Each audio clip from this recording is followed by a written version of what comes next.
Hello, hello, hello, and welcome to Creative Springfield. Woo, Creative Quarantine Springfield. It is day number, what? I've lost track, 17. We are cruising along, day number 17, y'all. We are beyond the halfway point. Artists are literally, they're in two phases.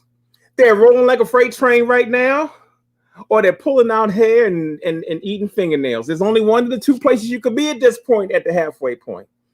But everybody's hanging in there doing the best they can with the biggest challenge we have, which is this technical thing. Nobody anticipated having to broadcast like we did on this show. Me and my partner in crime clock how much hours we've been broadcasting. We have been broadcasting for 72 hours. That means we have done 3 complete days of programming. And so that's a lot of programming for artists that are trying to work. And so I want to commend all the artists for whatever they submitted, because this part of it is probably the biggest challenge. And so we'll address some of that later on today. It's just part of what we had to try to do to transfer this from a physical project where artists were locked into a space working to a virtual environment where people get a chance to house virtually. And I say house virtually because sometimes you want the same experience you would get from being in the same space, but sometimes you're in a position where you just can't suffice for some things. And the COVID situation is real. But I think that the biggest plus that artists have in this quarantine to separate other quarantines is that they're working in their personal environment. And that's the breaker. That's the thing that should make whatever artists are feeling, just exhale, inhale, and exhale, because you're in the comfort of your home. When we do these other quarantines, the artists pack up a bag of stuff that they can put on the plane with them, and they execute from whatever they got in their bag. And in this case, you can go run in the corner. You can find paintings. You can start on things that's halfway done. We're just playing with materials. We gold leafing and sculpting. We're just having a ball because we're in our own personal environments. That's the biggest difference in this quarantine than other quarantines.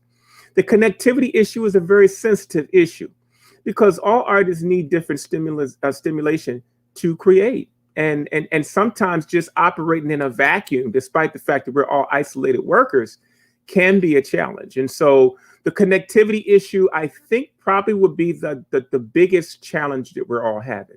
And that can be a big distraction. If you only get a chance to interact whenever we're online, it's a form of interacting, but then it's not. And it's nothing like if you were in the same room with a person. So we're just making the best out of this particular format. And I think in the process of doing that, we opened another whole realm of possibility with this project. And so while I talk about what we didn't achieve in this project, we achieved so much more. Because think about it, y'all. You would have been completely left out of this process. The artists would have been locked in a room. They would have been partaking with themselves. 12 artists in a room is enough information. We would have had a lot of time to interact, do whatever we're going to do, figure out how we're going to work together, all of that stuff, all the human skills that we learn. But it wasn't open to the public.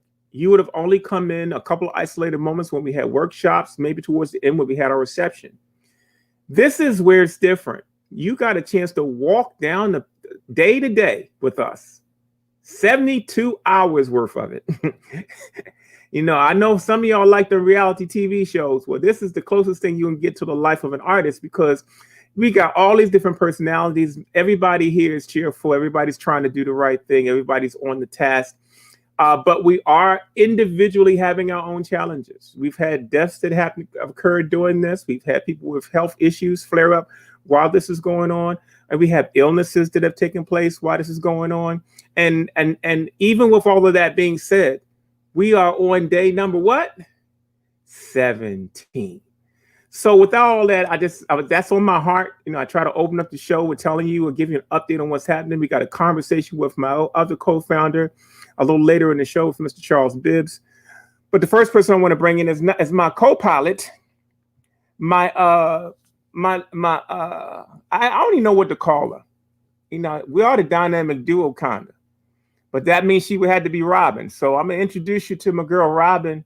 Come on in the studio, Robin. I know you're looking for that big unveil. You sitting there eating chips or something. I'm gonna bring you in anyway. There you go. She's trying to hide. Now, she made me bring her in the studio this time. Hello, people. How you doing today, lady? Happy Sunday. Wonderful. Happy Sunday. How you feeling? Pretty good. You know, I You woke look up kind of bright. under the weather, but you look hydrated though. You're looking good. I know. I've been taking care of myself. I'm trying to make myself drink more water, so I'm hoping by the end of the show that this 40-ounce container of water will be gone. See, that's me. I have to drink more water. Now, tea is my thing, so I've been drinking. Yeah, but tea just don't do for your body what water will. No, so I've been making myself looking for an excuse for some tea. There you go. I've been making myself drink water. So I have a little water. If y'all see me drinking this, don't think I got like vodka in here or something. I don't know. It's white. I have little water stations around the studio, so I can, as I walk through, I can pick up a cup. Hydration has been my hardest thing, I tell you. Me too. What's on your mind, darling? What's on your mind? What's on your mind? Talk to me. Well, I've been going around my studio. I know one of the things you were talking about was connectivity, and I have enjoyed, I feel like one person in particular, and she's actually down there. I have so enjoyed connecting with Karen, and it has just been such a blessing because I feel like she and I have, it's like when I don't talk to Karen in a day, I'm like, where's Karen? Well, the funny thing about an environment like this, Louise, is that you got people that are like that. Charles is like that. He's so easygoing. He's positive. He's about the task at hand. He's not going to vent a lot of the things that's happening every day. You're never going to hear him talk about struggle. That's not a good flow. But I feel like, but it's just like you said, one of the reasons I connected with Karen was right here. Right here is where we connected. Right here on this screen, right here, watching her work, engaging in conversation with her, sort of like just having conversation, because Karen and I didn't know each other until boom, right here. Yeah, and see the problem that we're all having, and I could speak to this. The problem that we're all having is that all of us desire some sort of connection. And so you have people that it's easier to do it with, and you have some folks that desire it, but may not be actually trying to achieve it. Right. And so my thing is that, everybody's working different. I have to respect how everybody works. But at the end of the day, the only real connectivity we have is cell phones, text, whatever we decide to do on the side of this, and we're trying to do a Zoom conference to hopefully see if that can connect some of it. Right. But right now, our queue is the biggest way we can connect. For those of you out there who don't know what a queue is, when we do this show, we can see who's coming into the studio. And we see everybody in our queue. They pop up on the bottom of our screen, and we can choose who we want to bring into the studio at any given time. The artists have been left the option to come into that room as long as the show is on the air. And you got some artists that welcome that and come in when they feel like it and chit chat and crack a joke or two and get out. And that's just it. And then you have some that just come in and work. And I don't have a problem with either of them. I think what happens is that they're making an effort to be present in this particular environment because this is unfortunately the environment we're working in. I mean, none of us created COVID-19. No. None of us called the pandemic. I don't know. I probably like pandemic. Pandemic? Are you coming? Exactly. So this is real. And I'm glad that we had a chance to kind of hash through. We're still halfway in. We still got a long way to go. We're halfway in and people still have, but I do feel like, because I did feel early on when the conversations and like you said, different people interact differently, but I do feel like being able to talk with everybody right here, because even with like Frankie and all of those, having conversations with them and being able to, and even in the midst of technical difficulties, because I don't think anybody's technical difficulties, you take LaShawn, who's like, maybe, no, maybe, exactly. And then you have Deborah, who's also like, Exactly. And it's not because that's what they choose to present. We Right. all have different bandwidth issues with our internet. Right. And But some even people with live in really rural areas where they have a better signal, and some people in areas where they don't have a signal. exactly, And exactly. But so even with them, I've built relationship, even with, and so it's not a technical thing. It's just personality. Like you said, it's like love having Deborah on. Even with some of the freezing, we still communicate. We're still having a good time. and she's still cranking out artwork. And she's still cranking out artwork. So that's it. And we're not leaning on anybody. We're just giving an overview of what we see and what we experience. This is a real scientific experience right now with Mhm. all the artists in this particular environment. This is the first Exactly. time that the quarantine has had to try to process through something like this. And Mhm. I'm glad that I got the group I have so that I could know better how to manage it the next time, because there's so Exactly. many small wheels to make this thing turn that people are not aware of. So without going too deep into it, I'm glad you mentioned that partner in crime. I'm getting ready to bring up somebody who she's been laying in the cut. She's She's probably, got a big old grin on her face yeah, too. but you know what? She's also filled up our little cha-ching bottle. This cha-ching bottle is for people that use excessive profanity. We got the bottle. We Yeah. got the So bottle. what happened is we've had some people Karen, contribute to the this. cha-ching, I think cha-ching, I think Karen Clark contributed twice, and I think I ka-ching, did. ka-ching, Karen, But, ka-ching. but we might be about to fill it up right now. I want to bring you my other partner. Without this lady, I can't do nothing. She's a dynamo. When I say dynamo, look it up first. And when you look at the picture next to the word dynamo, it's going to be Rosemary Tracy Woods. This It's woman, like she down there praying. she's the feistiest, get things done, no excuse, hold people accountable kind of person. And that's why we get along so well. Our relationship goes back 25 years. She is one of the galleries that survived every aspect of the problems that have happened with the economy crash, the big downfall of the African American art market. She's managed to hold onto a gallery through all of those periods. So I think Mm, the conversation mm. we're going to have now is going to be a little bit more about the business itself, artist relations, and some other things. So I'm going to tune back in with you in a little bit, Louise. All right. I'll see you later. All right, now. So I'm going to bring my girl into the stream. Hey, Rosemary, how are you? I'm fine, Pancho. How are you this Sunday afternoon? I'm doing fantastic. You're What looking, I'm well, she's adorning, representing too. She's got the poncho on today. Pancho, I just had to embrace myself. And I know the comforts of it and the love that goes into it. Pancho, you're awesome. These artists are awesome. You are such a great guy. I mean, when I grow up, I want to be just like you. Well, baby, I wait a minute now, because I said the same thing. I said I want to be just like you. I just want to be a little bit taller. That's all I would. I need everything else the same. Oh, I But mean, on a serious note, we've talked about this conversation with you today. We've talked about who made this possible, but I want to go another step deeper. I want to talk about you as a gallerist.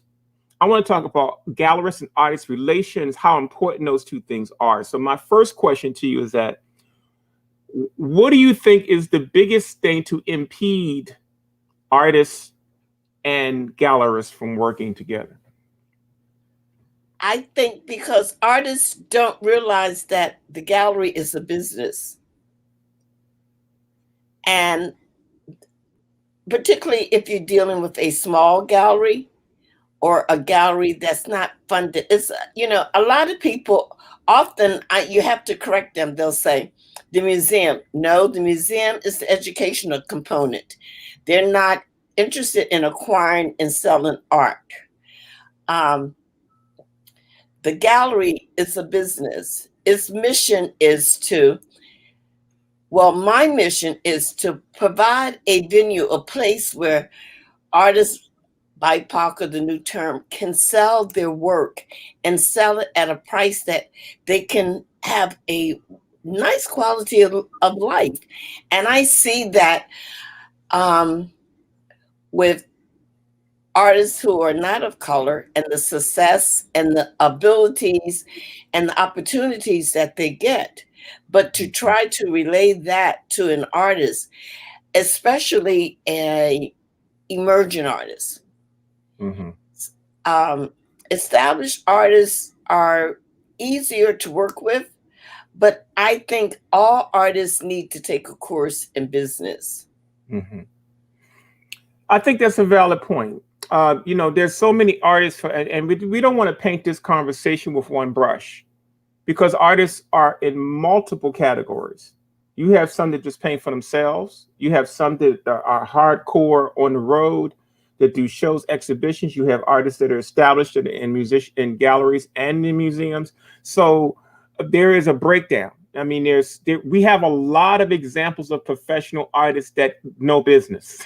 Yeah, and some of them wouldn't even have time for your gallery yeah, because you're a small gallery. yeah, So absolutely. it's a whole lot of other factors to go into it. But there's a new level of entry level artists coming into the market now, and you see them coming, and they're right now in their 30s and in their 20s. And you see a big disconnect between how they work with you and how the predecessors of 25 years ago work with you. What do you think is contributing to that? Again, I think it's because they don't have a sense of what a gallery is or what a gallery does. I think their goal is, oh, I just want to get my art out there and sell it. I don't think they understand what goes into that. You're not only selling your art, you're also selling yourself in a way, the presentation that goes.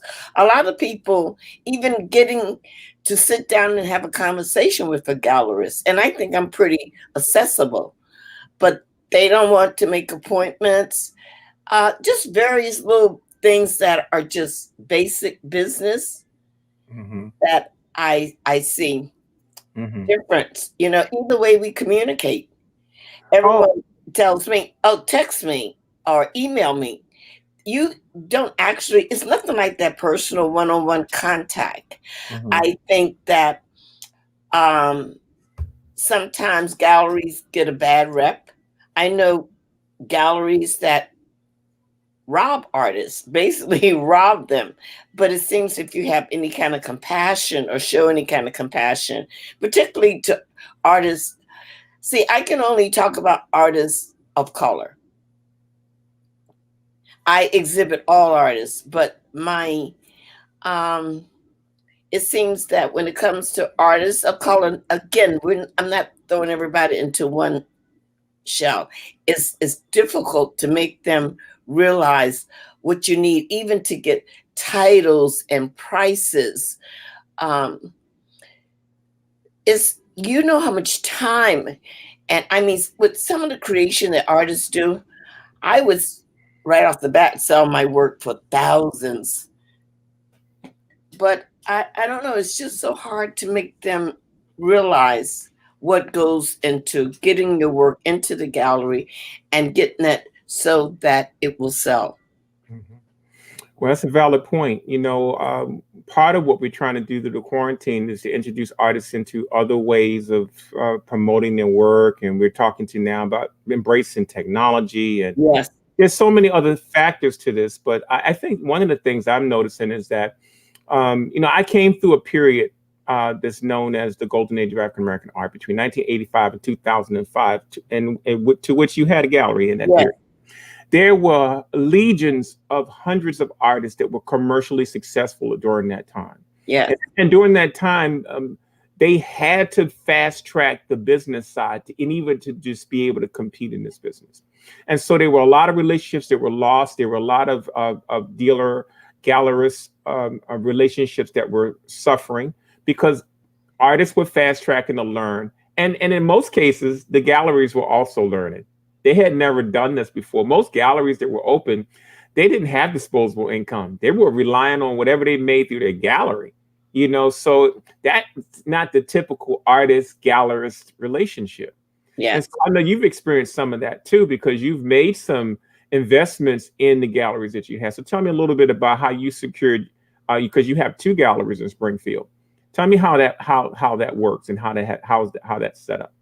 So I come from a family. It's always property, property. So when I purchased property at Classical, I also purchased the gallery. It was a small space.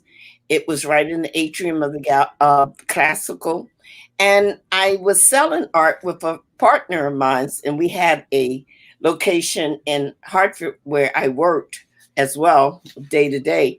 But it was just too much back and forth. So why not expand? So I started doing small shows. When I say small shows, with artists who work I knew would sell, like Pancho, Bibs, artists who were popular, I had a relationship with. So there was no problem. Also, these artists were older and knew what a gallery needed. Your price list, a condition report, a contract, just some of the basics. Right. And it was a very profitable business because during that time there was people had income, and to collect Black art was really more or less in, or the thing to do. And it was a wonderful investment. And not only Blacks were collecting Black art. Most of my clients, my collectors, in fact, a collector called about a piece of Dane that's up, I had taken up to Brattleboro, Dane Tillman. So it was quite different. Again, when the market came, artists didn't know how to shift, because I owned the gallery and I really didn't have to worry about some of the high rent that New York galleries and galleries in Chicago or even Atlanta had to worry about. I was able to sustain.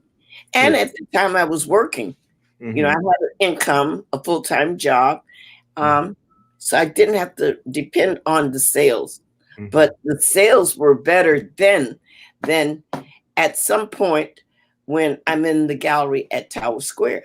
Well, all things are different. The bottom line is that during that period we were making reference to, that was about 30 years ago. And so you're talking about a group of people who really were eating this up. They were seeking their culture. It was the first time they saw artwork that was a reflection of them. This was around the Cosby era. So they saw all these artists artists being represented on these TV shows, and so they wanted it. And then because of technology and the accessibility of color printing, the things they saw, they were able to acquire. Because really, if you think back to like Good Times, if that work was readily available in 71, 75, this same revolution could have started earlier. But at that point, nobody could afford color printing and it wasn't accessible. And so we saw those pieces on the show, but we couldn't acquire them.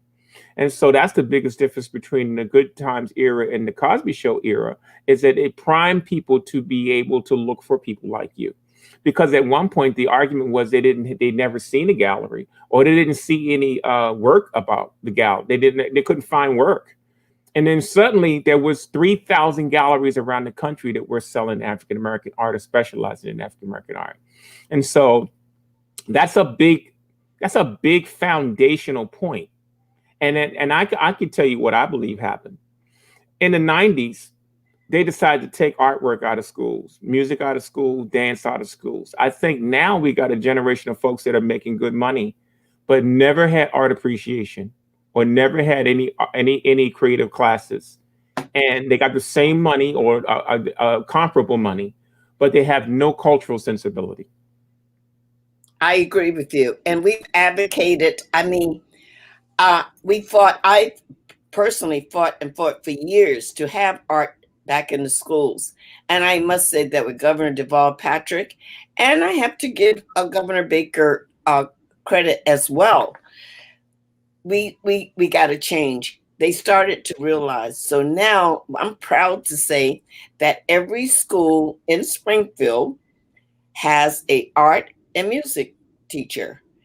They may not be full-time, but they're there. And I'm always encouraging the teachers to apply for the Yellow Bus program, which was a program which would allow them to take their students to a cultural institution like the museum or bring them to the gallery of Pamusa, there was a lot of that during that time. But with the pandemic, sure. But on the other hand, we've had a charter school come in and take Roots and Races, the Latina show that we had. And they filmed it and they had dialogue and they taught the children. So that's what I'm trying to do with the exhibition that I have now.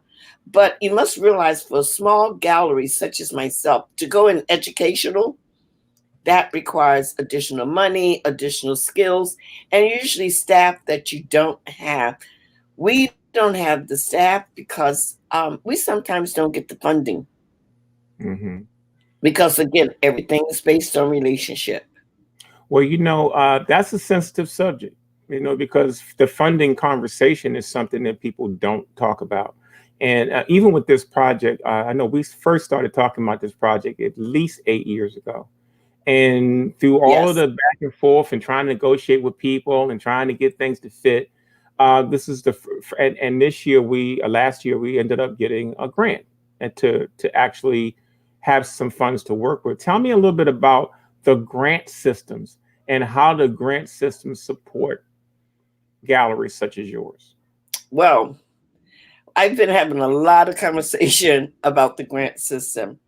I really don't understand how, if you're a small gallery, a small art organization, you get less. If you're a big art organization, you get most, because a lot of it is based on your budgets, and we don't have large budgets, at least I don't.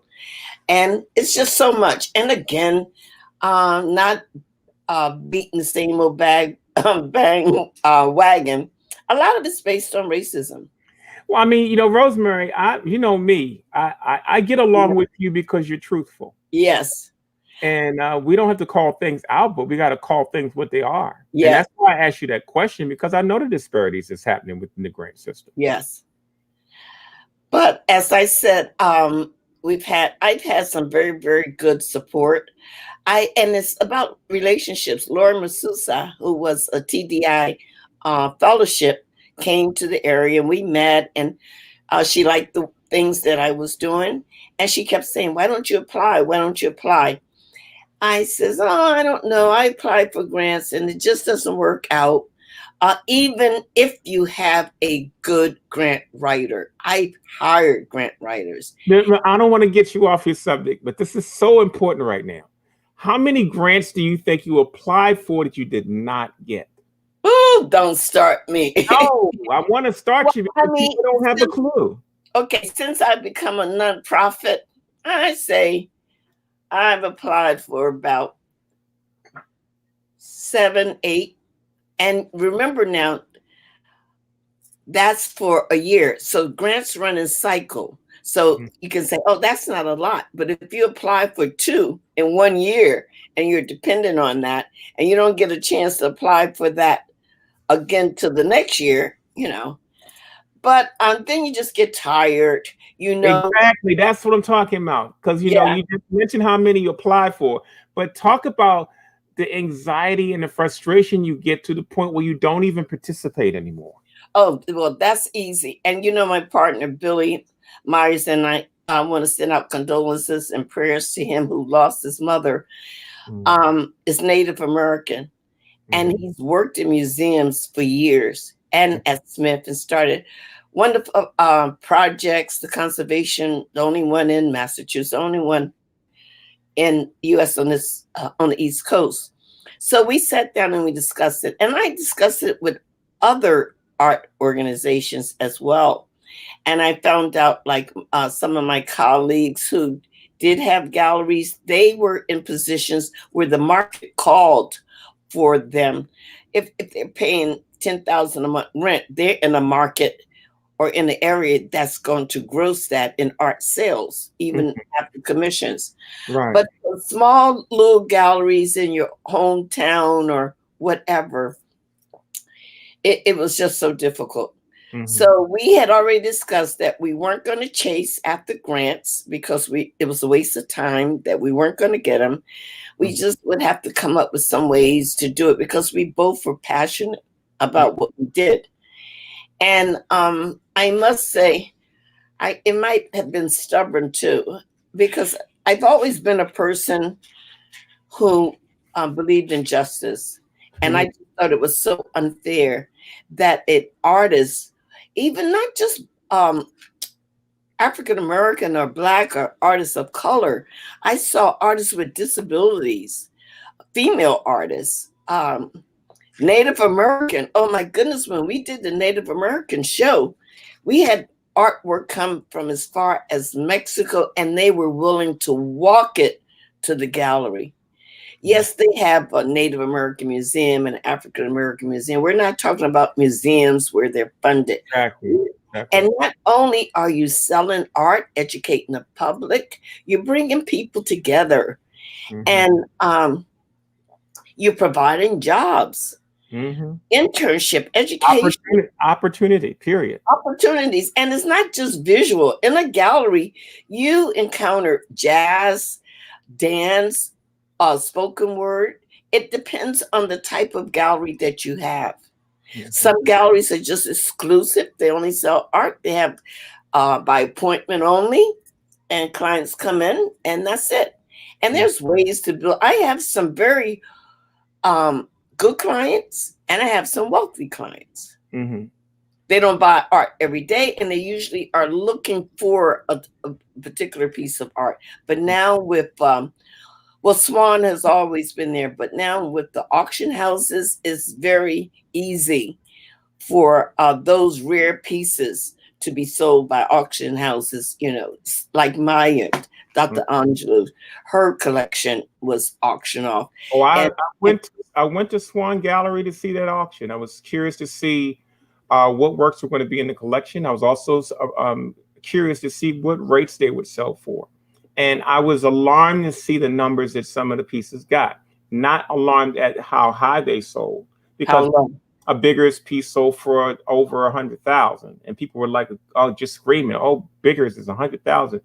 His counterparts would have gotten several million. Yes, I went to Maya Angelou's collection and I saw Romare Bearden watercolor originals there that auctioned for just under $20,000. Oh, why is it one of our masters, who's been gone for several decades, can still show up in an auction house and people can still secure that work for numbers that are way under their counterparts? So I understand what you're saying. There's a impropriety that's happening in the art business. It's always been there. We survive and thrive in spite of. But I wanted you to kind of touch on the subject of letting people know what's involved with this whole grant situation, because it's not all what it's made out to be. Now, we were fortunate enough that TDI Mass Development assisted us with this particular program. But let's talk about grants, because see, we haven't actually disclosed numbers, and you don't have to if you don't want to, but I want people to get an idea. Like, for instance, the largest grant that I ever got in Baltimore, and I live here, I was raised here, was $500. Oh my goodness. $500.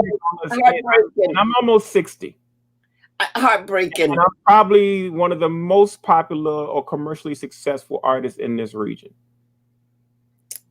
So tell them my range of what kind of grants you're getting, because in case they're sitting there thinking it's $1 million or 500,000 or 200,000, give them a little range of the ones you have received.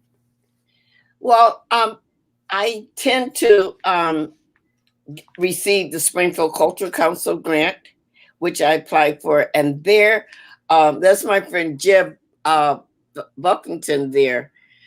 Hi, Jeb. So it's a competitive grant. So I usually will get that. The maximum on that grant is $5,000. I never get that amount. It's all figures, and it's not because I sit there or not. They know that at least they will have one project for the visual arts that I'll get done. It's more or less, okay, let's just give her that, keep her quiet. Um, because I was just so tired of using my personal money. And So I want to make sure we're clear. So the average amount you normally get for these grants that you apply for is around 5,000. Yes, but And I never get that much. Maybe and 3,500. 35. I want them to hear it now. And Okay. so the most you ever got for a grant has been what? And you've been in the business for how many years now? Oh, 21 years before I even got close. Well, I have to be fair because when I was a for-profit, I did not look for grants. When I, Governor Patrick and Mass Cultural Council and the powers to be, the city and so forth, asked me to open up galleries. We were in the creative economy, you know, it was that buzz, putting down galleries and restaurants and making the streets safe. I was for profit. When I created the Artist Square Group Gallery, that was a community gallery and it was a for profit.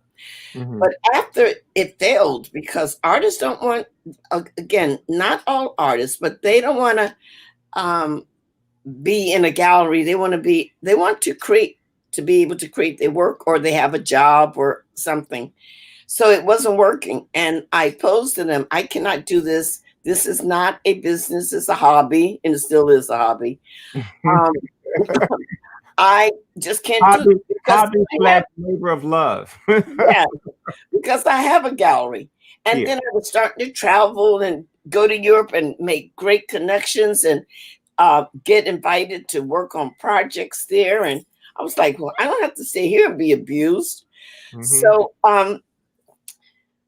then I started to apply. So then they changed it into a nonprofit, and it'll be great because you can get grants and so forth. Well, 3 years later, I'm getting my first grant, and it was through mass development. And I've got, I must say, through the Community Foundation, I got a grant for board development, because now with this nonprofit, you have a board. So you have other people, personalities, egos, and they're supposed to make this thing work. Well, with me, a lot of my board members were family and friends, and they never sat on a board. All they knew is that, so that was a lesson in itself, and it still is a growing. And then the bottom line of making a profit. I would have artists come and, oh my goodness, it was a nightmare. Yeah. And if I was lucky, some work sold. And it was just the fact that a lot of the artists had never exhibited before. And just to see them and their career take off was rewarding. But back to the Catalyst Grant and the Community Foundation, the Bar Foundation, I have really hit the jackpot, because with that, I want to say that a lot of organizations, especially with this BIPOC term, everyone is. Please explain that, because that's a term that's. I don't even know. I don't know why they don't. I'm not certain what it means yet. I just see them using the terms, and it is a term that's being changed for the Latino and the Latino community, and they want to be identified differently. So it is as Linux and some others. I don't understand. I don't know why they don't call people. And black people, Puerto Rican, everybody, white people. Why? All these terms were just humans. Yeah. Humans. So unfortunately, those are the categories that are coming our way now, because we're in this diversity and inclusion kind of mindset now. And I've always wondered, why would diversity and inclusion, does black end up at the bottom of the barrel again? I don't know, but it's just like, it's unbelievable. So, well, that's Black, Indigent, BIPOC. What else? What's P? IPOC. I have to figure it out, but it's a Black, Indigenous, people of color. Okay. So that's everything. And then this year, we've always done the Puerto Rican exhibit, during Puerto Rican month. But this year, they changed, the new term was Latinx. And I'm trying to so, keep up with the. You got to keep up with the terms, and you got to learn them fast because people get insulted when you can miscategorize them now. and So he, she, it, and he, she, they, them. I mean, like, exactly, gender oh my specific. God, whatever happened to human beings? That's another whole conversation, and I don't want you to have to start filling up our little jar here. You know, we Ting, ting. designed this jar right here for Oh, Rosemary, please. just in case we run into some subjects Oh, that test the emotions. But she's doing very, very well. She has not had to use it yet. hi, you Louise. see, you see Louise is off camera watching, and listen, Hi, Louise. she's our on-staff censor. But I really want to say that I really think there has been a given credit to the funders, mass development through the TDI Catalyst Grant, and I encourage people to apply. Don't get discouraged. Just keep on. Mass Cultural Council, Community Foundation, Mass Humanities, the Bar Foundation. Now, you have to really appreciate an organization that gives you a grant based on your past work. Oh, And absolutely. that was for Billy and I, we cried. Yeah. I mean, we sat down and we actually cried because Last year I was selected as a runner-up for the Baker Award, which is a really big award here in Baltimore City. And I've been they narrowed it down from 800 artists down to 6 artists in a couple of different categories. Okay. I was one of the few African Americans for this award. Um, sometimes you hope the seasons are changing and they'll recognize something else. So here I was, down to the last 6 artists, and it still went to mostly Caucasian artists. oh my So goodness, I've that's been living sad. my life. Well, it's one of those things. It's a reality. Most of it is not necessarily based in the merit of work. It is about relationships, who knows who, but there is definitely a bias, and racism is definitely a part of what we do. We can't ignore it. I just wanted to have a little bit of dialogue with you about those subjects, and I appreciate you and your transparency of dealing with this. You are in this for the long haul. You're very passionate about what you do, and without people like you, this project would have never happened. So I want to thank you for your tenacity. All the artists, it's all the artists. I mean, coming together, the creativity. And the other thing I would like to say to artists and to just people who are art in the arts, apply, take the time. Oh Yeah, man, down, but you can't win if you that's don't play. You know, exactly. The lottery says you got to play to win. Well, you got now to that's do what's that. happening with the grant system. Yeah, You can't sit on the side and be mad and get frustrated and don't apply. You yes, almost have to apply just to have a point of measurement. yes. And my other fellow commissioners, which is the Springfield Cultural Council, they have been just so supportive. And I want to also, thank them because without them, every year I probably couldn't even do an event. We would, but some of the events are really, really large and undertaken. I couldn't have afford to just lose this amount of money on trying to bring forth a project such as this. And I have some other ones. And I'm also looking, the other thing, and I'll end with that, is I so appreciate you, Pancho, and artists, Louise, and all the old heads, because you have that ability and that compassion to reach back and bring someone else. You're great mentors, Pancho. You've always been a mentor.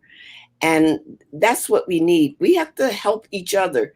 We got to throw away all the other stuff and just do that, Um, and I don't want the gallery to be termed as a Black gallery, because the Brooklyn Museum does 98% of African American or BIPOC exhibits. Do you view them as a Black museum? So, I mean, just to get rid of some of the other stuff and just get on board and enjoy. continue to be kind to each other and let all that creativity come out, because each human being has some creativity. God has restored something great in everyone. And I tried to look for that. And if you can exhibit that, that's awesome. If you can't, keep it moving. You know what? I appreciate that. That's some good words of wisdom. We appreciate your time, Rosemary. We're gonna call you in a couple more times before we. Do you know what day this is, Rosemary? We're on day 17. Day 17 is Sunday, and yeah, I mean, I just can't believe it. Seems like so much has happened so quickly. Yeah, and it's people just don't know.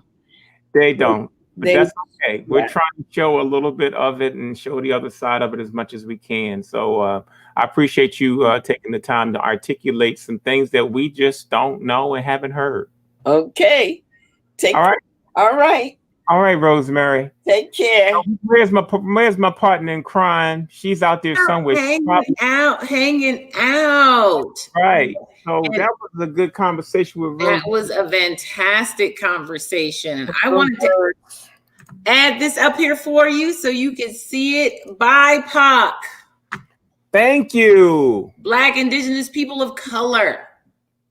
There you go. BIPOC. There you go. I got to keep up with the terms, baby. I want to. You got to get it, and you got to get it fast. You know what? Until I was like, BIPOC, what the heck? It's like, this can't be black. I'm black. I'm a black woman. I know. No, they'll have another term for you in 2 more years. I'm a black woman. It's like I was told Karen, I like being black because back in the day, black had power. It was beautiful. All of that. I'm sticking with that one, baby. I'm sticking with that. African Americans kind of lost some of that zap.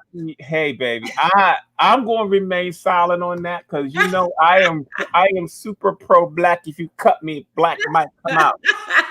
So I'm biased. We got another conversation going to be coming up in a few minutes. I'm just waiting for the other artists to log in. Hey, help me out with this. I want to set this up properly. Okay. On the subject of these categories and subcategories, talking about aging artists, it's like it's a taboo subject. Nobody wants to talk about the circumstances, conditions, or the about artists that are aging, retirement age, 70s, other phase of life, and the things that come with it. Because creativity lasts a lifetime. Right. And so this is the first time we've actually had a quarantine where our age demographic runs from the 20s to the 70s. Right. And so I really wanted to try to find 2 of our members that are on the older side of the group to have a dialogue about aging gracefully through art. And so I've selected Lorraine McAlpine and Kathleen Anderson so that they can have a small conversation. So maybe you can ask some intelligent questions to these ladies to help move the dialogue along, because I know Miss Lorraine is probably sitting there right now, rubbing her hands Lorraine down. is in there. She was like, "I'm ready for me in the game, coach. Put me in the game." Butter. She's stretching. She's ready to go. You know, right? She's like, "Put me in the game. Put me in the game." Whoa! But I think it's an important dialogue. I mean, it's a matter of fact. I sent Lorraine. Lorraine and I have been texting more than we've been talking on the phone. And I've developed quite a relationship with her just to try to get the technology thing running right. And, you know, because I'm busy. So if I got time to step off and speak to somebody, it's rare. I wish I could be more present, but I've tried to be somewhat available. Here you go. Rain. Mature artist. There you go. We needed help. See, your sister is on the money. Mature artists, and we're going to come up with some terms that's more specific. As a matter of fact, I want them to have that dialogue and speak specifically on that subject. So you got to now get your questions ready. I got to get my questions ready. I am waiting for Miss Kathleen Anderson to come in. You know, I'm not going to hold up the train though, because you got this lady sitting here waiting real patiently. No, hey Lorraine, how are you? Hey, I'm Lorraine, good. How are I'm you? loving that. I'm loving that silver in your hair, honey. happy Oh, yeah, Sunday. I love it too. You know, I could color it and maybe I'd look a little younger, but I Oh no, just said, we Look don't at want that, to but go look that at route. that skin, looking younger, girl. You got the skin thing well, happening. I have makeup on today Is that and makeup? lipstick. I haven't worn lipstick in a She was year. like, it's my day. It's my day. It's my day. All right. So I know you've been listening off camera at the conversation. So, and we Yeah. had a little bit of an exchange on the phone earlier about the Mhm. subject in the category. Can you start off the conversation with some of the things you and I dialogued with earlier? I can, but I'm going to talk about myself personally. Yes, Okay. ma'am. This is really the best time of my life. Mhm. It truly is. You know, you don't have, I wrote a whole list. You don't, you can create art for the rest of your life. We know that. Till you're on your deathbed, you can Mhm. create art. So that's a given. But you have no children to raise. You don't have a family to raise. You don't have the stress that goes with life, you know, paying the mortgage, whatever. You don't have any of that stress. Your finances are generally not a problem because you're retired. Mhm. You know, you might do something to make extra money, but it's just extra money. Your income taxes are usually considered passive. So even when you sell work, it's passive income. So it's not taxed at the earned income rate. Oh, let me hurry up and get that in. Let me get mature. And I'm telling you, it really is a good time. I thank God every single day for the life I live. So then there's more. Okay, so the other thing is with taxes, if you incorporate your art into the business, you'll have all the business write-offs that go along with that. So, you know, your supplies, your equipment, all those things are write-offs. And then finally, time. You have the time to do everything that you think you want to do because you know when you're young you just don't have that time, but you have time to join art leagues, museums, to travel, to take workshops, and do everything that you want to do at this time. Mhm. So it's really a good time aging. That's good. So, what do you think you have in your work now that you did not have when you were, say, 20 years old, younger? Well, you know, when I was 20 I was on the corporate side for all those years until I retired at age whatever, 58. I think I retired at 58. um, I wasn't really doing this. I was hiring artists. I had my own business, which was the Rain Group, which was a marketing promotion business. Mhm. It was when I got married and came here. I got married at 62 Mhm. and moved to Massachusetts. Uh, and so then, since then, that's when I really started back with art. You know, started with watercolor because that's what I had always done. And Mhm. then the last 2 years with oil. Mhm. So, have you done much exhibiting? Are you painting for the career of painting now, or are you painting for yourself at this stage of your life? I'm doing both. I belong to the Wilbraham Art League. You know, there's a Hamden Art League. There's the museum, which is downtown Springfield. So what I do is I do exhibit, and in fact, I was on the committee to plan all the exhibits for the Art League. So it's all white artists. I'm the only Black person, but I plan all the exhibits in the Can neighboring towns. I don't want to dwell, Lorraine, but you said that too fast. Oh, Can you say that I'll one more slow time? down. Can you say that So one more I'm the time? person who planned all the exhibits for the Wilbraham Art League, Mm-hmm. which means we've been in all the libraries, all the hospitals like Bay State and so forth. So I exhibit my work all the time. You Mm-hmm. know, during this time of COVID, we haven't, but normally that's what we do. Mm-hmm. I also belong to the Farmington Arts Center in Connecticut. So, you know, there are so many places because there are thousands of people that are retired that are painting. Mm-hmm. So, do you find that it's a part of the art league? Do you find that there's a balance, age balance, or is Most it of them are all retired. Most of right? them are So, in their 60s, 70s, 80s. mhm, But they're great artists. Some of them are right. phenomenal artists, actually. Mm-hmm.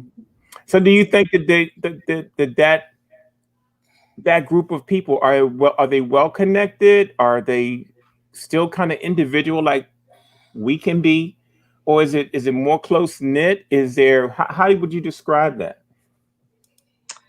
I would describe it as a closely knit group.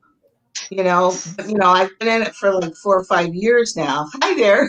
Hey, Uh, Lorraine. I mean, hey, Hi, Kathleen. Kathy. I'm just messing you up, Kathleen. Kathy.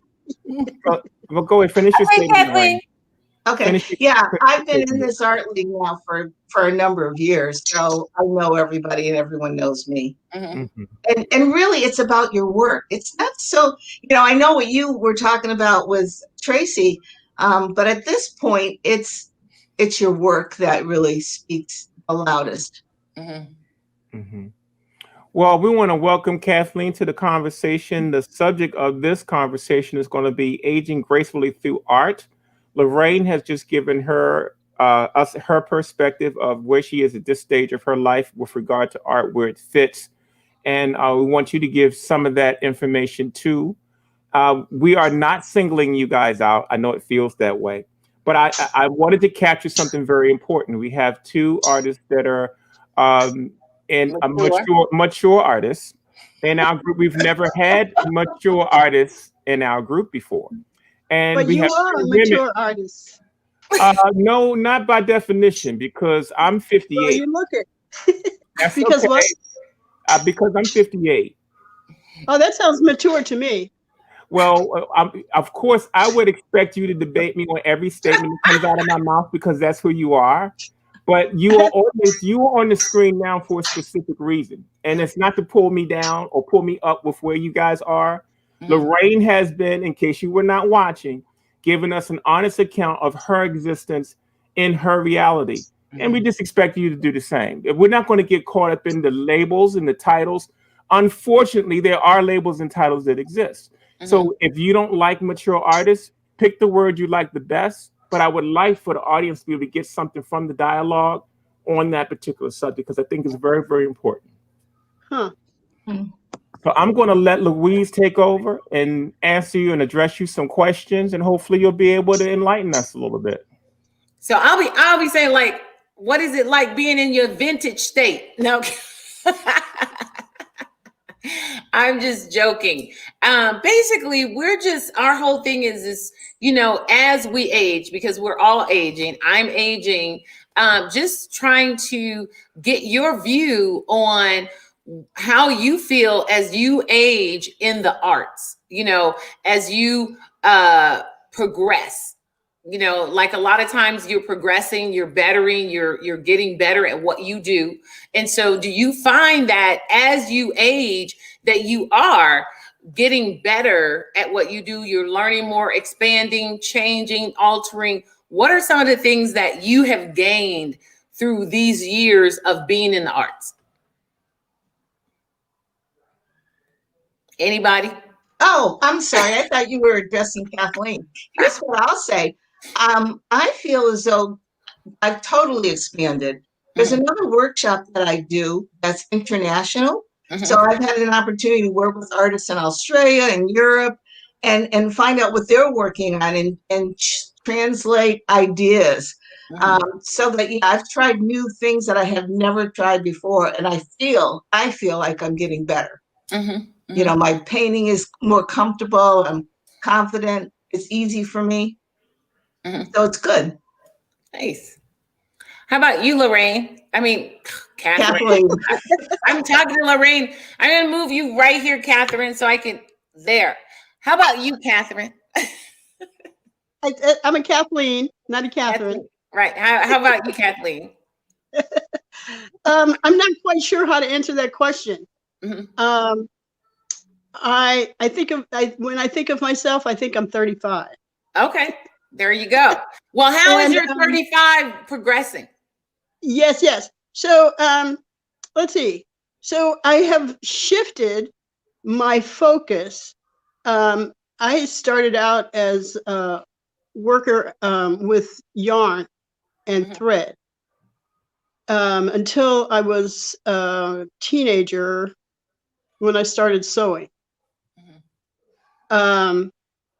And as a result of those, that background, the knitting, sewing, I had collected yarn and fabric and knitting needles. Um, then in the mid 90s, I learned about polymer clay. And in 2006, I flew to Seattle to take a workshop with a number of the big names in the polymer clay world. And that just shifted my whole orientation to how I do my work. Recent gathering of people with the Smithsonian Institution included me, and we were talking about African Americans in the creative environment. So there were 70 of us split up into 5 groups talking about art. And the curator, Diana Njai, refers to us as makers. So we're makers. And so I've been making with polymer clay now for a little over 20 years, not quite 20 years. So I think that I have learned a lot about working with polymer clay. It is it feeds my soul, and so much so that I have set aside the sewing machine and the fabric and the yarn and the knitting needles set those aside to work with polymer clay. And I would guess that I have graduated into the expert field or the highly experienced field. So you feel like that's come with that has come with age, in the sense that do you feel like that's come with age, or you just feel like that just has come with the experience, the fact that you've been experiencing? Because that's one of the things that I'm looking at is as we grow and from taking, like, I'm looking at you from your 20s till now, how has your artistic world shifted?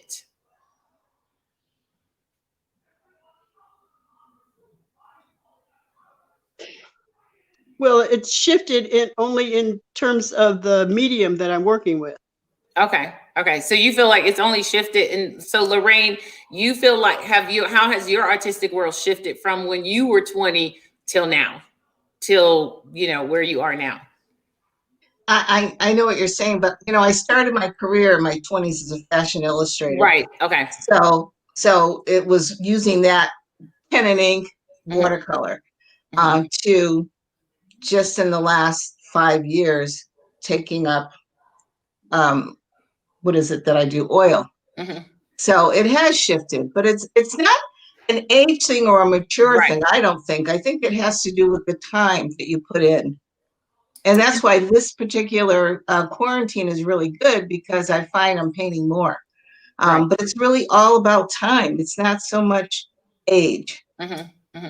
But one of the things that you did say is you have a lot more time. And I guess one of the things that I'm looking for is like, we have a certain amount of wisdom in our 20s, and then we have a certain amount of things that we've learned over the course of years. So what kind of things have you learned that you didn't know during this transition or during this time as you have grown as an artist? Okay, I can tell you, it's how to eliminate things out of your life so that there's no clutter. When you're in your 20s and 30s, there's a lot of clutter around, because there's children, there's schools, there's private schools, there's college, there's all those things. And at this point, it's a matter of elimination. So I can look at a situation and like, no, not going there. No, I'm not going there, because I'm focused. So I'll say I'm more focused on where I want to go and what I want to achieve. Okay. So what comes up for me with that question, I wish that someone had told me in my 20s that I could make a living as an artist. Okay. And that's good. I mean, because that's one, I think Pancho and I, we've talked about that, about how a lot of times people have told you that art was not way of making a living. So, and Lorraine, you started off in a totally different market as far as making money. And then Right. what made you shift to? I just want to make one correction that Okay, go people ahead. didn't tell me. Nobody told me I couldn't make money Uh-huh. as an artist, Mhm. but nobody told me that I could make money. Right, right, exactly. And so, So when did it you was. come to that awareness?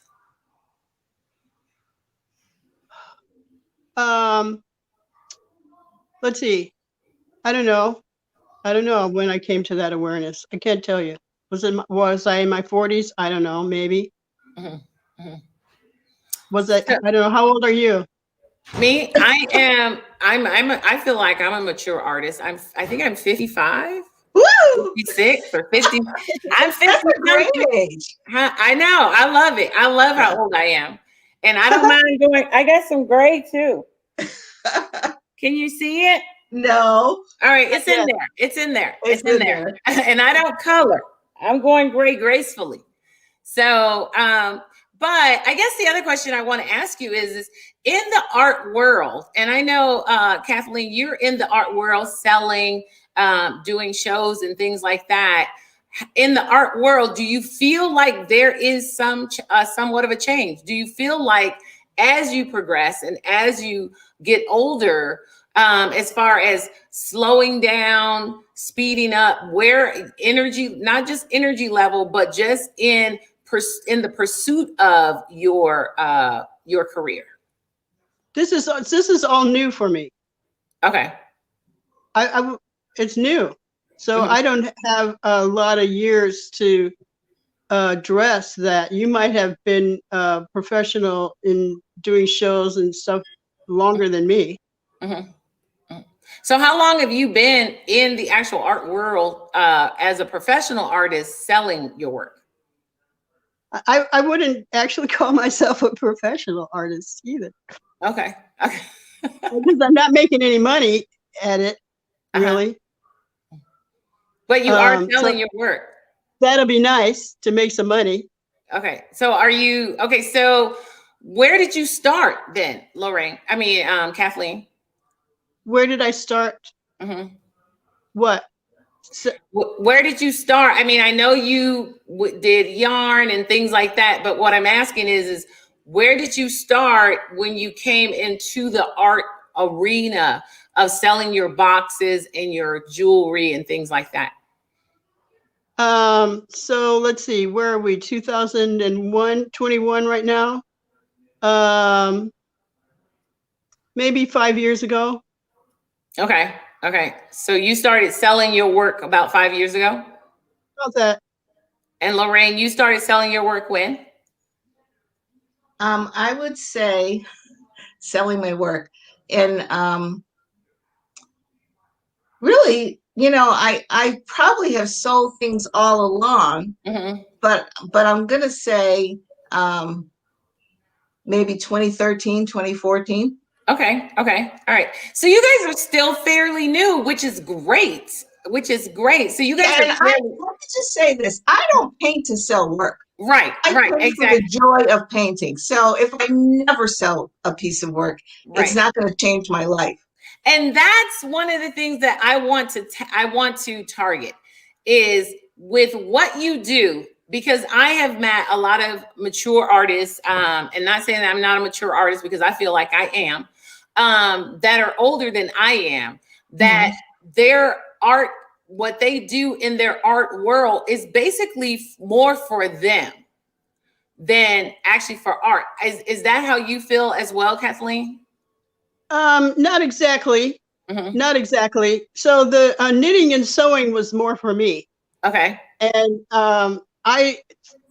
when it occurred to me that I could possibly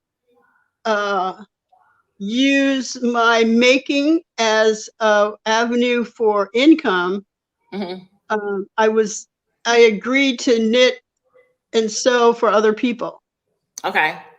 And I hated it. I regretted every time I accepted a job. I regretted it.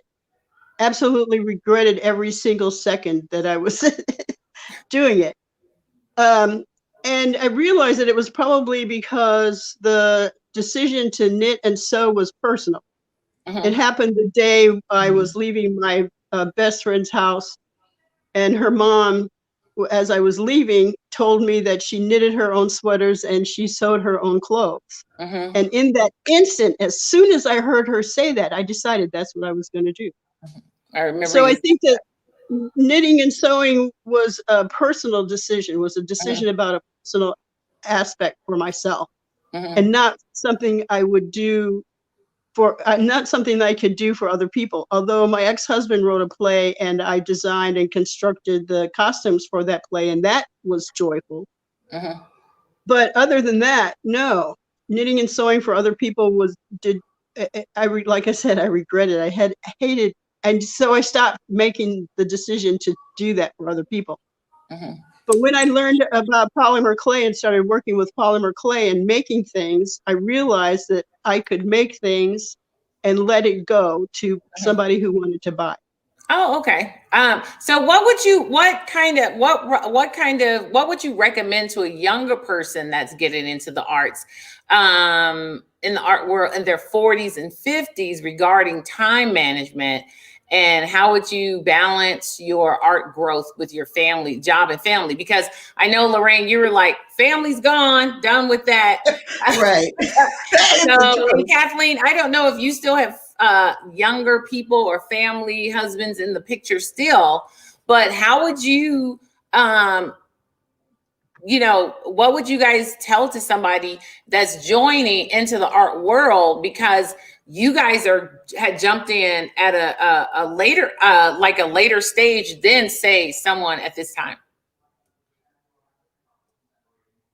Well, I can say this from what my best friend and I both went to art school together. And I went on the corporate side, as I said. She stayed as an artist, and she still is an artist. Okay. She made so much money because during the 90s, everybody was buying Black art. And she became very wealthy, I'll say, because she knew how to manage her time. She had a son that she raised, that she put through Boston College, completely on the money that she made. She's bought houses, so she was able to get rents coming in. And she lives in San Diego now, but she's still doing art and making money, believe it or not. So it can happen. You just have to have really good time management, and you have to be focused on where you want to go. Right. So I have done certain shows, and my work has exhibited nationally, like the Museum of Science and Industry in Chicago. My work was part of 2 Smithsonian Folklife Festival marketplaces, and it is not supporting me. It's barely supporting the cost of materials for me. Right. And I sometimes wonder if it might be the medium. People don't understand what's involved in working with polymer clay. So a lot of times I think it's that thing that's for kids. It's that kids thing. And they have no idea what is involved in producing. I know of other polymer clay artists who are making a living with it. And maybe it's the audience that I'm around that is the hiccup. Maybe it's the audience. I know of a couple of people in particular I have in mind who sell their work on a website called Artful Home, and it's also they do a catalog, and I presume those people are making fairly good bucks. I know that the prices on their work is up there. So anyway. Okay. So do you find that, like, as you age, do you find that there are some physical limitations? Because I know, Kathleen, you're definitely with your clay, rolling it and things like that. And Lorraine, with, you have that giant brush. We're always commenting on the giant brush, I Lorraine. know. That's true. Do you find that there are, or that you may have some physical limitations to what you do or how you go about doing it? I mean, are you just aware of that? Is that something that you're aware of? Yeah, yes, of course. With everything in life, and like I said, it goes back to time management. I know that if I'm up at 6:30 in the morning, and I'm usually up at 6, by 7 o'clock, I'm ready to take a nap, and then I might sleep for an hour, and then I get back up, and then I can work some more. So I really have to plan my day according to that, because it's true, you don't have the energy. I don't have the energy, I'll say, that I had when I was 30 or 40 or even 50. 70 changes everything. So I have a different experience. I feel fairly energized most of the time. And even if I was tired, if I started working with polymer clay, I would be energized for hours and hours and hours. So one of the things I'm sorry, were you going to say something else? Well, I was just going to say that there are, I know of, read about a woman named Ernestine Shepherd. She's from Baltimore. She's 84 years old. She's a bodybuilder. Oh yeah. But I'm pretty sure she has, at 84, she still has some limitations. Because I do know a lot of older people that are very physically fit, at my club, and they still have some limitations. Even though they're very physical and they work out every day, they still have some limitations, whether it's like Lorraine said, having to go to sleep and resting. There are some physical limitations that even they have that they're aware of. But one of the things that Lorraine mentioned early on was the freedom. Being where she is now is she has a lot more freedom to work. She has a lot more freedom to do a lot of the things that she wants to do in her art. Do you find that you have more time, or have you retired, or are you retired, or are you still in the corporate world? Are you still in the doing those kind of things? Are you talking to me? Lorraine, I mean, Kathleen, Okay. not Lorraine, Kathleen. Yes, and yes. Okay. So you still have a physical job. It's a consulting job that's on call. It's just usually a couple of times a month. I reviewed teacher certification tests for a company that writes tests that help certify people to be teachers. But I'm retired from my regular job. Okay. Okay. So I do have a business that I run. It's Right. called it's the Rain Group, and it's a property management company. And really, I manage 4 condominiums that I own in Hartford, Connecticut, and then 1 family property here in Massachusetts. So that keeps me quite busy too. Managing buildings is no joke. I know. So you both basically still have physical commitments to some form of employment. But one of the things so even in that, do you find that you have time for your work because you don't have children to cater to at this point in your life?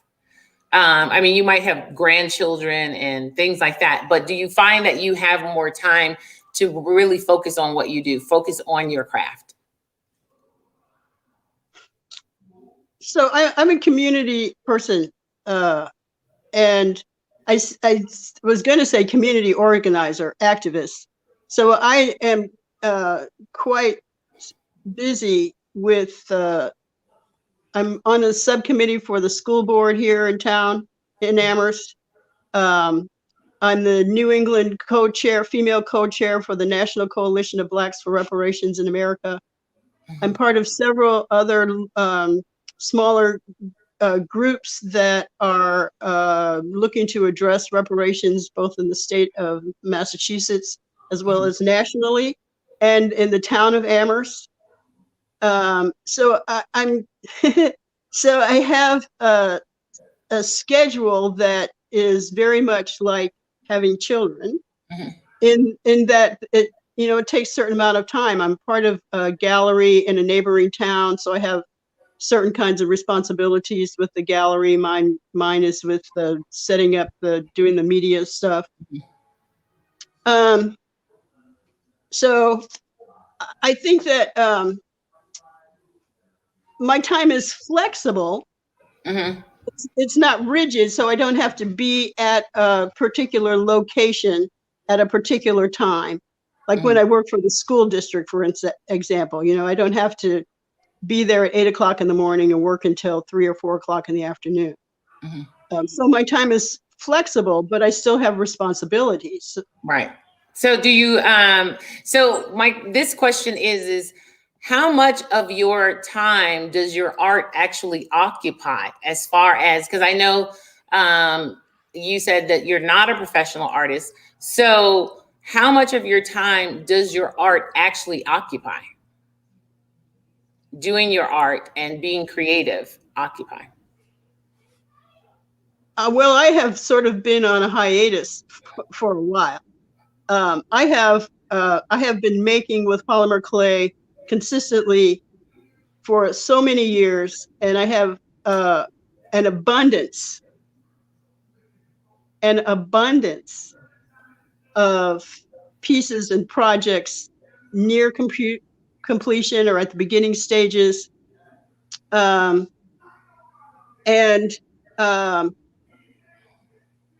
how much time? I mean, I could be spending 30, 40 hours a week or 60 hours a week if I focus on it like that, but I don't. And I don't keep track of it because it's, I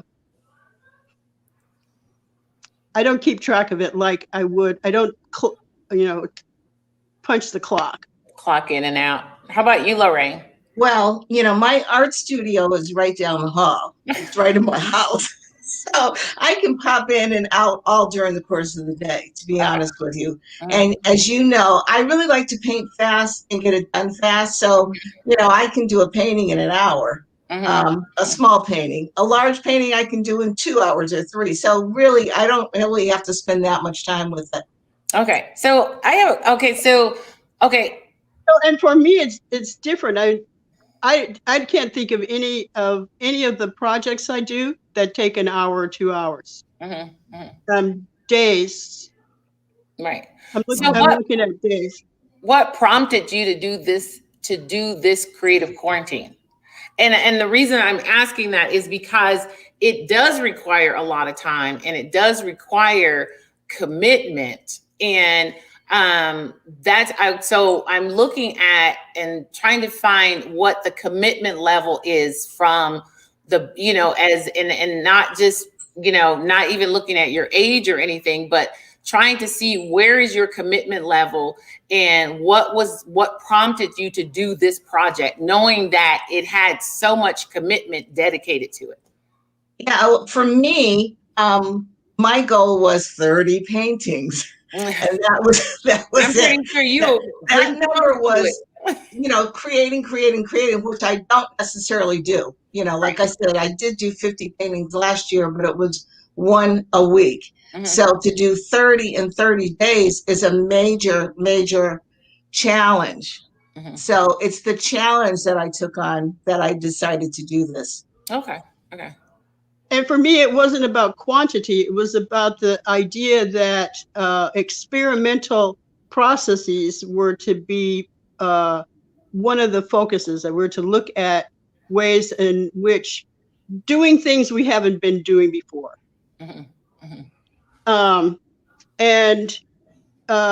So, you know, I don't know how many people are actually doing that, but that's part of what attracted me, was to experiment with things that I hadn't before. I have looked at other clay workers, not just polymer clay workers, but also earthen clay workers, and some of the things that they have done that are not jewelry or containers, but that are wall pieces. So that, I thought, well, this will give me an opportunity to actually focus on doing something outside of my normal routine. And one of I belong to two groups of polymer clay workers. These are women who are advanced workers in polymer clay. And one of them paints her pieces. She uses paints on her pieces rather than using the colors of the polymer clay to color her pieces. Yeah, we noticed that you did do one of those. And she does. I'm sorry? I said, and we noticed that you did do one of those recently. You tried it. Yeah, and it was a 2D thing. So I'm talking about 3D structures that are so she paint, like I said, she colors hers with paint and not using the polymer as the color. Right. So that was something that attracted me. Doing the 3D wall tiles, that also attracted me to this. And so it was an opportunity to do that. Originally this was going to be an in-person event. And so again, like Charles Bibbs mentioned in his review that showed last night, that the opportunity to be involved with other artists, to be in person with other artists, to talk to other artists, to share thoughts and ideas, was also something that attracted my attention. So I just saw this as a way to get out of my comfort zone, so to speak. And I've been making jewelry and boxes, and I don't think of myself as a jeweler. I think of myself as a polymer clay artist who happens to make jewelry with the polymer clay. And boxes. So the heart boxes have drawn attention from people.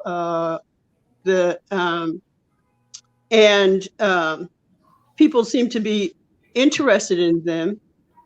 They still, like I said, I'm not making a living. It's not supporting my livelihood, my lifestyle.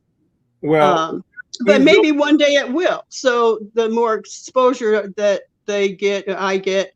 But for this particular experience, doing something out of the ordinary for me is what seemed to be the most exciting thing, that I could, this will be an opportunity for me to do the 3D tiles that will hang on wall, that can hang on a wall.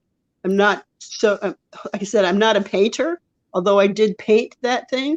I'm not a painter. Yeah. Well, we really wanted to try to focus on the discussion around aging. I'm glad you ladies were able to contribute your opinions on the subject.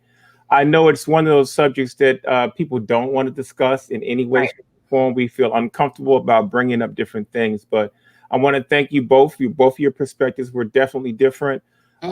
Respect all of them, because this whole group has all different kinds of people from all different walks of life. So we want to thank you each for engaging in this conversation, and thank you, Lorraine. Thank you, Kathleen.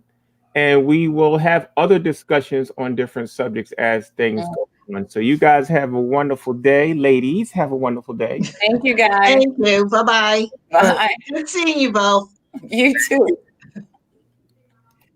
So I think that was fruitful. You know, it's I thought it was very interesting. And we got lots and lots of feedback. I'm glad you were able to put the questions up, because I kept seeing them going through. So it was nice being able to have them and put those up, because we had a lot of responses. Yeah, because the response coming up pretty steady. People had some really great things, great questions and great comments. They really did. They really did. Thank you guys so much for those comments and questions. This is one on the screen that I really thought was nice. I thought so too. Get a chance to actually see that, you know, with all the conversation that was happening. So thank you, Sharon Brinkley, for your words of wisdom. We have another mature artist, Dr. Cavalier Ars, who lives in Springfield. Mhm. She made a nice comment too. I think that's one of the things. Her comment prompted me to make one of the statements that I made, because it's true. Even though we may not feel that age change, and even though we may feel, 30 or whatever, there are still, like I said, when I run into my gals at the club and they're 70, 80, and they're in there pumping and getting it in, they still have some limitations where they're like, I'm going home to go to bed, and Well, I'm going to get ready to share a couple of presentations and see Right. what's going on. So we're going to take a little. Look at Karen down there. What is she doing? Put her on the screen. Let Karen up because she Miss Karen, look at her. She's been wanting to show you this. Oh, she has been working. Look Oh, at that. yes. That looks fantastic. Look at Somebody's been putting in the work. she's been putting it in. Look at her. And it's cleaned up and everything. Look at you. She's been down there. She's been down there poking at us the whole time. Like, put me in the game, coach. Put me in the game. No, I was listening. I was like, yeah, that's good. That's good. Actually, we were supposed to have a creative discussion with Karen Clark and Sheba Maya, but Sheba must be busy today. I know. Charles Bibbs will be coming up in about 6:30, cool. so we'll have a discussion about some things too. Next time we'll have a discussion. We ain't got to worry. Girl, what you want to talk about? See, me and Karen get all our discussions done on the phone. Well, actually, and they be pretty good. Well, first of all, the subject that was going to be at play was a discussion on creativity. So now that y'all both here and you said you could, Louise, you're now going to replace Miss Sheba Maya with this conversation. So Miss Karen is the creativest thing on the planet. So ladies, this is the question.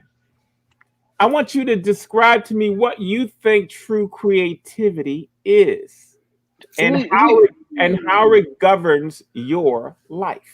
Ooh. You're asking me that question. Wow. Wow. Okay. I'm asking you both that question. Creativity is. I'm asking I don't know. both this question. Okay, you go first. Boom. Louise. We're gonna do a 3. Okay, Louise, you go. You want? Oh! Look at Karen. I go. What do I think creativity is? I think creativity is Karen Clark. You were supposed to do because that's what creativity is.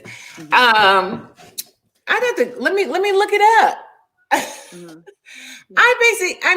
From my standpoint, creativity is energy. It's energy that we've received. It's energy that has that we embody as a creative being. My whole creativity comes from above because I was created by a creator to create. So in that, I find that creativity is an energy that is a part of who I am and I think my makeup. Yeah, and I think that what you're saying, I agree with you completely. I think that it is, it's everything that surrounds you every single day, and so sometimes you just have to pay attention. The butterfly you saw, the owl that just perched on the somewhere, a hummingbird that came to your face, the flowers, the trees. It's like everything. It's everywhere. It's like the air you breathe. There is nothing that is not a part of creativity. I find that there is absolutely nothing in life. And that's why it's like sometimes when you're around people, it's like, what, you didn't see that? Right. I have done that. Or when you go like this. And I love the fact that everything, it's almost like you are so alive that everything that you see stimulates you. Even words, one word to a song. That's how I got, one title. And I said, that's what I'm going to do, and it was like Tales of the African Mermaid. And then I went from Tales of an African Mermaid. Okay, well here, let me find out about hurricanes. Why would a mermaid and a hurricane? How, like then it becomes where you're breaking it Oh, down, yes. and Yes. it is so inspiring, and I love being, I love our history, but I love other cultures and how I can pull those stories in. Yes. So I am one of those people. I am documentary. I mean, like I have a long list in the history of my, my phone of what I'm going to listen to for the day, Oh, and so that I wow. can be inspired. But it could be one word that makes me go look up the history of something. And Oh, yeah. I'm so that way. Like I'll hear something and I'm like totally like Pancho was, what was the black thing or whatever? And Pancho was like, well, what is it? What's the whole thing? And I'm Right. like, Right. Right. I'm right there, Exactly. I'm like, what is it? I want to know too. I want to know the full definition, because I find that if you know the full definition, then you can actually you get the fullness of it, and then you can, out of that, once you learn it, you can actually pour it out. Right. I always tell people what we do is what you see, what we do, what they see, what Karen do when they see the bowls and the cups. It's just, that's the overflow. I tell people that's merely the overflow of my creativity. All of this, my creativity, I am so full that the world gets the overflow. Right. I mean, and that is a true statement, because I am full every single day, and if I had to break it into, like, I mean, break it down. I kid you not. It's like a Soul Train line. I'm walking in my studio and I'm like, oh, it's about to be on in here. What are we doing? And then having, like all of these things being processed. So right now I'm carving. I have some glazing over here. I have some assembly, to put over here. And then I'm thinking thinking about my wheel, like, so what are you going to throw next? And so that it can be ready for you to go ahead and use that clean palette. And then, what are you trying to sculpt as far as a body? What is the story? What are you trying to deliver? Right. And that's the whole thing. And I love that. And I think that's why our energy is so, it's like I said, when you went to see Pancho, I was like, I didn't talk to Karen today. As if we talk every, you know what I'm saying? As if we talk every day, or as if we're like we were bosom buddies from way back when. Right. I had that in my head. I didn't talk to Karen today. I know. I know. And you guys, I have the pieces that we had done, and I I haven't even looked at them. Like, I looked at them one time, I took a peek at them and said, hey y'all, but like I have not actually sat down to look at them and go, hey y'all, like look at the details. But it was what I do love about creativity and also creating with other artists. It is very humbling to be able to work with another artist and learn how to be quiet and listen to what they have to say, but also think outside of the box of, okay, well, this is what they've given me. Now, how do I work it where I'm okay? Because Pancho was like, come on. Right. Like, that's just it. Right. Yeah, that's one of the things we had talked about today. It's like taking something that you learn from somebody else, and then you really make it yours. You make it who you are. Because one of the things you said is like, yeah, Louise, if I was doing that, I'd put the tube in it. Then it becomes Karen. Right. Then it becomes Karen's. And that's the whole thing. And I think that's one of the things that I really love is, and I love watching you, and I love what you're doing, because you are like, I'm up in here in my studio with my music on, and I'm like dancing. And my kids, I remember I was telling somebody the story. I said one time my son was he was calling upstairs to me, and I said, hey, I was on the I was live, and my son said, Mom, we didn't know, because you break out in song everywhere, anytime. So we didn't know that you was recording or whatever, because that's just you. And I feel that all of that embodies, that's all of that creativity comes out, and that's when I first met you, when you came and did your test, and you were like, hey, I was like, all right. Right. And and I want people to understand that, yes, this is who we are, but we also have our downtimes too. Oh where yeah. we actually have to just be, just be in the space of where we are, or just whatever it may be. Right. I like that kind of time too. Right. Oh no, so. quiet time is like the best. And honestly, I'll be honest, the reason why, because people are like, Louise, you live stream, you do this. And I said, honestly, the reason why I can do it is because I have personal time. I have private time. I have time. It's like, no, you're not going to see me 24 hours a day, because you have to have that time in order to come and be here. It's like you have to. And I feel, and I find that it's, I always tell people, you have to have somebody pouring into you in order to pour out into other people. And if you don't, and that's what we get when we're blending together and we're working together, you pour into me, Karen. And Pancho pours into me, and we pour into each other. Because if you're just pouring out, what happens? You empty out. So by having all of these other artists around, and you're getting, I love being around other artists. Why? Because I feel like I'm constantly being poured into and learning, and then in the process also being able to pour into other people. So that's what, you have to have that charging. You have to have that charging. And we do have our downtimes. Yeah, because I have to purge all of that, because if I don't purge that, then I would never sleep.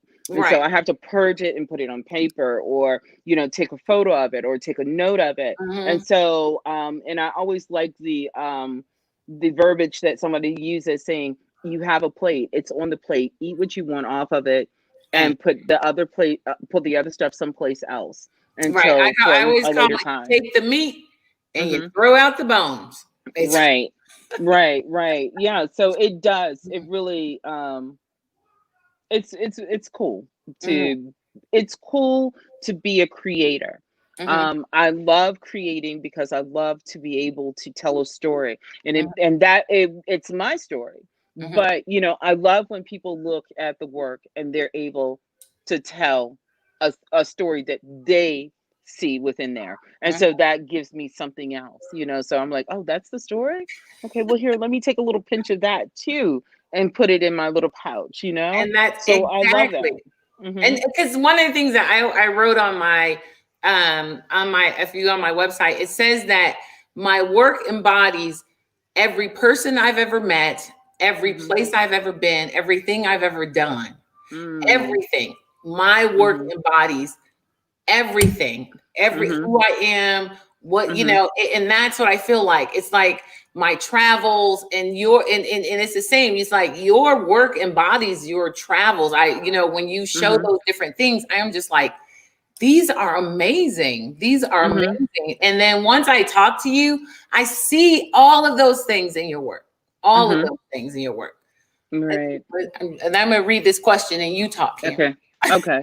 Well, and I am also inspired by the teaching that I get to do. And so I get to teach class, and those students that I teach during the week, they inspire me, but I'm also glad that I'm able to inspire them and have them be proud of the work that they're doing to take out to the world. So it's really, really, because this is known, the work that I'm doing is not a secret.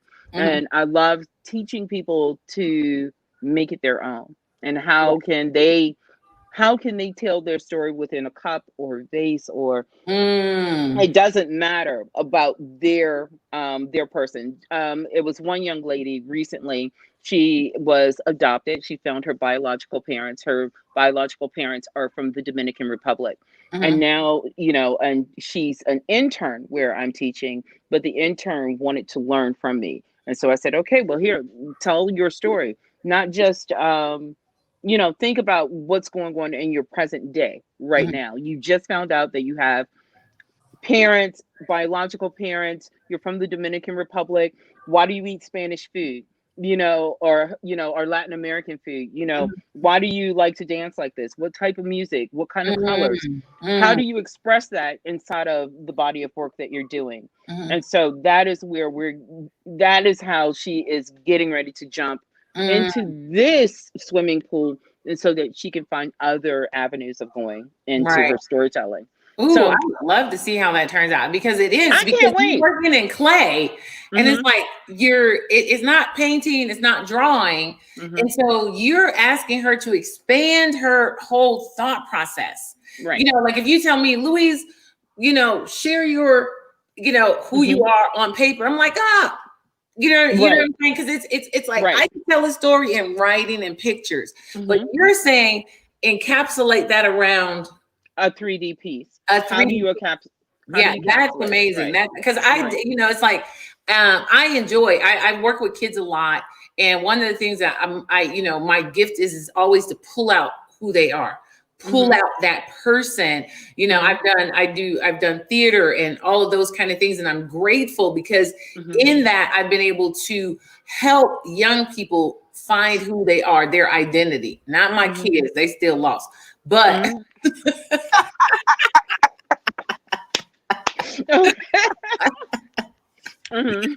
help everybody else, but in that being able to pull out who they are, and that's the beauty of it, Karen, is what you said, is to be able to take what we have and give it, because that's what it is. It's not sharing, it's giving it. It's giving and imparting what we have and what we know into the next generation. Exactly. And I would not have been able to do what I do. I mean, of course I would have been able to create and I would have been able to do it, but I had a lot of people down that road, so, and they came with open arms, like Charles Smith, who's an amazing potter down in Alabama, Woodrow Nash, who's in Ohio, dealing with Alpha So in Senegal, and Sunny over in Ghana, Pancho in the beginning, like, girl, what you gonna do? So having these people, who give you words of wisdom or techniques, these are the things that they're giving to you as a gift, and you want to make sure that those gifts are being seen in the creativity that you're doing, but also taking those gifts that you've learned, and the new ones that you've learned, to send it to the new group, because, and so that it can just continue, because I want to be the person who's still alive, that they can come and knock on the door and say, hey, I got a question. Right. Because, we can't always do that, So I want to go ahead. I'm sorry, Kane. Go ahead. And as an I want to be that artist who you could call and say, hey, because I did it, and they were surprised that I did it. So when I called Charles Smith, I was like, hey, I got some work. I want you to check it out. He's 70 years old. He sends me the work to, and we had never met each other. And I would send him a photo through email, and he would say, think outside of the box. You being lazy. What is this? So he was very direct, and I love the directness of the mentors that I've had. Right. Because I mean, it may have hurt my feelings a little bit, but it also made me look within myself to say, you're better. Right. They see that you're better. So what are you going to do? Now, what are you going to do? And that's that's what I think is the important part, is as a creative being, being able to take, I'm not talking about rude criticism or criticism that's built to tear you down, but being able to take that kind of criticism and saying where it's helpful, where they're not trying to tear you down, they're trying to build you up, and knowing the difference, because as a creator, you have to know the difference, because we could easily say, oh, well, you know what? That person just don't understand me. They don't know where I'm trying to go or what I'm trying to do. But I find that if you want to better yourself, you take that, it's like, you take it and be like, I'm going to run with this. I'm going to keep it going. I'm going to run with it. I'm going to better myself. So the next time you see it, you won't be saying that. Right. Yeah, absolutely. So, Absolutely. So, yeah, these years have been a very amazing journey. And I can't wait to see what happens in the I future. know, I know. I think I don't know if it was you or but last year it was like boozow, and I Mhm. can't say that it was in actual painting work, but Mhm. my last year for creativity just blew the roof off of my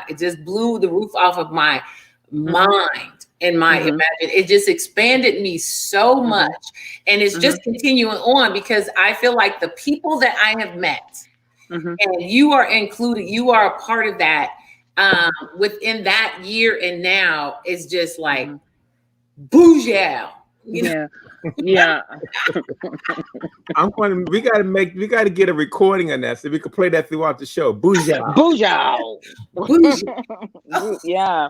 No, it's just, I love what I do. And as an artist, you've got to love what you do. Like, Mhm. I breathe this. And I love when somebody Mm. gives me a challenge and Mhm. says, Which they have done during this creative quarantine. bam. Okay, you know, you know what my Well, first of all, I want to thank you, ladies, for touching on the subject of creativity. We got a lot of responses to it. I've been showing them while you guys have been talking. Mhm, mhm, Our goal in the next half is to have some discussions where we share some thoughts on different things. A lot of people are grinding and working, and you can see who else can grind on carving us a vase Karen, and talk only about and Karen. have a articulate conversation about creativity at the same time. Okay, because she was definitely working it out. I was working while you guys we were Is that the talking. I know. is that the This second one? Yeah, that's tears. Yeah. That's because you Karen. Wow, you've been carving it up. She has been carving. Yes. Hmm. So She's in I'm the going back in zone. here. Karen's in Yeah. the Karen zone. That's what we're gonna call it from now on. If we see somebody in the Karen zone, but we haven't seen that much. Well, I want to thank you two ladies for carrying on that dialogue. It's time for us to do some commercials around the joint so we can pay the bills. Nah, I wish it was like that. I was like, I look like.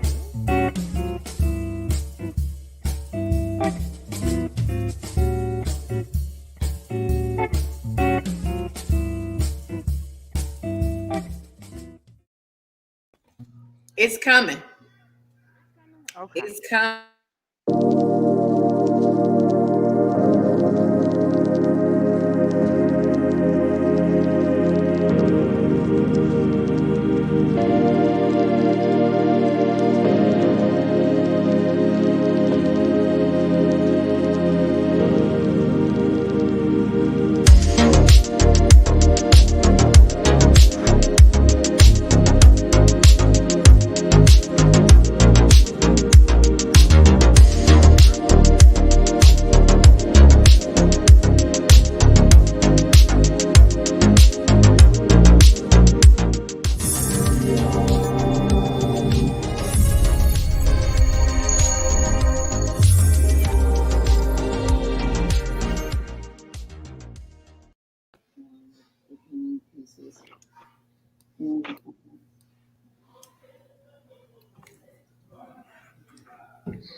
It gets to be expensive, I'll say. Once, if you're framing and hanging to sell. I have hundreds of paintings around the house. And the other good thing about wood, though, is that you can paint both ways. So I can use the same canvas 3 or 4 times until I get something that I really am in love with. Yeah, for some reason I'm just not getting the grain right, so I'm gonna go on with something else.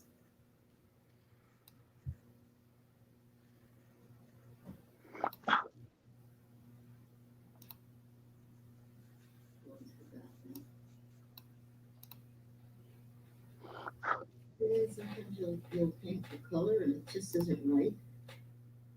And then sometimes everything just goes perfectly. Perfectly. Um, But oh, actually, this color is good. I like this. And this is a bowl from the kitchen. You know, the nice thing is we all have things in our homes that we can use as props. This is like a little candy wrapper. Let's see if we can get this green together.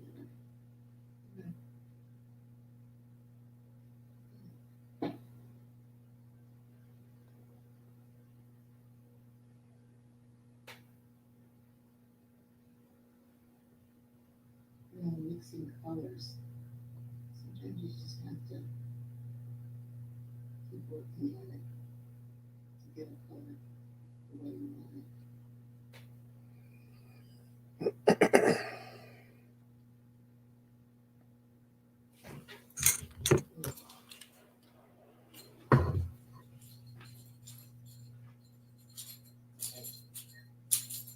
So what I'll do is I'll keep working on this.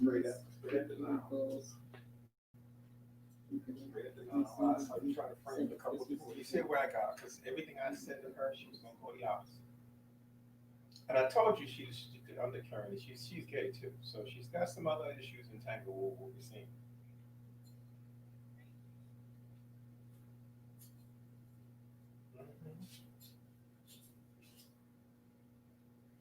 Yeah, that's I don't know. That's this version rather than the last version that I had to wipe away. But it just goes to show you. Yeah. Good point. Let me see what Karen called me real quick.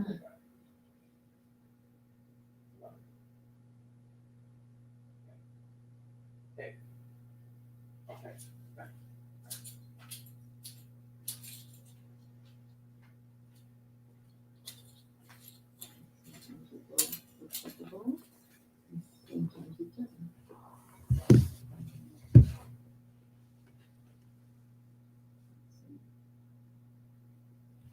I'm just picking colors. I hadn't really planned on the colors that I'm going to use for this.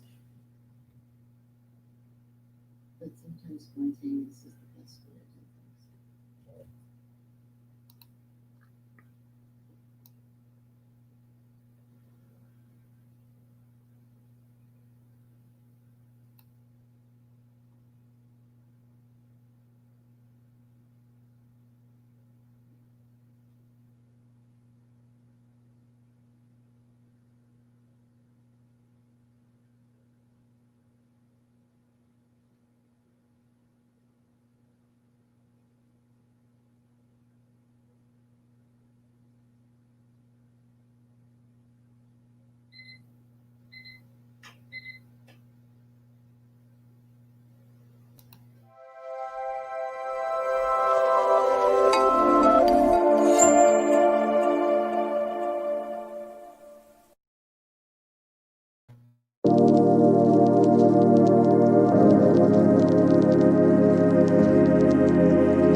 Hey there. So I'm back. I'm here to talk about this painting that I'm doing of a barn owl.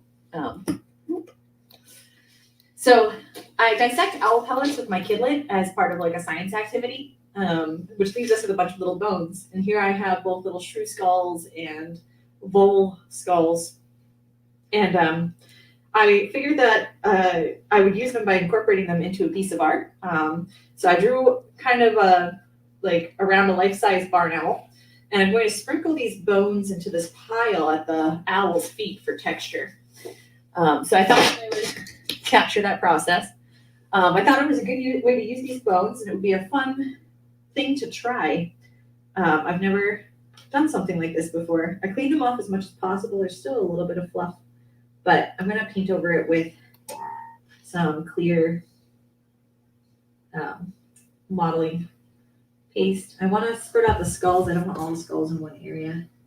I've got one whole vole skull that I totally thought about saving. I like the little shrew skulls because they've got these cool pointy teeth that are covered in iron, so they're nice and red. So what I did was I used the spatula to kind of add some fun texture to the medium. So I'm putting the biggest parts by hand, and then I'm going to spread the little ones like sprinkles. I want all of the thicker parts in the front of the canvas, whereas the little ones, I don't mind if some of them end up on the side.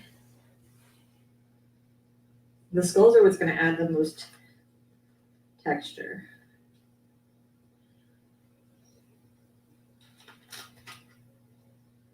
Unfortunately, with skulls and owl pellets, they do break up, so I don't want them all to be facing up. It's a pile of bones after all, so some of them are going to end up upside down. I don't want it to look too regular. I want it to look random. So now I'm sprinkling.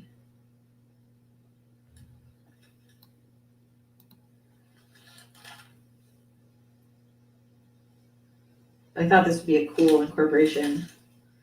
I've never seen art done with owl pellets before, other than, making a rat skeleton. Or mouse skeleton, more accurately. They don't really eat rats. Rats are a little big for them.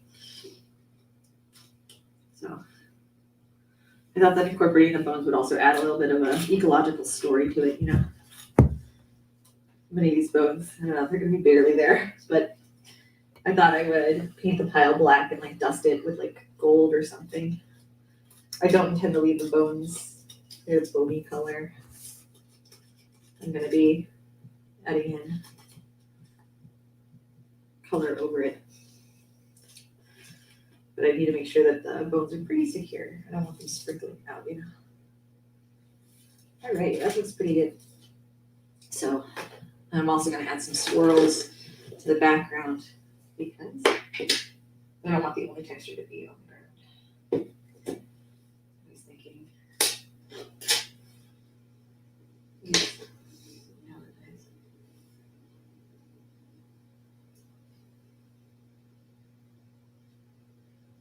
I like this modeling paste. It does, however, you can't control it exactly. It does kind of ball in interesting ways. So I find that applying it flat and then tracing lines into it is often, for me, the best way to work with this.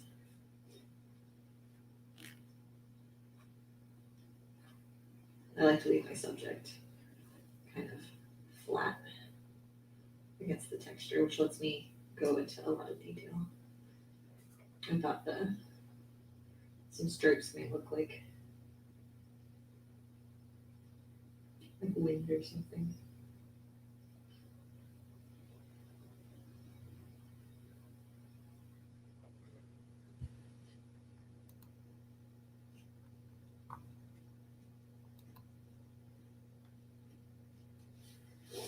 I'm trying not to make the lines too obvious or anything like that, because I can't control them and make them super straight. So I don't want them to draw so much attention by being too regular.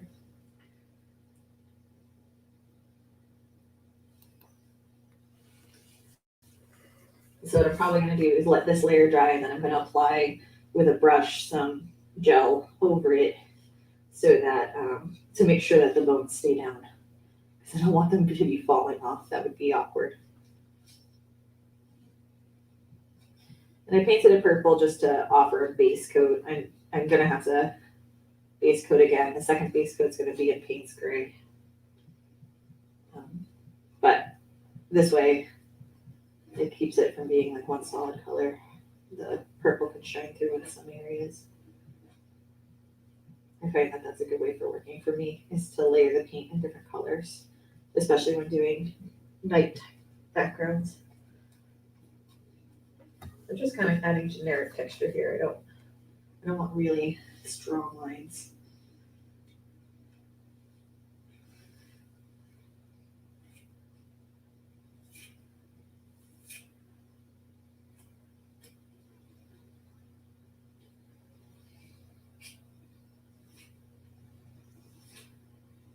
I just don't want it to be flat.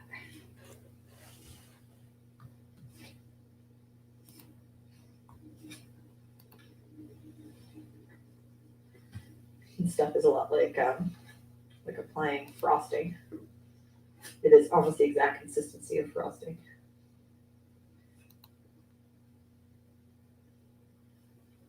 I like to let the lines overlap.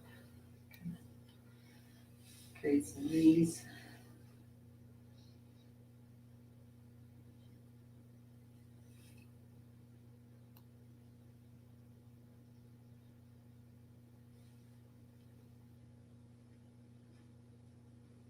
I'm going to be painting some fog.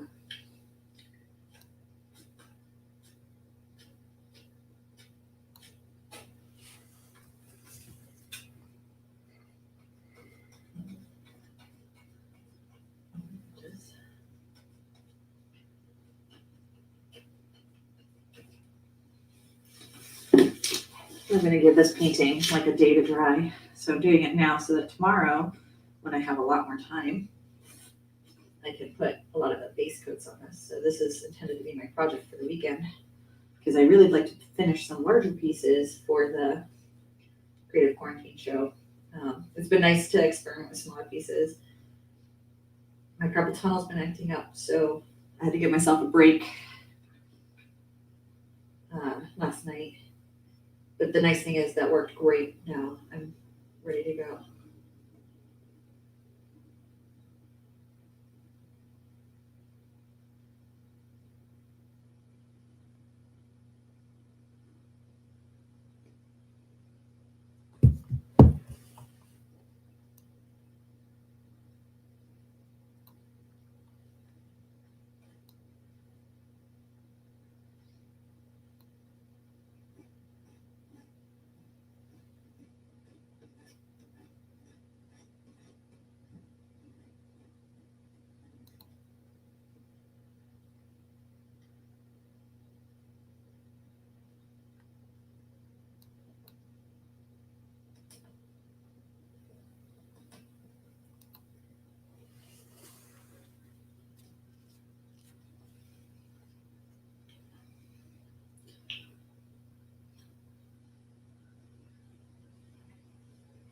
It always looks so messy at this stage. I'm a little bit wondering how I'm going to handle this. I've got these planets here in this background. Although I consider just painting over them. Excuse me.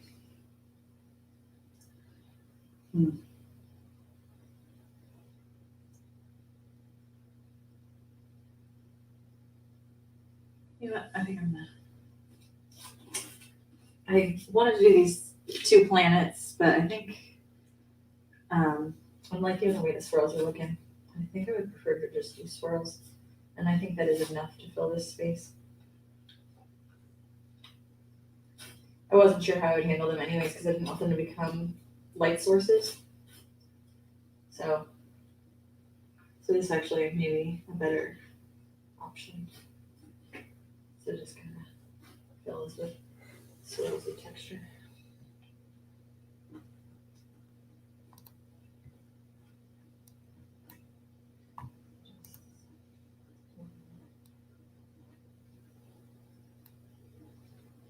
It's okay if there's like these little peaks. Those actually look really nice covered in paint later, as long as there's some directionality to it.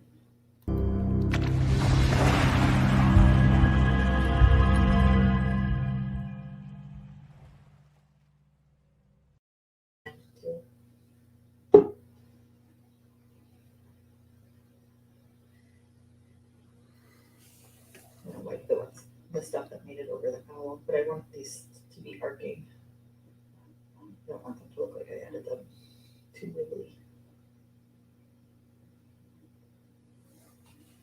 Sometimes it takes a few tries to get it right.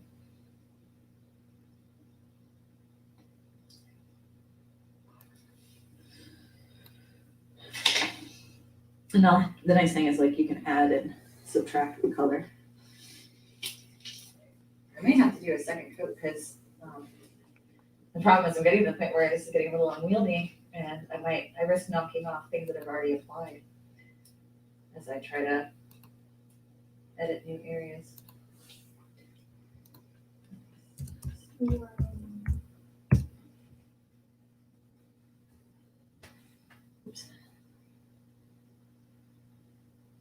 That was going on.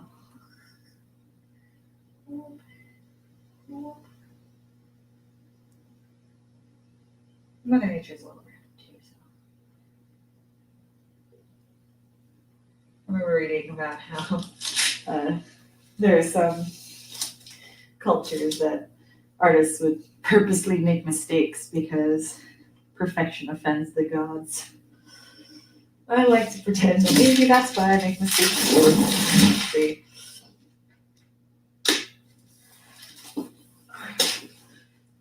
Look at the side.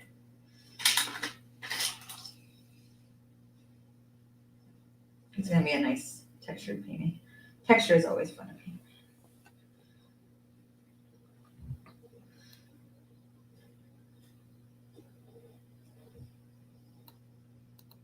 I want to make sure the corner isn't too bare, but I also don't want to like slather the corner so that it looks like it's been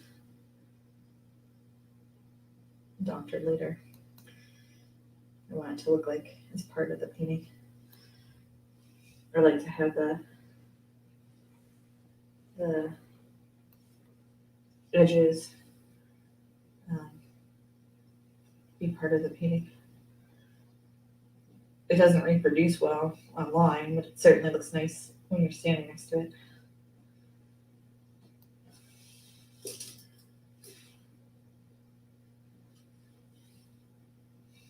But I also don't want it too thick on the sides because then it's hard to transport.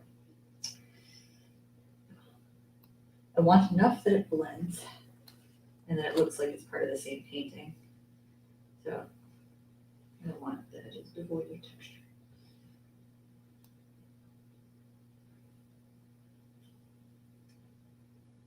But I avoid any of the large peaks that I allow on the front. That is one of the hard things about art, is you have to think about storage and framing, display. Like, it's not just about making what looks nice. It can also be about, all right, like the bones are cool and all, but how is that going to preserve? How safe is that to transport? Because it can look as cool as it wants, but if it all falls out in the backseat of my vehicle before I even get it to where it's going to be hung, that's no use to anybody. That's not okay. And I have had that lesson before with texture on canvases, where that looks really cool, but it's so delicate that you can't, touch it. And that might be fine for a small painting that you can like wrap up with a little bit of styrofoam, but if it's banging around, if it's a 3-foot painting, huge difference. I can't tell.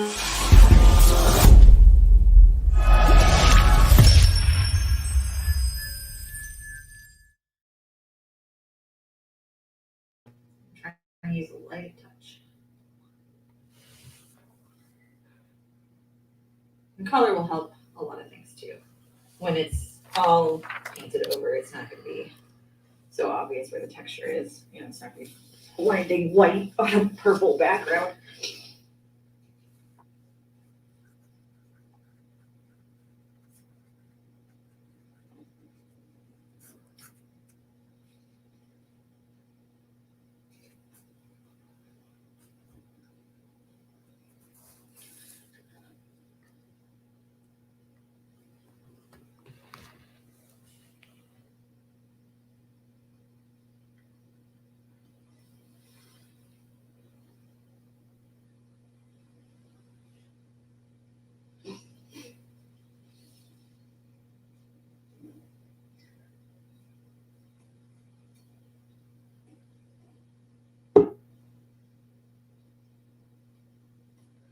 But part of the reason why I want to go over it with the clear gel is because I actually don't know the holding strength of the modeling paste, and I don't want to assume that it's going to be as good a glue, because that is quite the assumption to be making.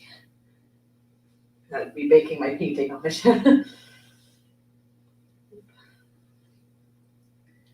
Seems to work better if I just like slather it on flat first and then carve into it.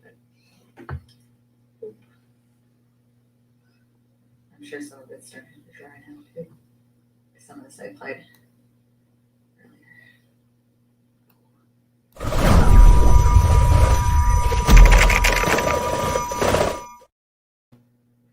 I kind of like the idea of these swirls because owls use sound to hunt, and I like representing sound visually. I have a touch of what's called synesthesia, where it's kind of like the brain thinks that it can see sound. And sometimes I get a touch of color from sound. And I have fun portraying that effect in my art. I don't have it as dramatic as some people. I've heard some beautiful stories of what other people see. And for me, it's not all songs or anything. It's certain music. Ironically, dance music does it. I see lots of teals, which is why I like to represent my coyotes. Howls with teals and turquoises and colors of that nature, because that's what I see.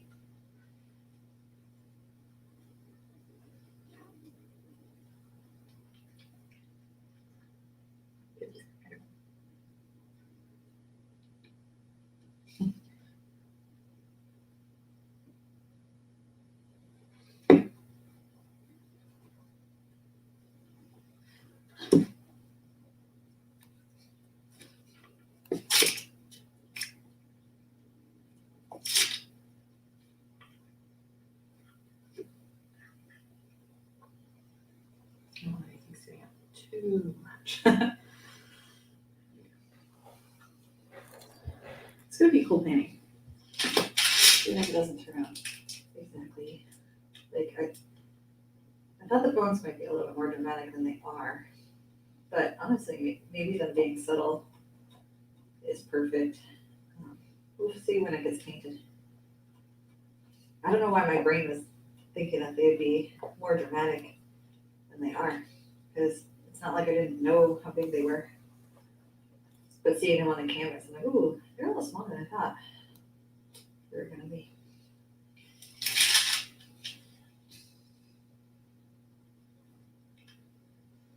Sometimes I like just letting it a little bit touch, because it kind of helps everything blend when there's just a little bit. Because when covered with paint, it'll just kind of help with the illusion of where the texture begins and ends. So I think that's good for the texture I'm adding. I just want to get rid of these, like where it's kind of smeared in the pocket. I don't want it to look smeared. That is not the intention, because I kind of want it to look like it's just part of the environment. It just exists, unquestionably so.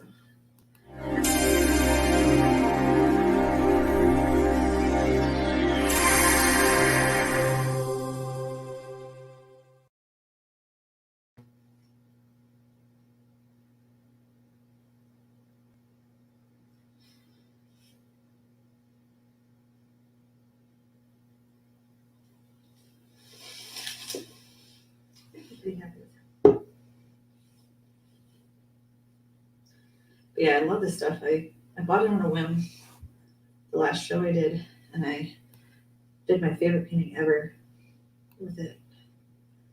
And I've been playing around with it since. So yeah, there you have it. Let's get a good look at that. I'll take the camera and let you see it.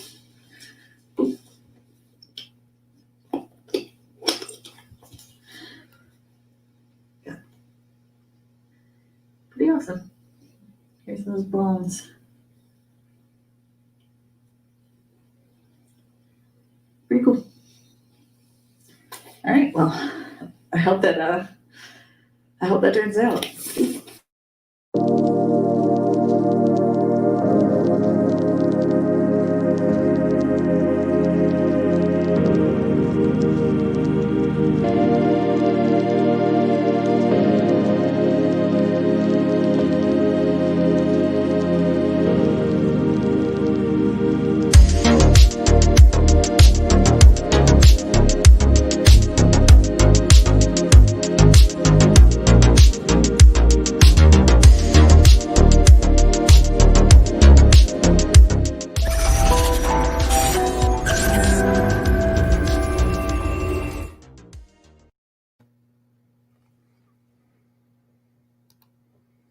Hello, hello, hello, everybody. What's happening, Karen? Say hi to Mr. Bibbs. Is that Karen? You know, hey, how are you? Ooh, can I have some? Tell me he don't have the right idea. He got some wine in his hand. Hey, here's to you. Hey, Louise, you're muted. Look, that's what I'm talking about. I'm not as smart as you guys. I gotta go with. I'm hydrated. This is the liqueur for creativity. If you ain't high on this, you ain't doing it. Wait a minute, hold on. I got something to show you then. There you go. Come on with it. Hold on, let me find it. Gotta find my stash. Give me a minute, I'll find it. Because you gotta find her stash. There's one thing you'll learn about the quarantine. We let it all hang out. Lord. Yeah, y'all talking some serious stuff. Maybe I need another. Okay, hold on. I need a bottle up in here. I need a bottle. I clearly forgot to put the bottle. Well, I have been behaving as the host, but I do have a little something around here too. Go ahead. I got the bottle of rum chata. I tend to wait a minute. It's on now. Some rum chata in the house. Well, here's the all. This is cheers. Look, to Louise going to her wine cellar. Get to the wine cellar. This is really cool. So 1856 is Uncle Nearest. Uncle Nearest actually was an enslaved African who actually created the recipe for Jack Daniels. Jack Daniels, that's right. And we got to learn to bring all this hidden culture out. People need to know that. Yes. So we got to do a better job on that. Yeah. Hey, Pancho, we got to do a better job. Well, I think what happens is that the word is getting out. I told you. Hey, there it is. She's got sparkling. Is that apple cider? Yeah, she got sparkling There you go. cider. She's our angel in the group. We gotta have one. I had to run all the way downstairs for that, Karen. That apple cider would go good with Carmen's brew. Apple cider and what do you got there, Carmen? Karen, what do you got there? Uncle Nearest whiskey. Yeah, we can put that with Louise's brew. Apple cider. Try it with apple cider. Here you go. Cheers, Karen. Cheers. Cheers. Cheers to the creative quarantine. That's right. That's right. You don't know what's happening in that cup. I don't know what's in Karen. My cup. It's a smoothie. Yeah, it's always a smoothie. Yeah, right. Hey, Well, Charles, I want to get ready to open the dialogue with you on a couple of subjects. Would you get ready to show something, Karen? yeah, I all want of to show it. it off. Yeah, Karen and I are working on a collaboration together. That's what I'm talking about. Did Yeah, you etch that? Who etched it? I drew on it and she etched it. Oh, okay. That's nice. That's Yeah, I see beautiful. that Poncho flair in there. Yeah, so Yep. we've been really doing a lot of collaborations of being prepared for this particular quarantine. Oh, but LaShawn is killing all of us. And LaShawn is doing his thing. He got us working. I think he may have sent me 12 pieces. Well, he's very prolific that way. He is. Sean's got us working in overtime. It's gonna be the LaShawn show. That's all right. It's all good. That's what I love to collaborate with. I haven't done it yet with well, you actually have, but it was our first virtual when you were working from California, he was working from Texas, and I was working from Baltimore. Oh, okay. Yeah, that was I think 2009. Yeah. Time is flying, y'all. It is. Yeah, it is. All right, ladies. All right, let's get into to show you how that quarantine affected me. And I got some stuff behind me, even with Cynthia St. James, where we collaborated. But all our collaborations, Poncho, came out of the quarantine. Man. I wanted to have you back on. You came on our introduction show. We basically, welcomed all the artists, told them what we were doing. Couple things I want to talk to you about. And the first thing I want to talk to you about is that tell me what the beginning premise from your perspective of the quarantines that we were doing. Tell folks the background of it, because I think a lot of people are looking at it and they're getting a misconception of what the pre-quarantine was. Well, actually, me and you have been talking to each other from a distance, and then when we got together, but our work was so prolific. You were prolific, I was prolific, and then we started thinking. Charles, what's your definition of prolific? Well, it just runs off your lips if you're talking, but it's just running off the brush, and it was. And it hits the canvas, hits the paper spontaneously.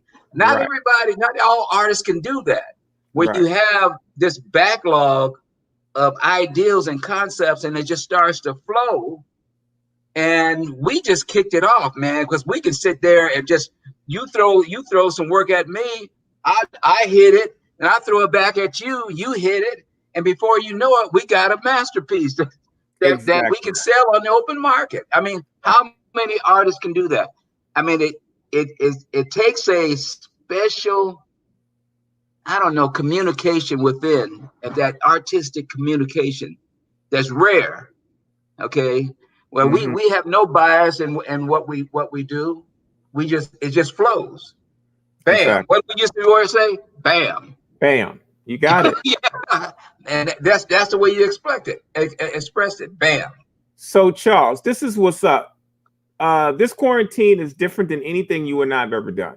Yeah. And the biggest difference is that the artists are now in their own studio. Yeah. And because of the quarantine, we've had to make this virtual. And the other side of that now is that we've included the public, whereas before that wasn't so much part of us. So I want you to tell people the foundation of how our quarantines were laid out. Well, the foundation was we thought what it would be like if we locked ourselves away from all interference, behind four walls, and just purely create. No rules, no guidelines, just two artists getting together and just letting it go. And no critiquing, just no critiquing. It was just free flow. I mean, anything that you wanted to do, we did some painted some pottery and stuff like that. Exactly. You hit it and then I hit it. Some of the stuff you did alone, some of the stuff I did alone, and some of the things we collaborated with. Right. But I think what happened on the collaboration side, we were able to benefit on the market, on the open market. Mm-hmm. And I think that's a plus too, where, artists come together and they create a product that you have two artists' signature on it that can be sold.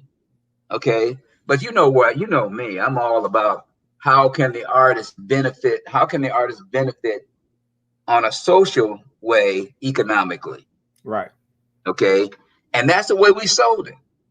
Okay, and I want to give homage to that whole collaboration concept because I believe that this collaboration concept came in when we used to go to the shows and see Jerry and Terry Lynn working. Oh yeah, amazing. These are two young twins, and they would come out, and one would hit it, sit down, the other would get up and hit it, sit down, Yeah. and for years, that's how they planted their career.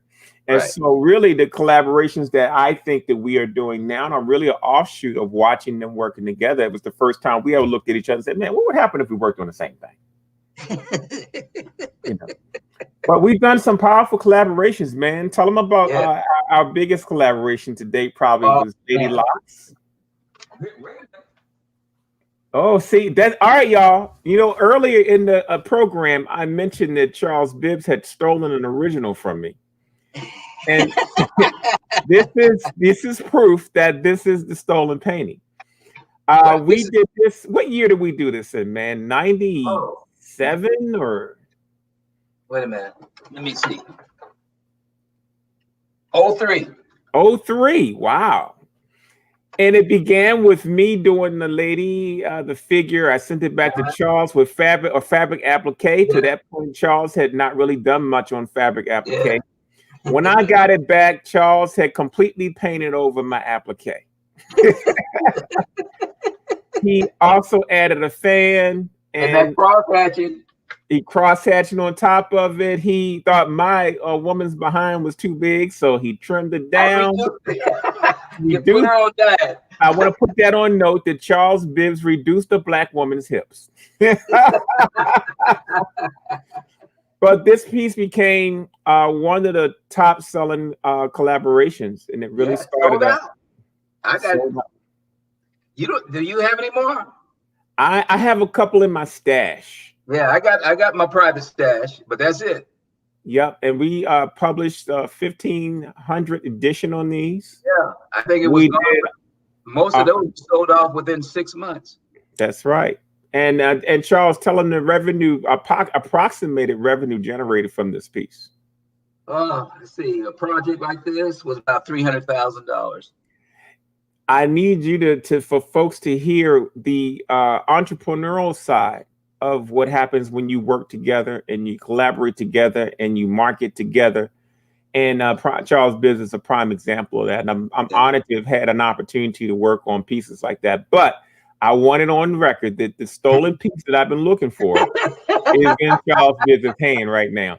Because the basic rule for for a collaboration, and we change the rules every day, right, Charles? Oh, yeah. But the rule is whoever supplies the piece owns the piece. And that's why normally we're supposed to do two. Well, we never did two. Did we do another one? We did, but not on the level of this one. This was probably the most substantial one we've done. Me and Charles Bibbs have probably done inwards of 25 to 30 collaborations, but they were a combination of small sketches, drawings, originals, and yes. So we did a lot of those, but we've only published two. We published this one and another piece called Two of a Kind, which became a very, very popular piece. So, Charles, again, I want to get back to the quarantine issue because our people are having a specific problem. Okay. One problem that was happening, and I'm sure you're aware of this, is that you were never really able to truly quarantine. And I want you to explain to people what that means. Because Charles has done 2 active quarantines. Right. But he acted as host. Yeah. So on that second quarantine, I was commuting back and forth from Los Angeles to Long Beach, to Riverside. Right, which was about an hour and a half. Yeah. You guys really lived together, woke up every morning together. Deborah Shedrick, Gwen Redfern. And Gwen Redfern. Yes. And I came in every morning. Mm-hmm.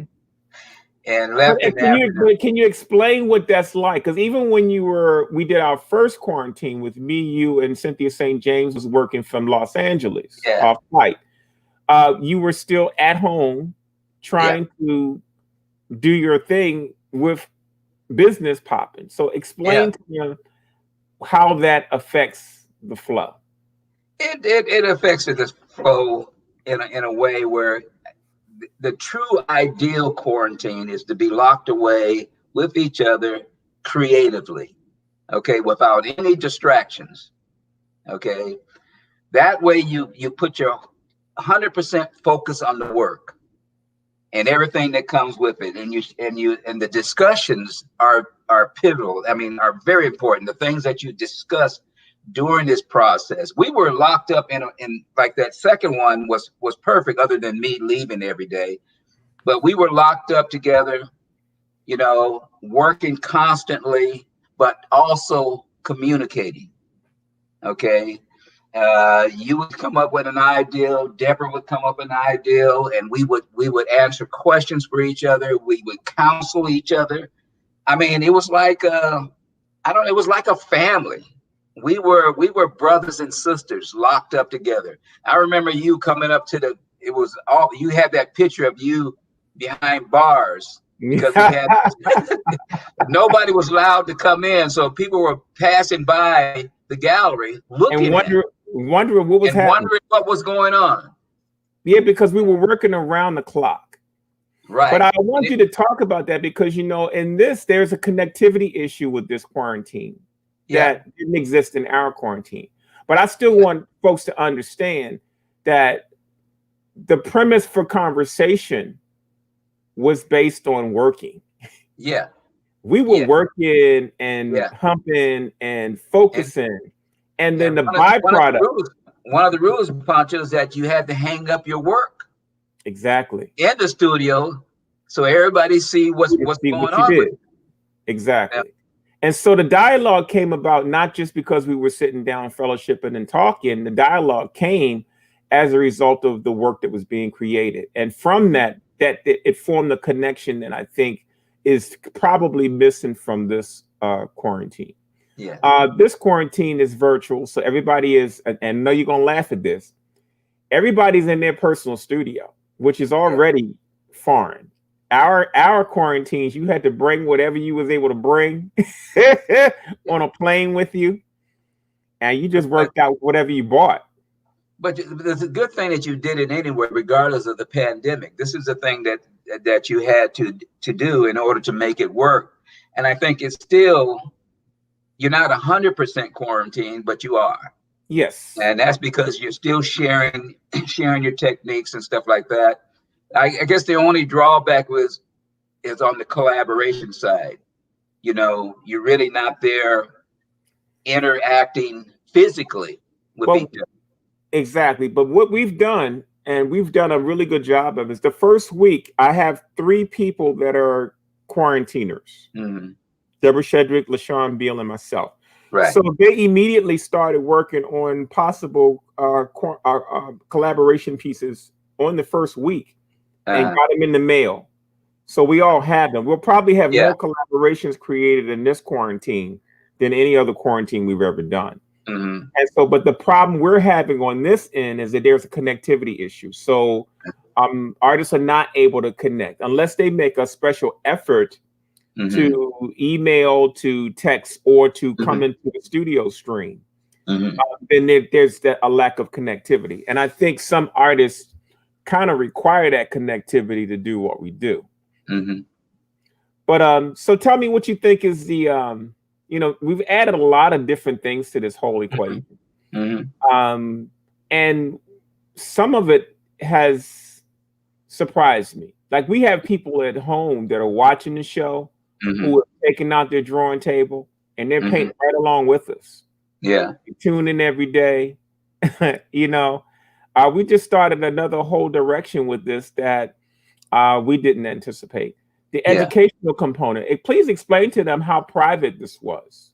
It was very private, but you know, that one quarantine that we did where we had a panel discussion that which is very vital because what I was thinking on future quarantines that we get sponsorships.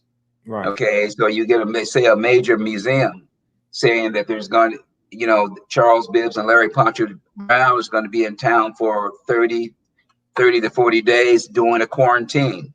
Okay, at the certain periods of that quarantine, you have, maybe college students, art students, or high school students come in and let them question you on the validity of a quarantine. What is a quarantine? What do you accomplish from artists coming together? What are those ideals? Because see, art has always been a solitary operation. I think in today's society, I think the more we interrelate, the more we work together, the better we be to the whole. Right. And one of the things that we miss now in this quarantine nationally is coming together. Okay. And it's showing, everything is showing because even your attitude on life has changed because you can't see grandma like you used to, or your kids like you used to, or your wife like you used to. You're acting differently. But I think art has always been something that kind of soothes all that, because we're selling more art now during the pandemic than we did before the pandemic. And why? Is because you have to understand the end use of your product that you produce, which is your art. The end use is 90% of it is on the walls in private homes. Where are people relegated to right now? Mm-hmm. In the homes. Okay, so Home Depot and places like that are doing all kinds of business because people decided to fix up their homes because that's where they're relegated to. They're spending more time at home. Exactly. And so understanding those dynamics, that was one of the keys to the quarantine, because we talked about those things. Exactly. We talked about how to better represent ourselves. We mm-hmm. talked about all those things that are surrounding. It wasn't just how we paint and how we create. It's how we set up a studio, how we interrelate with customers, that, all that plays in the quarantine, because you have a full ration of interrelated efforts while you're there that are so pivotal in your private life when you go back to your studio. Right. Those are the things you take back with you. And those are the things that help you become a better artist to your community. Right. Okay. And after you have to understand, we are servants to our community. The art doesn't belong to us. Mm-hmm. We are the creators of things that enlighten other people's lives. And we learned a lot of that. We had a lot of those philosophical discussions mm-hmm. in our quarantines when we were face to face. And I think you can still have that virtual. Well, we already have. What we're doing now.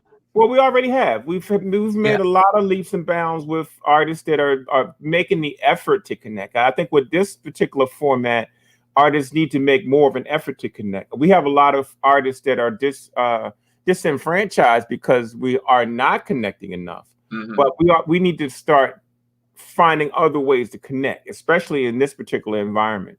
And so that's, I think, the biggest challenge we have with this particular quarantine is that artists are more separated than what we would normally do in the past. Mm-hmm. And the exchanges are coming virtually. So if you don't check into the feed, if you don't come on live and talk with Karen while she's online, or talk with me while you're online, then you're kind of left out of the conversation. To date, we have done 72 hours of programming. Mm-hmm. That's 3 complete days of programming. Mm-hmm. And we're just getting past the halfway point. So there's a possibility we're going to have quite a few hours of conversation. And people are beginning to binge watch what we've done. It's just new.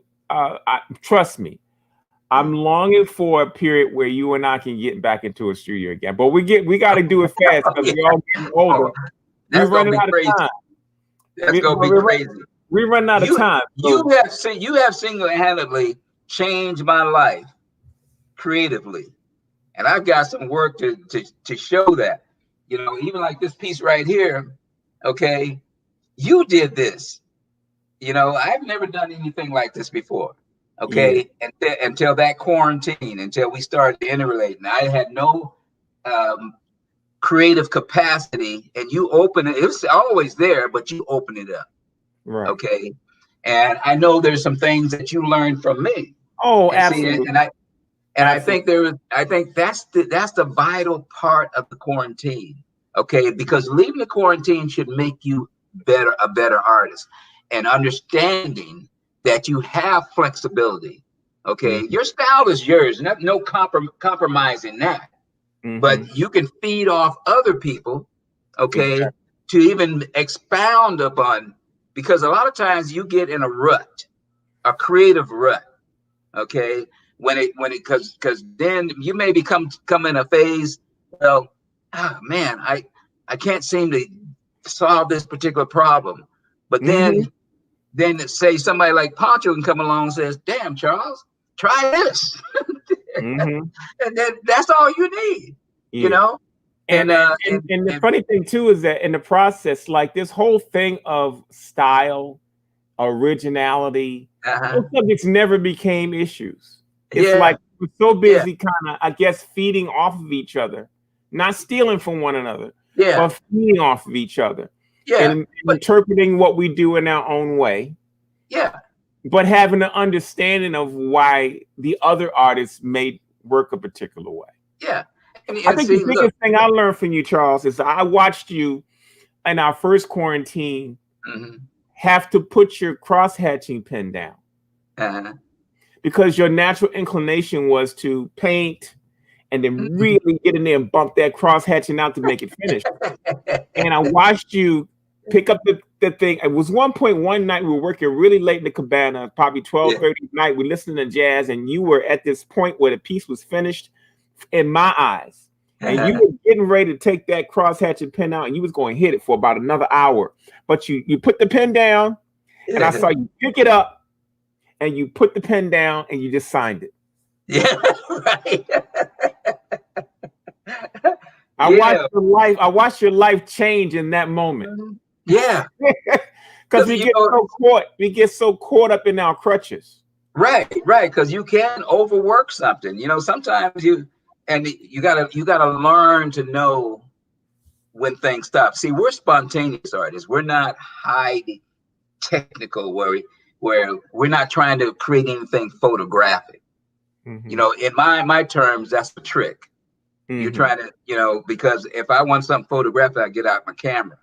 But I want to translate. I want to translate reality, okay, instead of duplicating it. Okay, and you showed a level of that where you came out of the womb doing that. Okay, but I seen some of your earlier stuff where you were doing the other thing. Okay, but that wasn't a comfortable level for you. So those experiences that you experienced are the same as me, because I looked at things as translation of reality, you know, rather than duplication. Because somebody had told me that's a pretty good trick. What do you want people to come up to your work and say, is that a photograph or a painting? Right. No, I want them to get into the subject matter itself. Right. Okay. I want them to see how, you can identify what it is, but wow, I never saw it that way.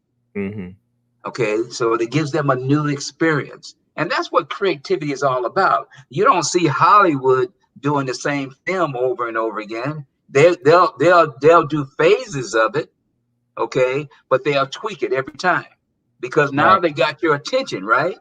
Right. When Hollywood gets your attention, then they start doing sequels, right? That's right. But it's never the same. It's just a version of the same. Right. Okay. Well, you were one of the same thing in art. You can do the same thing in art. You remember? You are a great example of somebody that has employed that because you did. He would do a 1 part, 2 part, 3 part, and there's a rule to a sequel. Charles, tell them Tell them the rule to a sequel. There's 5.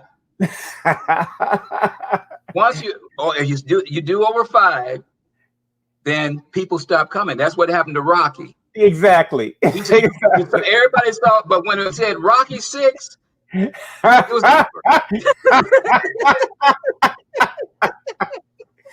So it's so funny. Some of the logic is very humorous, but it's true. Yeah. But it's marketing 101, you know. Right. And who says that artists should know what marketing is all about? If you're creating a product, okay, whether it's a ceramic vase, okay, you got to be able to sell that.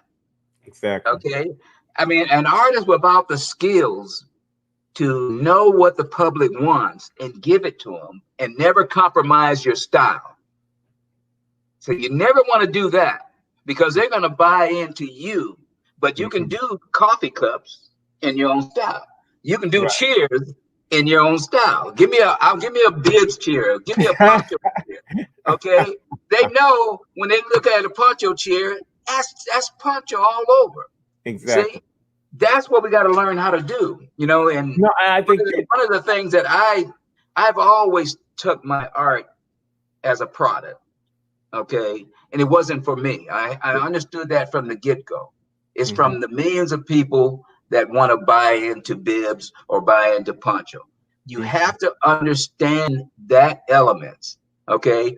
Look what Jacob Lawrence did. Look what Bearden did. They did their craft so well. It's still going on through other artists.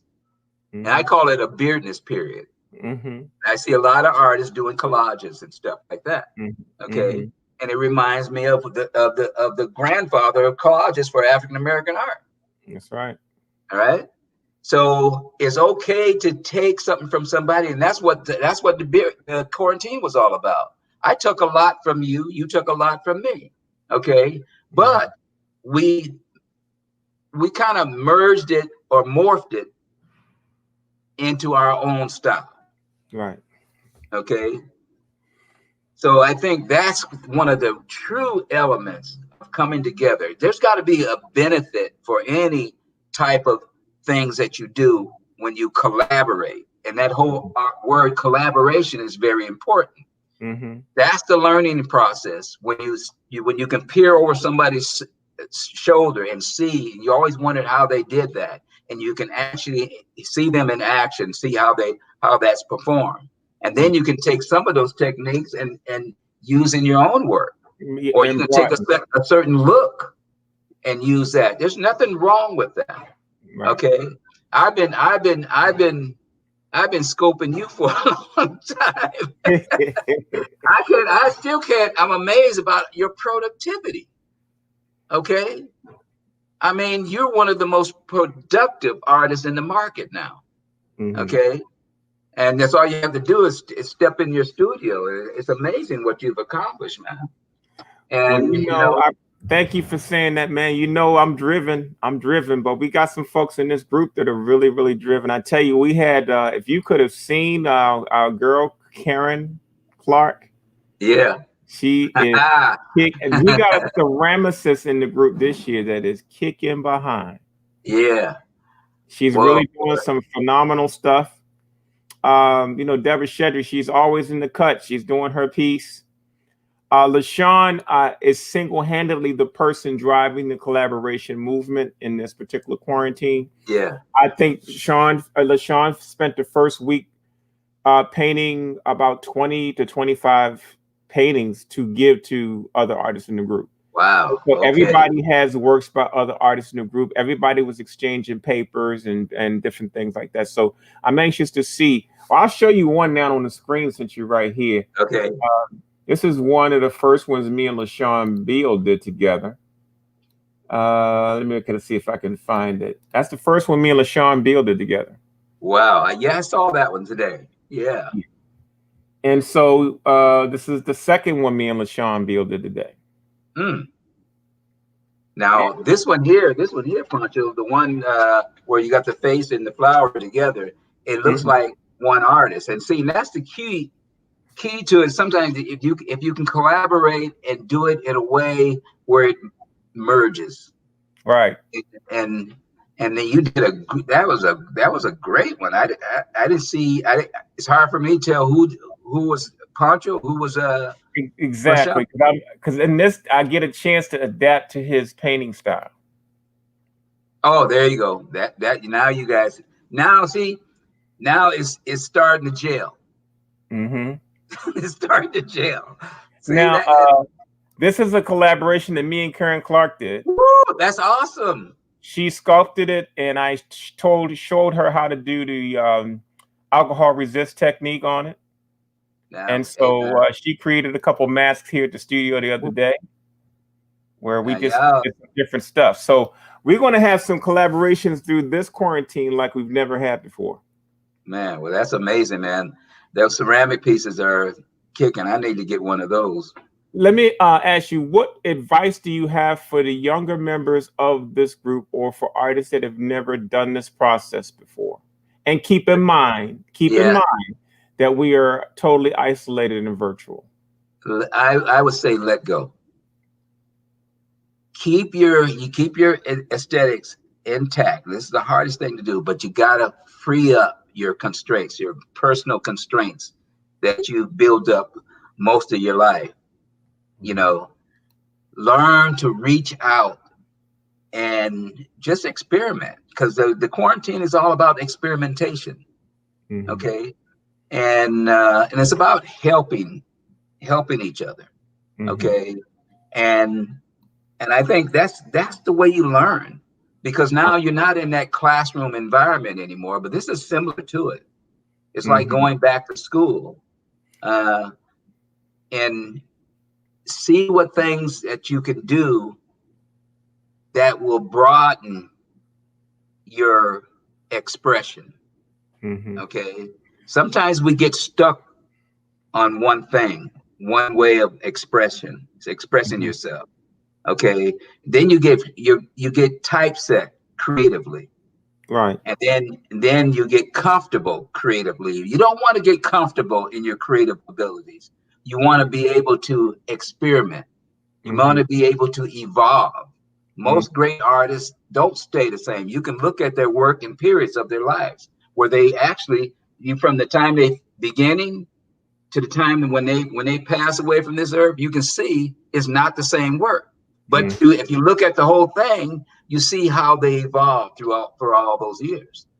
So that's what the quarantine has a tendency to do. So people wanting to come to the quarantine have to get to the point where they find themselves needing that. They need a way to unleash their creativity beyond where they're at.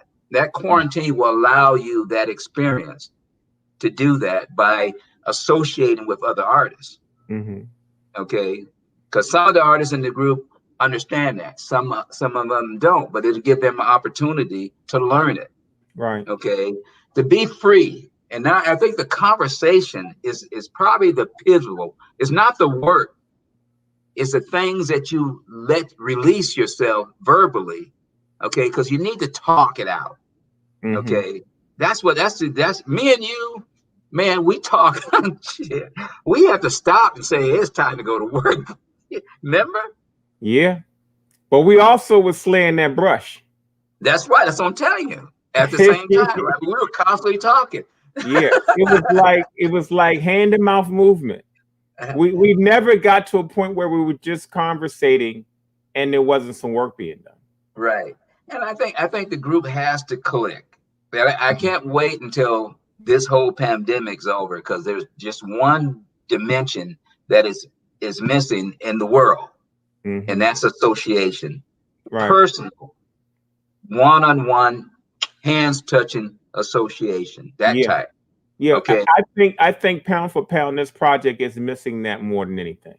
Yeah. The connectivity and the being in one space, and that's our biggest challenge. And but see what you achieve, Pancho, is learning. You understand what that is better than anybody. Okay, the importance of being face to face. You know that. Well, in our life, period. people have changed during this thing because we're cut off from our Exactly. fellow men. And I think that's probably why it's such an undercurrent in this particular project. It's not so much that we're separated and we're not communicating like we could. It's that we went through almost a year of being separated from everybody. Yeah. And now you're going to a quarantine where you're still extending that. And now you're creatively challenging yourself in that extreme isolation, because we operate in isolation. But now artists are probably in the most extreme isolation that they've ever been in. Mm-hmm. So I'm glad to hear that you are striving. But yeah, I'm looking forward to at least one more quarantine. I got to get you away from Elaine. I know Elaine probably standing off camera. She's standing off camera right now. Yeah, she's watching. She watching you. She give me sign language. Making sure you don't spell stuff wrong. She's going like this. I might have to pull up. I might have to give me some black SUVs and show up to your house and just take you. So I think that's the only way we're gonna get you to quarantine again. Hey man, let me show you something. When we quarantined with Cynthia. Yeah. Let me show you this piece. After the quarantine, me and Cynthia did this. Now you seen this? Yeah.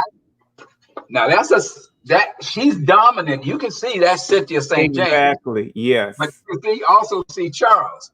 But let me tell you like this, man. You and Cynthia St. James are a gelled pair.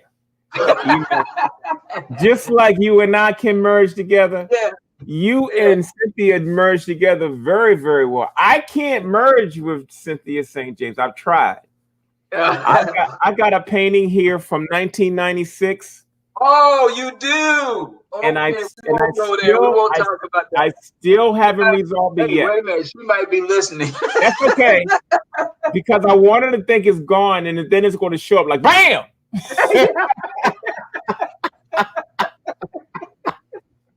And she gonna be so surprised.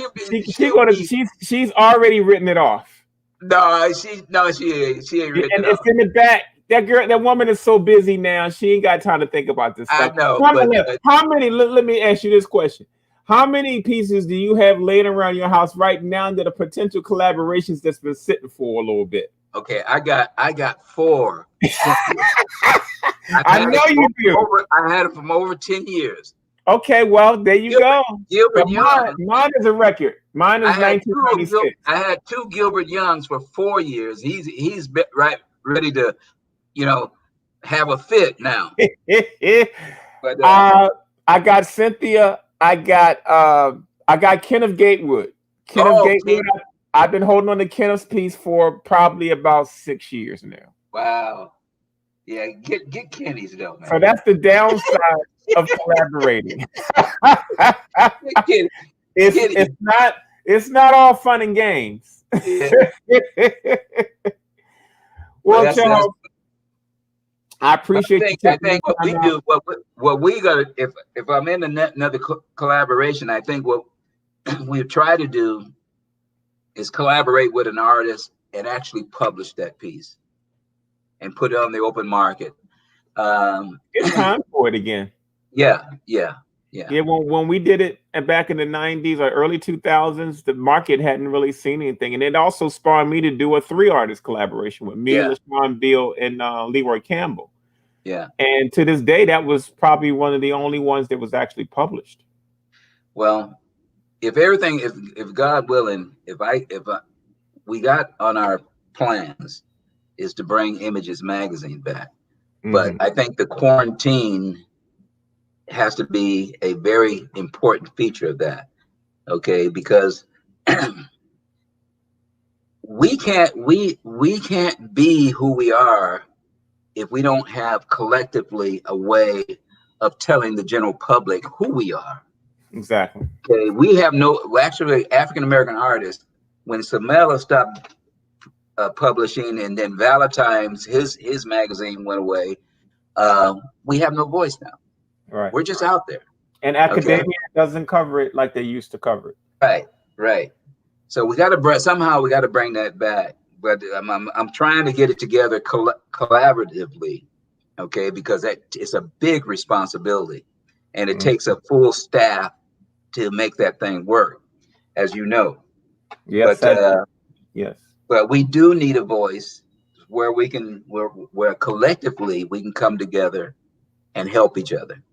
Because who are we serving? We're serving the general public. If you cut off that communication with the general public, thank God for social media.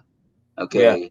But sometimes you got to have something in your hands, something Right. tangible that you Exactly. can touch and that you can always go to when you need it, you know. Right. Well, these are real challenging times, and trying to replace the connectivity issue is our biggest challenge. And I'm hoping that as we move forward with the quarantine, that we won't be challenged as much as this one has been challenged. But even through all of that, artists are finding a way. And this is the first time we've had 12. We went from 3 to 4. And we stayed in the 4 zone for a while. I've done a couple of larger ones that were 10 artists, but they were normally weekend quarantines. Check in on a Friday, check out on a Monday. This is the first full-blown 31-day quarantine. We're featuring 12 artists. So everybody's doing some amazing work. And so far, we're holding together pretty good despite the connectivity issues. So I don't know if you. So we're going to bring you in a little later on in the week. Maybe we'll talk to you again next week. Okay. You can take and pull out. All right. Okay. You guys got another week of it? We got 2 more weeks. 2 more weeks. Okay. Cool. I think I might be looking at the calendar wrong. No, we got a week and a half. Week and a half. Okay. So I bring out some more stolen paintings when I see you again. Hey, say hello to somebody that we know. Say hello to Deborah Shedrick. Hey, Debbie. Hey, I miss you. I remember her when she was just a little girl going to high school. Yeah. Yeah, we were in the same high school. Remember Narbonne High School? That's Look, I can't hear anymore. What you say? You're the West Coast girl. You can hear me. I said you started as a West Coast girl. Oh yeah. Yeah. I love the West Coast. Yeah. Well, not anymore. She's down in the deep South. Yeah. She's down in the gun rack South. My country. My country. All right, y'all. Well, you have a great day, man. Thank you so much for tuning in. Yeah, we love you guys. We love you too, man. We'll be checking back again. All right. All right, brother. What's up, Deborah Shedrick? Well, here I am again. Talk to me. What you got going on over there? I've been working on Mr. LaShawn Bill's pieces. Uh-oh. LaShawn has been the subject of the week. I think he got all of us working on his stuff. Oh my goodness, here's my oh nice. Yeah. Nice. Wow. I love that. Thank you. Very nice. And I knew there was an and. He sent me 3 plates, so I'll show you this one. Oh, nice. Nice. I like that, Deborah. I like that. I like that. I like what you did with that. And I'm trying to decide if I'm through with this one. I didn't do that much. Nice. Oh, I like that. I like what you did over there. I like that. Thank you. Yeah. And for tonight, I'll be working on this one. Oh, nice. So that's what I've been doing all day. I got some ideas from you. I did too. See, I'm glad I'm good for something. Glad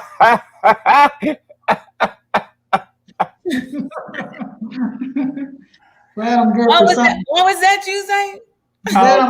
Deborah Shedrick, we're gonna I'm gonna have a private conversation with you for a minute, since you are a veteran of the quarantine, and we talked about the 2007 quarantine. I was looking at that last night. I said, "Who is that pretty little girl?" wish her still looked Yes, like you that. were a little girl. I was like, that's Deborah. I know,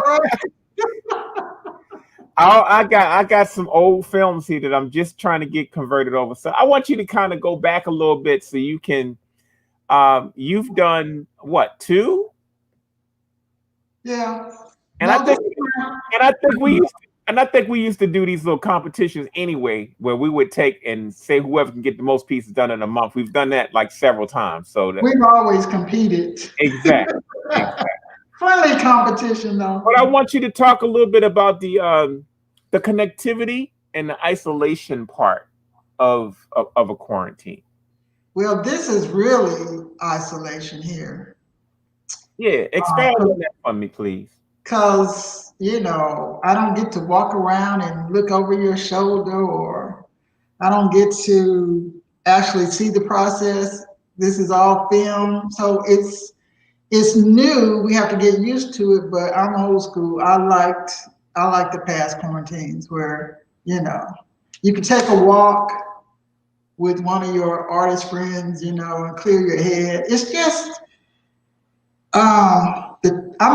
I guess a touchy-feely type of person. Mm-hmm. I can get into that mood more so than not. So I missed that aspect of what the creative quarantine was, as opposed to this. But this is needed too.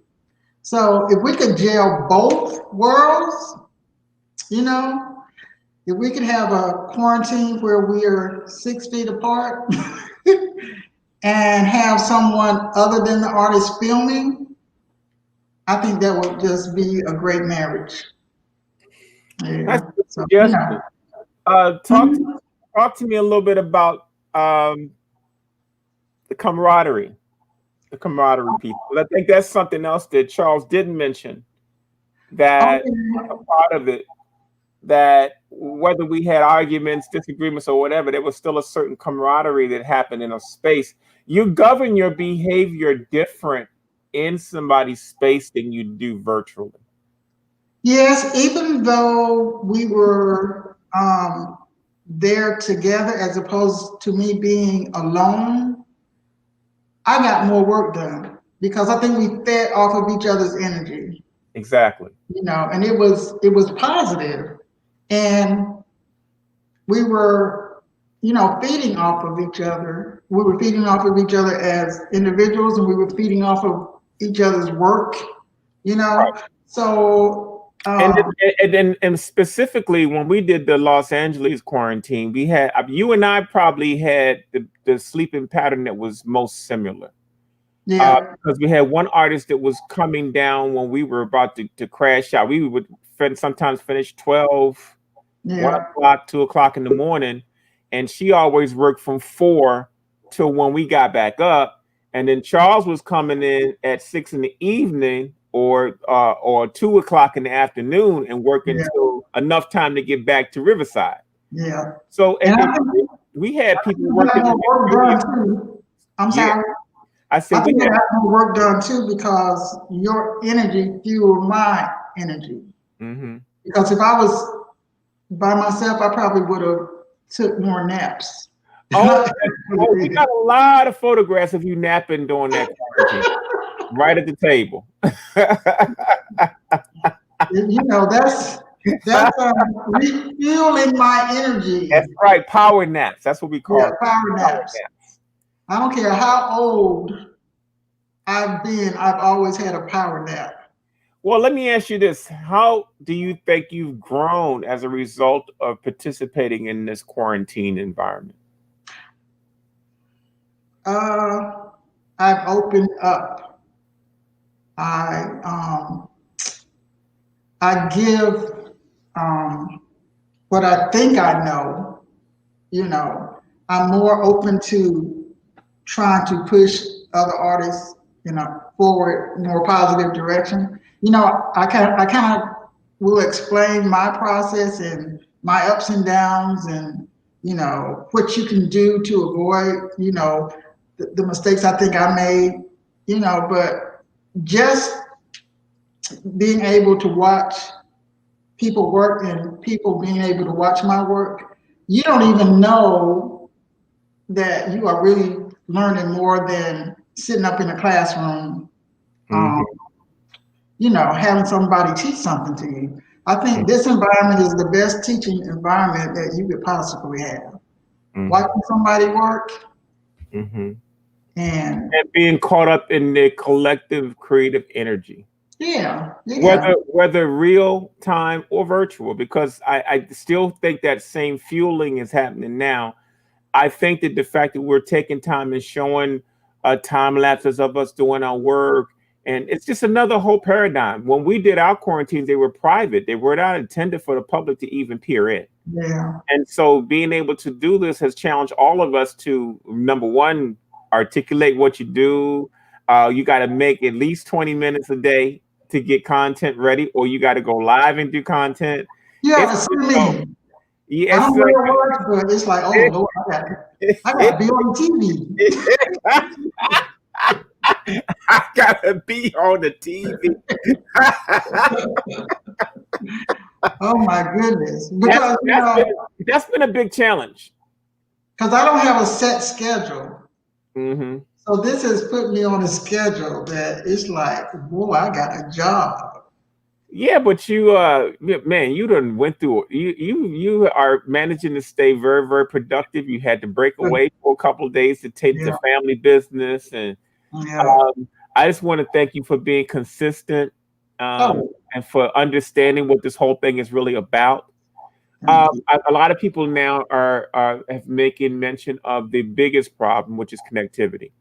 And as we get beyond the halfway point, the lack of connectivity is really bothering portions of the artists that are in this project. And I think I need to be more sensitive to that, because my partner in crime, Charles, and I have a whole different chemistry. You and I have a different chemistry. We never really required that kind of connectivity because we had a spiritual connectivity already.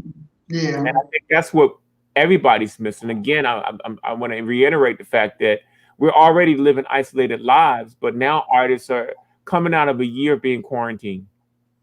And it helps. Yeah. I think it's got its positive and its negatives, and I see a lot of possibilities, but I just want you to try to share what it was like to actually be in that kind of environment. Because I remember you pouting in LA. Did I pout? You pouted because you wanted to be out partying in LA because you hadn't been in LA in a while. Okay, yeah, I pouted. And I was watching you battling the discipline piece of, okay, I could just go out and just have a little bit of fun and come back and work. But I kept watching you recentering yourself, and you stayed and worked where there was no restrictions. It's not like we locked the door and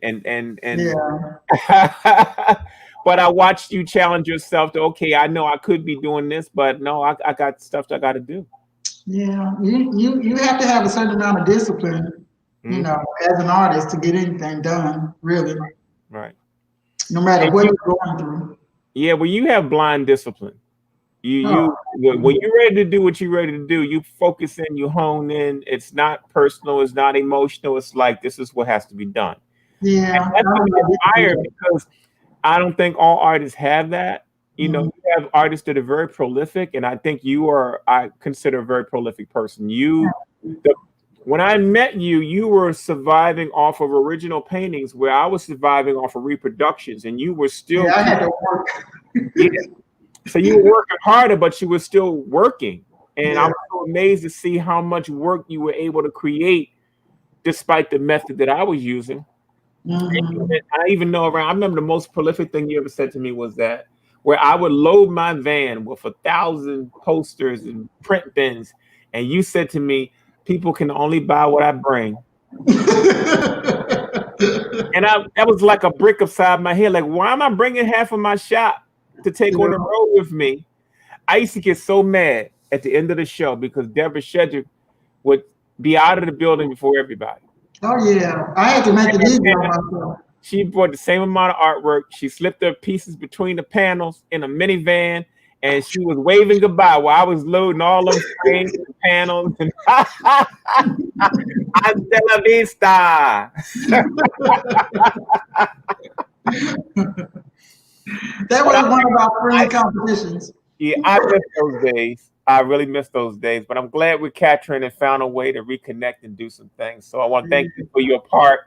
We're going to let Frankie and LaShawn have a little dialogue today. They're going to have a conversation on thinking outside of the box. So hopefully LaShawn is a good master of ceremonies. All right. Thank you for sharing your pieces. Now you make me want to go and finish this last LaShawn Bill piece I got around here. Look, did I finish before you? I got 3 down and 20 to go. Oh, you didn't say that. You know LaShawn powered me up. Let me let the other artists in the studio before you go. So you can say hello. Hey, Frankie, what's going on? Good. How you doing? How you doing? What's happening, LaShawn? What's going on? Hey, Deborah, Pancho. Deborah. I said Deborah. I'm sorry. I can't wait to hear this conversation. Deborah. Okay. That's right. You got to get it right. You got to say it right. We in that world now where we got to say it right. For real, because you don't want to get smacked upside the head. That's right. No, I don't. What's up, Frankie? How you doing? All right, Deborah, take it easy. We will check in with you tomorrow. All right, guys. You know, I got you guys online together today for a specific reason. Okay. So I want you to stop working Mr. LaShawn for a minute. Give people your attention. I want you guys to have a conversation. Yes. I want you guys to have a conversation on the subject of thinking outside of the box. And the reason I want to come up with this subject is Frankie is come from a specific place with specific challenges, and he is. I'm watching him in this quarantine trying to get outside of the box, and sometimes the box is created by you personally, and sometimes it's created by society. So, LaShawn, I want you to speak on what it takes to begin thinking outside the box, and Frankie, I want you to ask any questions that are regarding that whole process. Well, for me, I think the first thing that I think of when I think about thinking outside the box is allowing yourself to expand your mind. Open up to the universe. Don't I go with the mentality that not thinking outside the box, but there is no box. So you have to allow yourself to flow in your creative energies all the way and let them take you where they're going to take you. But being mindful of that you're steering it in the direction that you may want to go. Because if left to his own device, you would just be painting anything and everything, and it wouldn't make any sense because it'd just be sensory overload. But thinking outside the box is always thinking how you can take different components and work them together to make something else. A good example of that would be, I'm working on some clay pieces right now, all right? And they're little heads. So, okay, my thought process, how can I take that to a whole nother level? Well, I can incorporate fabric into those pieces and like doing head wraps. I'm doing head wraps out of fabric as opposed to the clay. That's taken out of the box. But what I do is I don't want to go buy fabric. What I do is when I have something that I'm going to get rid of, like an old t-shirt or something like that, I put those in a bin. And then when it's time to work on something, I just go get that shirt, cut it up, and put it back to use. You know, repurposing things. And there's so much stuff just around you. I work on, for instance, I give you a good story. I was over at one of my showrooms, and in the parking lot, there will always be all these leaves in the parking lot. And the maintenance guys would be out there all the time, blowing them to get rid of them. And they were magnolia tree leaves. So if you know what those are thick leaves. And when they die, they're very, very dense. I picked something up one day. I said, you know what? I can paint on this. All I got to do is put a coat on it and paint it. Then I started doing little masterpieces based on that. Just taking those little leaves and painting them and making artwork out of those. That's thinking outside. That's what I consider thinking outside the box. Okay. And excuse me, I was writing some stuff down. With thinking outside the box, what's making more sense to me is the different mediums, because I always thought outside the box, but more in with art. But my way of thinking outside the box, besides imagination, would be, okay, I'm going to use pen this time. I'm going to use paint this time. You know, you guys are showing me how to anything goes. Where for some reason I lived by a certain self-inflicted, because I didn't go to school, a self-inflicted rule where faces have to be symmetrical, everything has to line up perfectly, and it kind of takes away from that, or took away from that, the creativeness you're talking about, that flow. And Right. Well, you know what? I think, frankly, we all deal with, I know I dealt with that too early on. It's about, we have to learn the foundations. It's important to know those. But once you got an understanding of the foundations, that's when you take it to that next level. Like we know that, you can work in, say, for instance, a marker, all right, black marker or black ink. And who's to say you just can't take some oil pastels and mix it with that black ink? I mean, as far as the drawing itself goes. And it's like being freed up to like know that you can use all these different mediums and let them overlap with one another. That's what I'm learning now. If you can see over here, I was done with this piece, I want to say a month ago. And then what happens is events happen and I go and add more to it.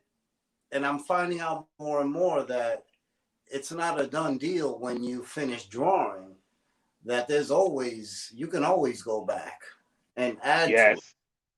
And the whole creative quarantine process, it's been I want to say, what has it been, a year or something like that? Wow, it's almost been a year since quarantine. The whole process, I think outside the box, my challenges would be more electronic, more digital. I'm not that old, but it's more of after injury, I had to be more savvy with technology and learn things. And, so this whole process is new. And collaboration, I never did a collaboration. So it's a challenge. It's a great challenge though. It's like, bring it, because once you accept it, now you're stuck with, okay, I took the challenge. Oh crap, now I got to do it. I have no choice but to do it. No choice but to succeed. And that's where I put myself. I always take a challenge and then place myself in okay, now it's time to perform. And but my challenge was that, like the art that you sent me, I stared at it, wow, blankly for a good 45 minutes. I just stared at it, trying to figure out where my, okay, time to cut in from what you did. And then I'm looking at it, and then I see Pancho's work and your work, and I'm thinking, okay, I gotta match this. I draw.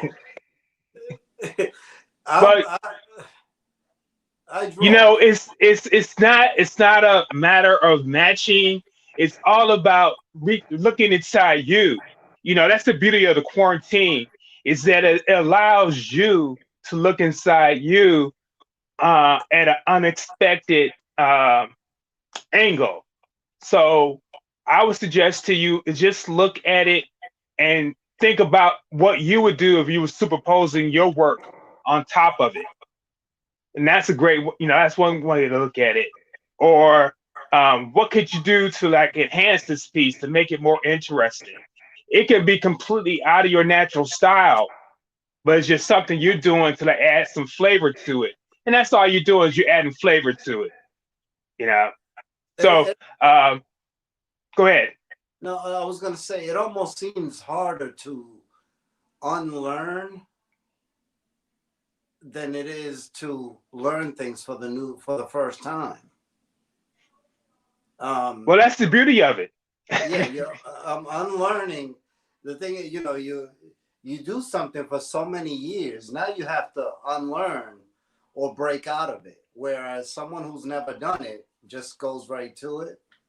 And that's where I am, is caught up in that mess of unlearning old habits, combining them, reverting back to it, like a soup of different ideas and techniques and how to incorporate them on any medium.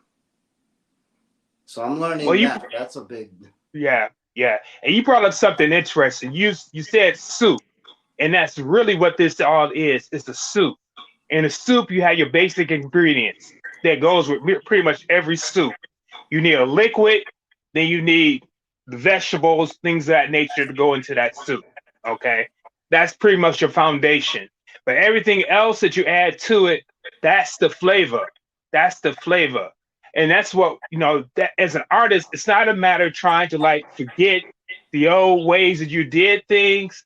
It's all about just opening your mind up to the possibility of new things to do. It's not unlearning, it's growing, it's expanding. You're expanding your vocabulary of things that you can use to execute your thoughts, what the message you're trying to bring across. So it's not unlearning, it's expanding. So think of it like that. Yeah, you just you're taking it to your next level.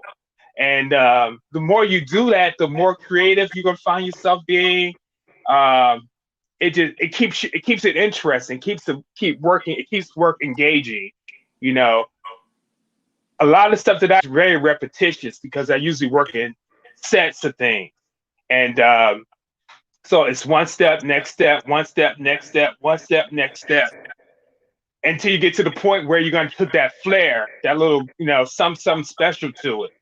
So, but it's getting to that some special that keeps me going and motivated to do what I do. It's important in my position with the whole quarantine process to network. That's a biggie, but to always have that incentive of feeling like I have to finish something or I have something to do. As far as an artist, the worst thing I would get is an artist block, and my topics explode after an event. For example, the event that took place, but that's when my creative comes out, my creativity. But then for some reason I have that block or that fear of the new when it comes to an art medium. There's that fear of, I'm gonna jack this up. It's a lot easier. I'm in my comfort zone, and then I'm thinking, okay, all right, I'll try this, and Well, I think it's that challenge with what you did. I'm looking at it and I'm thinking, okay, this is a big challenge. And the same with conscious. show, that's a comfort zone. Yeah. The comfort zone is the enemy to creativity. Yeah, that's true. Yeah, I think that And the terminology, me saying things like unlearning, whereas you can flip it and say, oh my God, you just said it. expanding, Expanding. expanding, right? Expanding, yeah. hmm Unlearning and expanding, there's a big difference there. hmm So, You know, it's Frankie. It's really all about views. Um, when I get something new, a new medium to work with, I go in and play with it. I experiment with it. It's not yet. You're not going to be perfect the first time you work with it, but that's part of it. It's in that process that you're going to see something in that medium that you might want to use in one of your previous mediums. So that's the fun of working with different mediums, is that it expands your horizon for stuff that you've always worked on. I know, Pancho can attest to this. It's like if I work on drawings for like several days and I go back to painting, my paintings are going to be better. And vice versa. If I work on paintings for several days and go back to my drawings will be just a little bit better.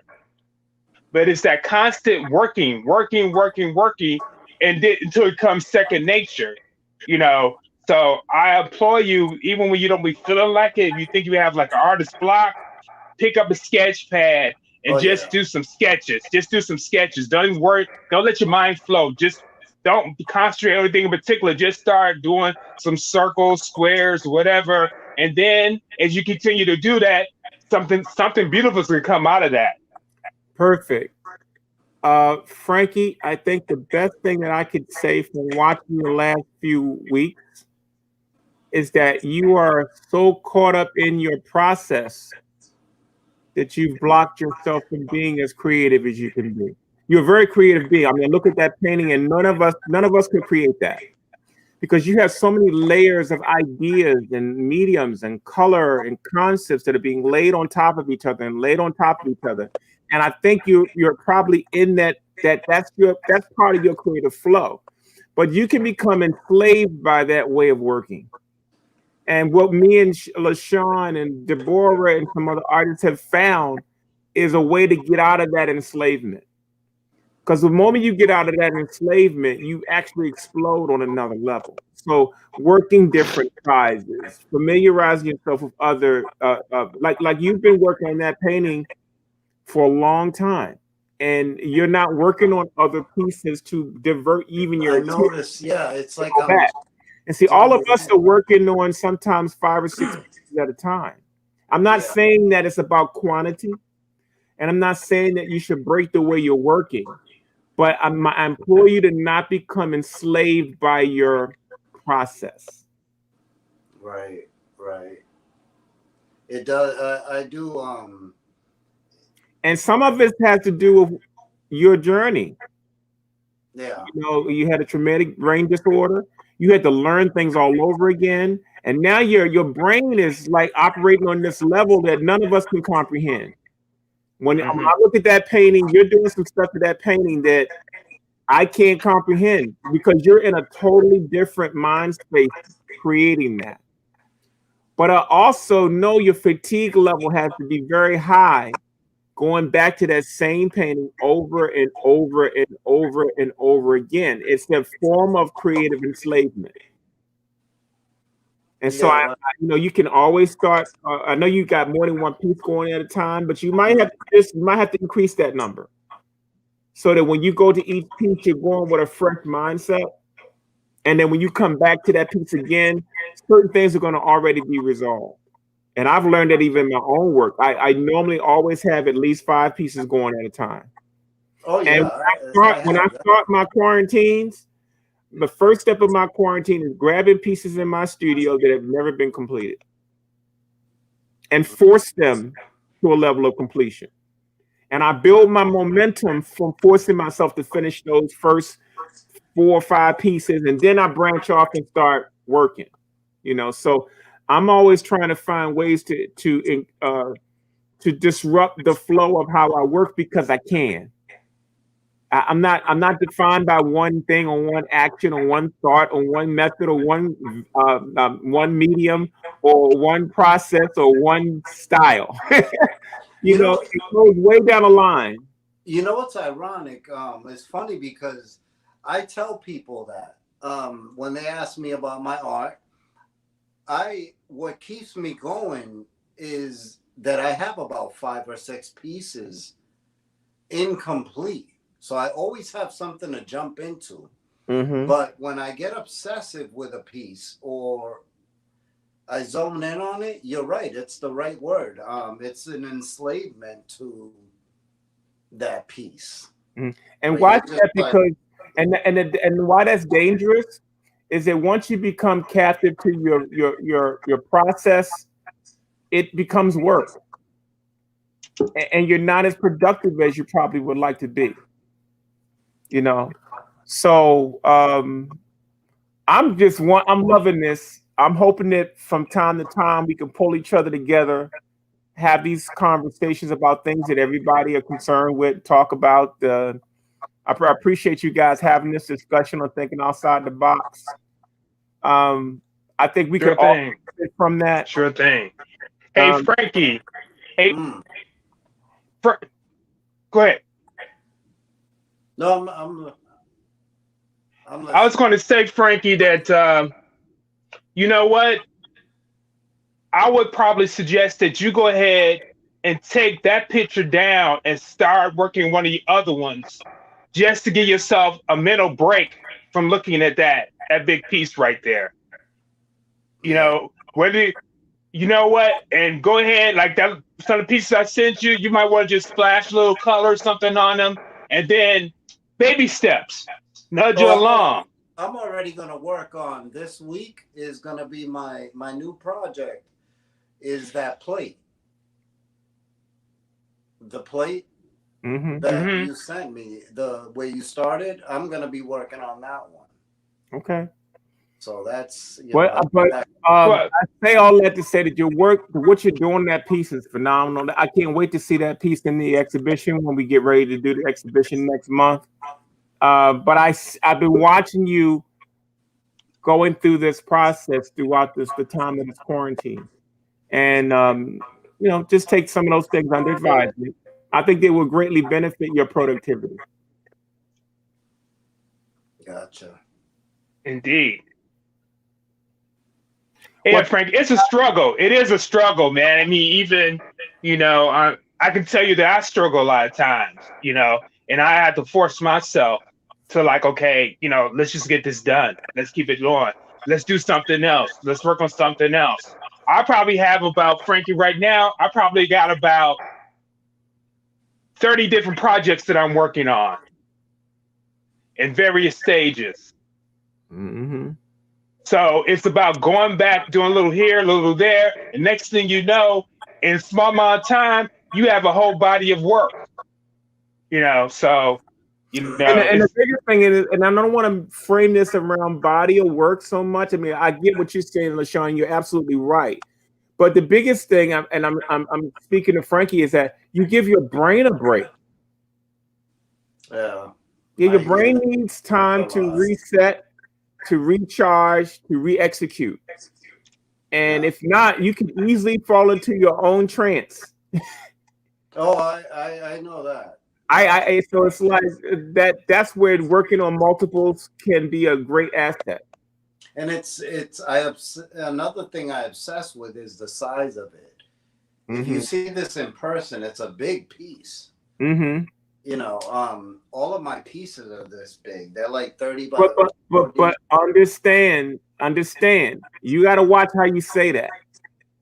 Yeah, every time you say it, you say all of my pieces are big. All of my pieces are big. That's programming. There's nothing stopping you from doing any size, and and that's small compared to the murals you work on. Yeah. But there's another world under that. That's 8.5 by 11. There's 11 by 14. There's 16 by 20. There's 18 by 24. That's why the art supply store makes those sizes. I know, and I just walk. All you gotta do is challenge yourself. That's why they make them. You got to challenge yourself to really go in, and I had to do that time. It just couldn't help myself. You got to challenge yourself. You came in on our conversation. We didn't come in your conversation with that. All right. You gotta trust yourself that you can go smaller and embrace working smaller. Working smaller allows you to get more concepts out of your brain than working larger. There's nothing saying you can't do a small piece that's a small section of the big piece that you're doing. You know, who's to say that you do a small piece as a study to another area you want to work on in that painting before you jump into the painting? It's an odd confinement. You never confined yourself like that? I have been, but that's why I'm giving the instructions that I'm giving, and that's why LaShawn's sharing it. We've all had that position. I've had different styles that were more confining, and I noticed I was getting so mixed up in the technique and the stylization of what I was doing that it actually was stopping my productivity. So I had to try to find a way to get myself beyond that, and that's how you do it. You just gotta be very mindful that I need to give my brain a break, and I know you can relate to that, Frank. Oh yeah. Yeah, but you can't do it. You can't do it going in every day and needling. And I'm not saying that that's not part of your normal process. That's probably why your work is so brilliant. But in this quarantine operation, I see that's something that's going to be a hindrance to you and how you create your work. Right. It also leaves you. You're going to have a lot of incomplete work in your life. No, and I don't want that. My goal is to have. I got you, but the way you're working now and the pressure you're putting on yourself, like you told me last week, this is going to be finished by next week. So already here you got a mental picture of when that's going to happen, but you've also been working on that piece before. And like you said, it's got 4 or 5 different references in it from when you first started it to now, which I think is what makes it a genius. But you also don't want to get bogged down. No, there's a limit. Exactly. I have an awful tendency of doing that too, where it starts one thing and every day just build off of it, add to it, and subject changes and stuff. So I appreciate you guys giving me your tips. We're not in the same room, Frankie, but I feel like I'm in the room with you. Well, good. Good. And I'll ask you something else. Well, this is what I do too, is for some reason I placed an age limit on myself where, well, I've been doing it for so long, this many years. How old are you, Frankie? That's it. Huh? How old are you, Frankie? 49. Get over it. Wait, yeah, like. Get over it. I didn't mean. What are you laughing at? I was curious. Man, do you know what I would pay to have 49 again? Do you know what I would trade off to have 49 again? I'm almost 59. I'll be 59 this year. I would love to have those 10 years back. You and I both, brother. Well, I'm talking to you guys. Frankie. The way we were cranking out work at 49, well, it was freaking bottled your mind up, Doc. It would you had a meltdown.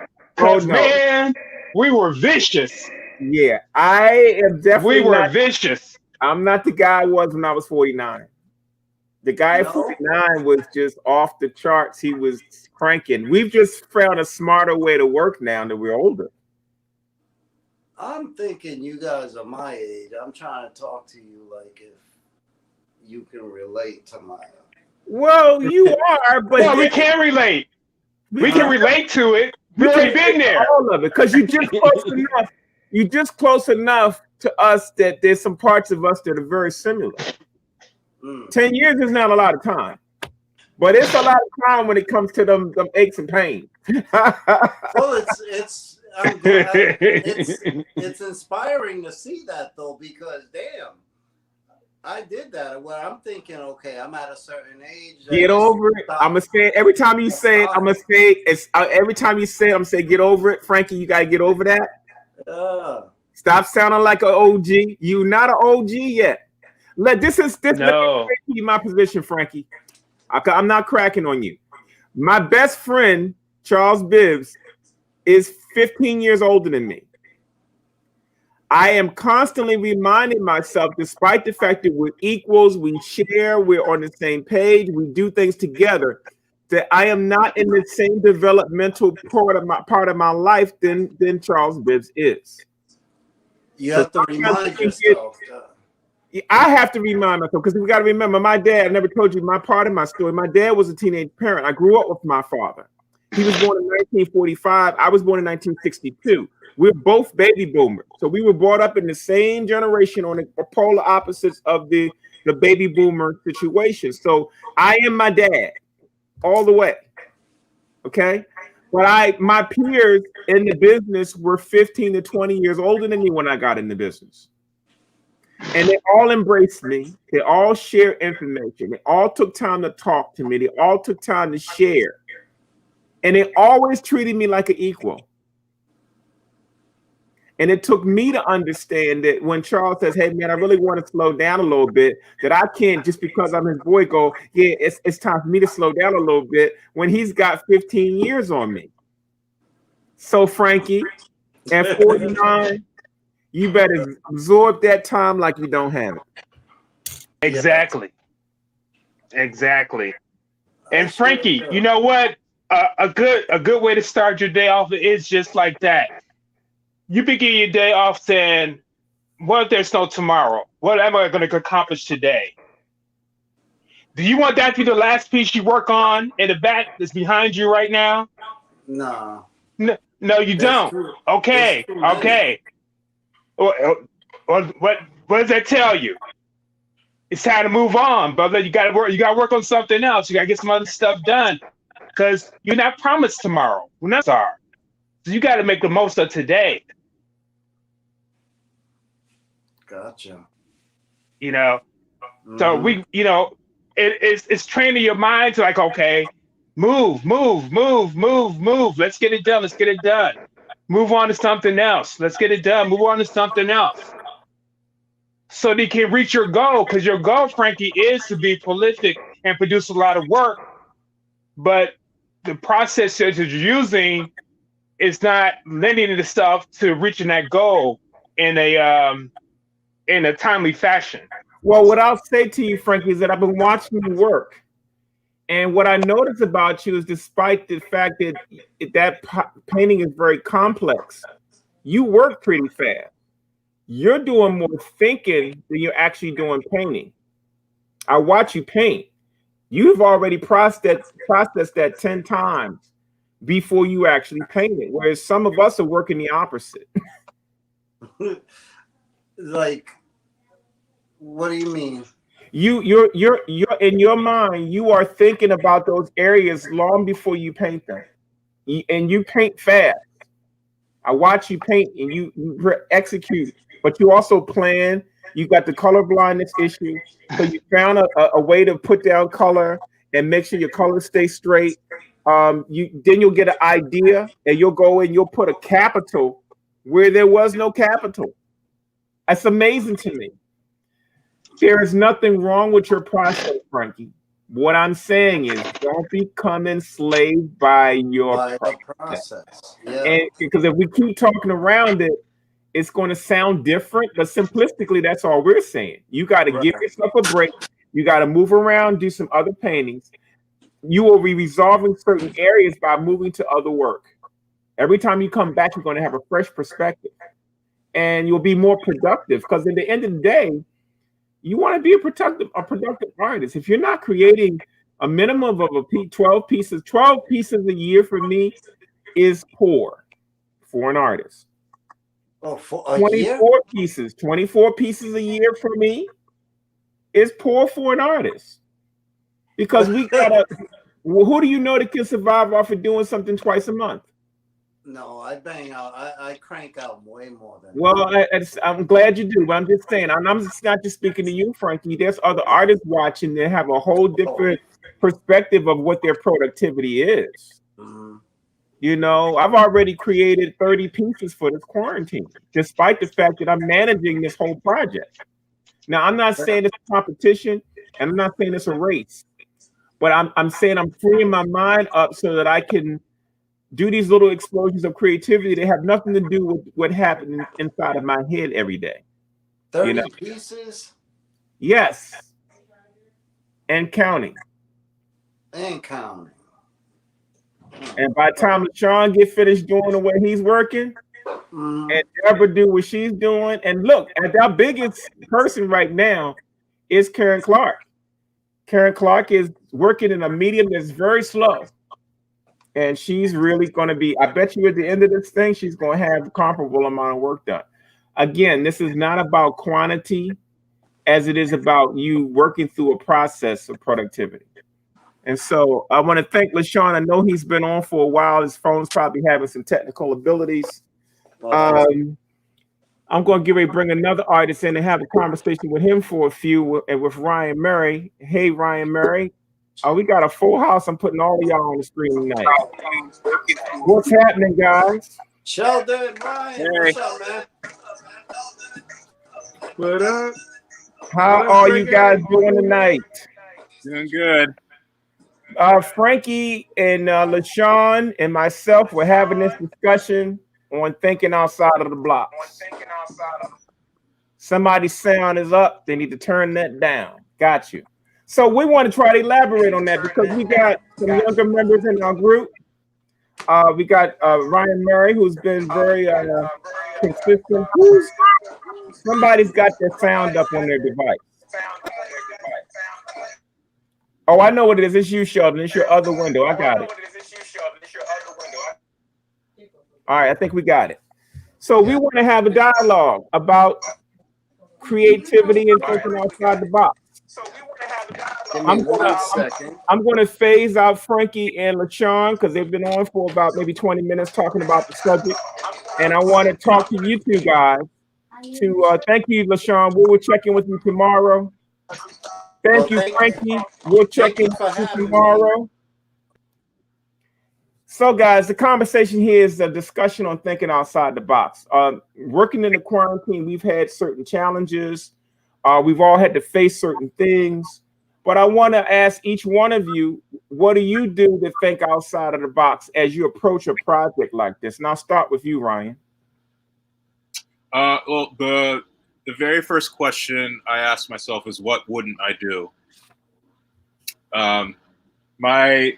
My process is very rigid because like I'll have an image, prepare it, and then like do everything. There's a specific way I want it to look, and it comes out like really crisp. And if I did that, if I did just that throughout the entire month, I wouldn't have time to make a lot of things. So I've been reintroducing myself to processes that I wouldn't normally do, like free-flowing, free-handed stuff. Yeah, I noticed in this quarantine you've been doing a lot of free-handed stuff, and I know you do a lot of stencil work, and you do a lot of murals, you do a lot of mixed media pieces. That was surprising to me to see stuff that takes careful preparation. Right. So how has it been for you doing that in this particular quarantine? A little unnerving at first because I think I was trying to approach it from two angles, like what's new to me and what people in a gallery would like. Right. I don't necessarily have to be thinking about that second question just yet. Mm-hmm. And I have to constantly remind myself of that. Mm-hmm. So, Sheldon, what do you think is some keys to thinking outside of the box?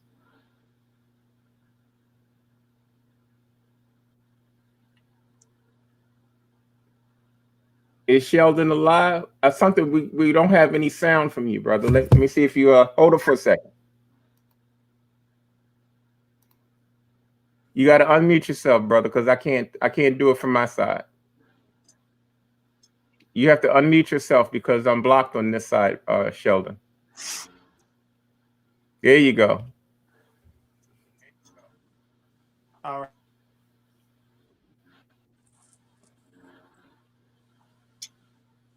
I think we might be experiencing some technical difficulties from Mr. Sheldon. Now, can you hear me now? And we can hear you, brother. Yeah, we're good. All right. The question is about thinking outside the box, Mr. Sheldon. What do you do to think outside the box? How do you approach doing a project where you have to create within a certain restriction? So can you hear me? Yes, I can hear you. Are we good? We're good, man. Go ahead, talk while you got a signal. Yeah, so I was listening to what you were saying earlier, and one of the things that I looked at is that,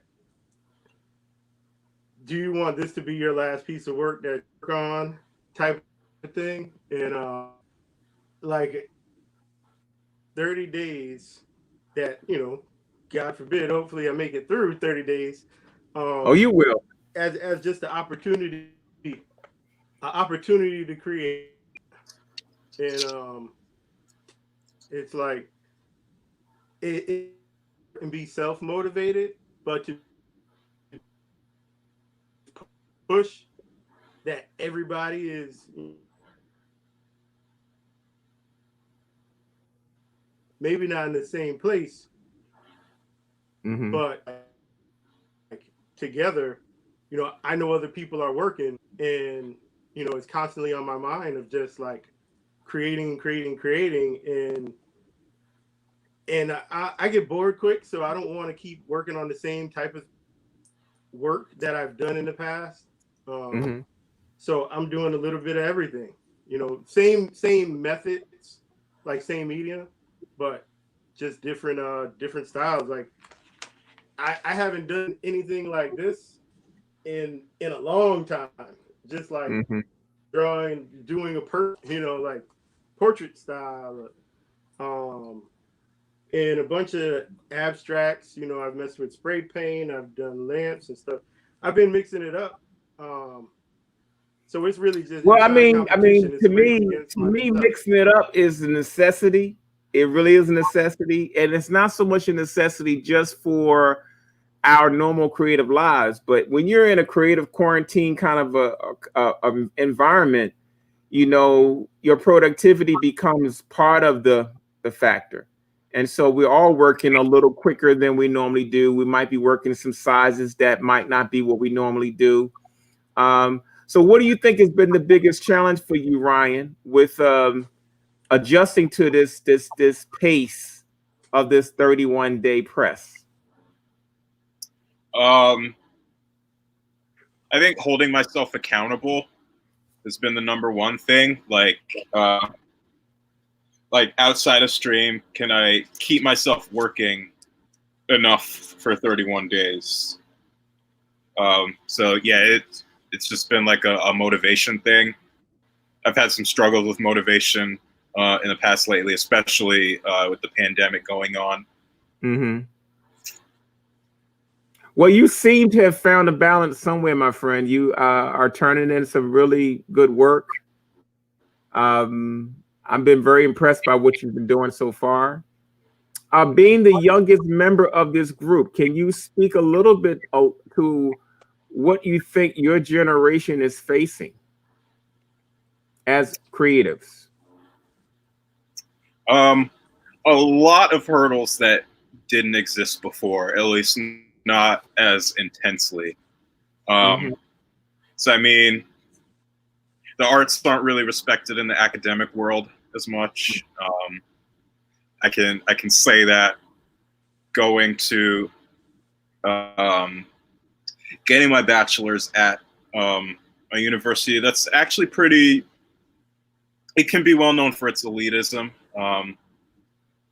I have no qualm saying that. It's hard for people to get jobs in the arts, to get like a leg up in the art. It can be less about talent and experience and more about who you know.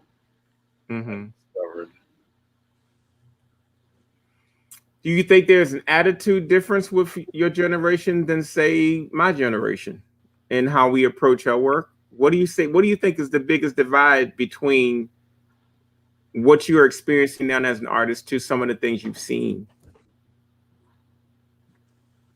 I think being more aware to social issues and the changing political climate has been a huge factor, and that's even like going outside of the arts. That's just in general. Yeah, I've noticed that a lot of the younger artists now are doing nothing but socially conscious work, because when I was coming through, nobody was buying socially conscious work. It's just a different time and how we produce things. Do you think that the subject matter, the stuff that you're creating now, is spontaneous, or did some of these things or things that's been sitting in your mind that you want to execute, or? I'd say a mixture.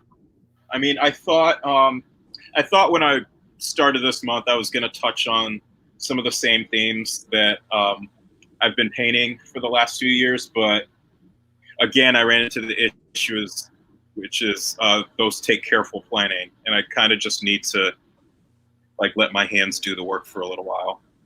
And see what comes out.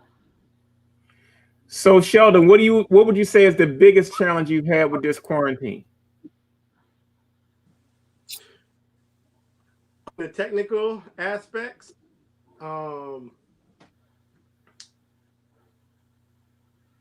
putting added pressure on myself for trying to please other people instead of myself.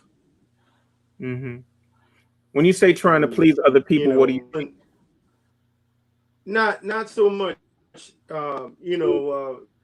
actually to work at a good pace, but at a better or a higher standard than I would normally work at.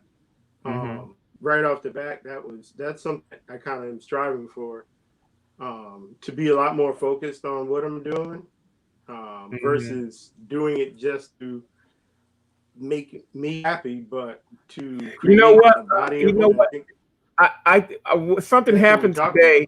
Something happened today earlier in our conversations where folks started giving up their ages. So, Sheldon, about how old are you? I'm trying to get an idea of how old you are. Who's that? You, Sheldon. Me? I know that Ryan is 28, I think. Yeah. How old are you, Ryan? Yeah, 28. I'll be 29 this year. And what about you, Sheldon? I'm not shy about my age. I'm getting up there. So you shy about your age? We always got one of those. All right. Well, I'm gonna leave you alone on that, man. You go ahead and stay shy on your age. Ain't nothing wrong with that. I'm happy for you on that one. But that also helps us be able to have some dialogue, because I know artists in their 80s, 70s, 60s, 50s, 40s, 30s. There's some developmental things that happen to us in each one of those stages. And so I'm able to talk to artists by knowing somewhat where they are in this whole situation. So that's the only reason why I asked the age, because I think age is just a number. It defines a few things, but not everything. So Ryan, I just want to thank you for taking the time out to have a little discussion on this subject. We'll probably be talking about some other things down the line. We've had some really good discussions all day with different groups of artists in the group. So I appreciate y'all taking the time out from your work. I've been talking all day, so it's time for me to put a paintbrush in my hand. So, and you, Sheldon, keep it up moving. I think what we're going to do is that me and Louise are going to have a conversation with you in the next day or so. See if we can help smooth out some of the technical stuff. Thank you much. I appreciate it. All right, guys. Y'all take it easy and happy working. I'll see what you guys are working on tomorrow. All right. Sounds good. All right, now.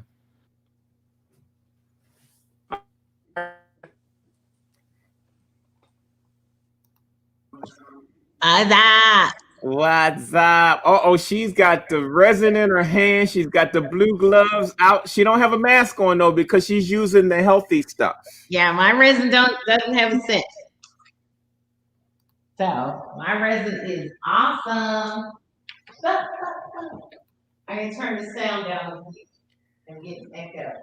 And meanwhile, people, I'm going to show you a presentation forwarded by one of our artists, Miss Sheba Maya. Oh.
Greetings, friends.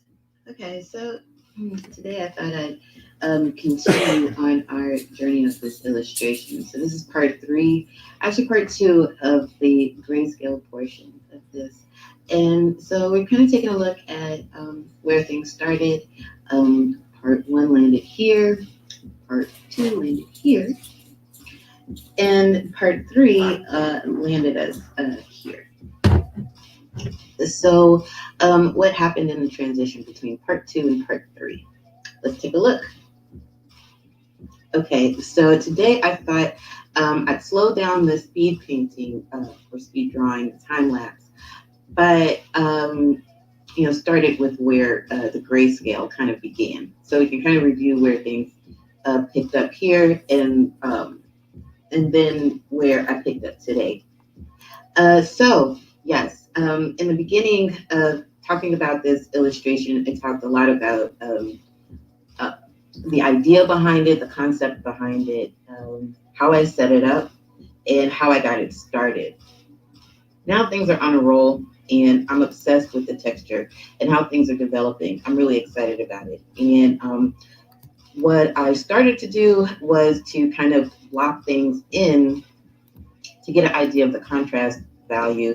I'm thinking that today I really became concerned with texture.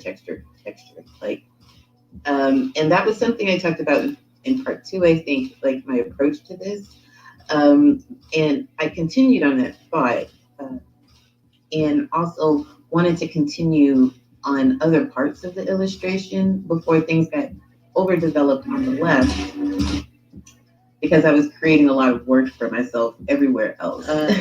And I really want to get as much of this done as possible quickly, because the challenge for the quarantine is to or for the residency that I am participating in, the Creative Quarantine, is that I also collaborate and really create as many pieces as possible through exploration and experimentation.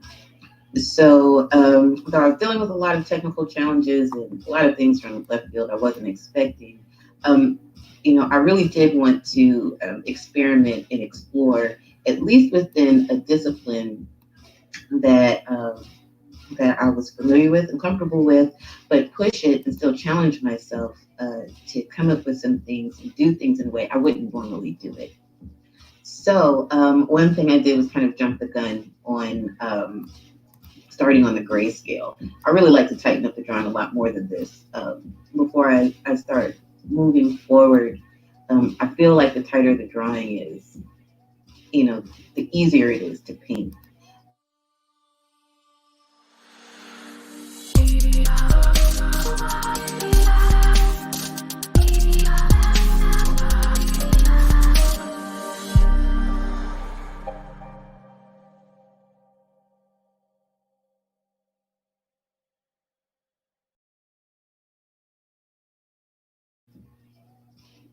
So what happened in the transition between part 2 and part 3? Let's take a look. Okay, so today I thought I'd slow down the speed painting or speed drawing time lapse, but started with where the grayscale kind of began. So we can kind of review where things picked up here and then where I picked up today. So yes, in the beginning of talking about this illustration, I talked a lot about the idea behind it, the concept behind it, how I set it up, and how I got it started. Now things are on a roll, and I'm obsessed with the texture and how things are developing. I'm really excited about it. And what I started to do was to kind of block things in to get an idea of the contrast value. I'm thinking that today I really became concerned with texture. And that was something I talked about in part 2, I think, like my approach to this. And I continued on that thought and also wanted to continue on other parts of the illustration before things got overdeveloped on the left, because I was creating a lot of work for myself everywhere else.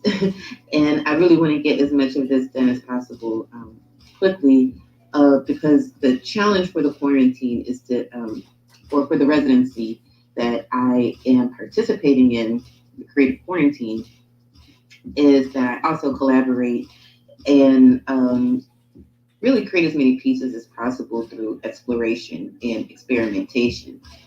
So I was dealing with a lot of technical challenges and a lot of things from left field I wasn't expecting.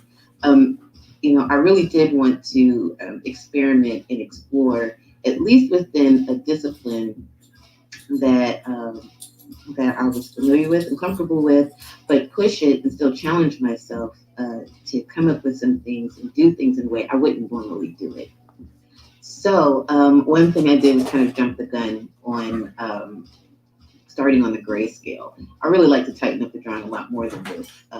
Before I start moving forward, I feel like the tighter the drawing is, the easier it is to paint.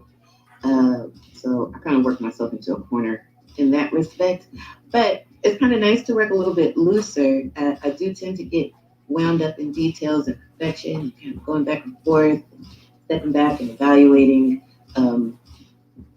I love the minutia. I love the detail. I love getting in there and seeing how much I can refine it.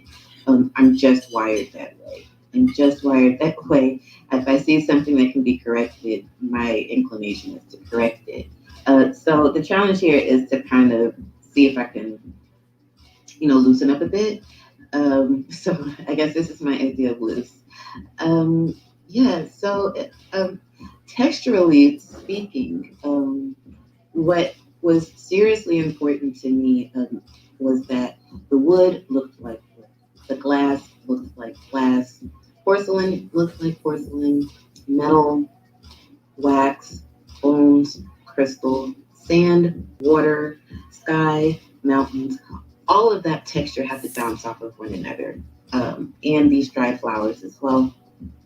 You know, the glowing flame, the texture of it had to be evident and obvious in order for the impact to be as strong as I was kind of sensing that it was. It really couldn't be left alone at the line drawing stage to capture all of that, what I was feeling and sensing. So I went ahead and punched in the grayscale. I'm not sure if I'll be able to get to color on this. I'm not sure. I don't think there's enough time because there are other projects that I wanted to tend to that I do intend on getting to.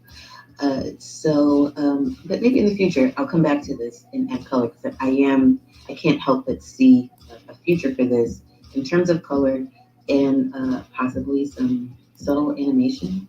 Ooh, I don't know. But I'm thinking about it as a way to keep exploring new ideas within my illustration work. So, yeah, today's effort was really a lot of trying to resist refinement, but I did concentrate on pups today. I really have to get back to the bird. I have to get back to my bird bones over here. The rib cage is still missing. There's a lot of development around the legs that still needs to be present. And yeah, I worked myself into a corner there. And the crystal stand that Dish Daddy is on is also posing like some element. I'm a little intimidated by that. I don't think I've ever tried to draw or paint something that complicated like that. That's clear and transparent, has tons of different facets, reflects light, and shows what's behind it. And is also like, you know, all these different cylindrical in and out shapes. There's a lot going on here to kind of work out.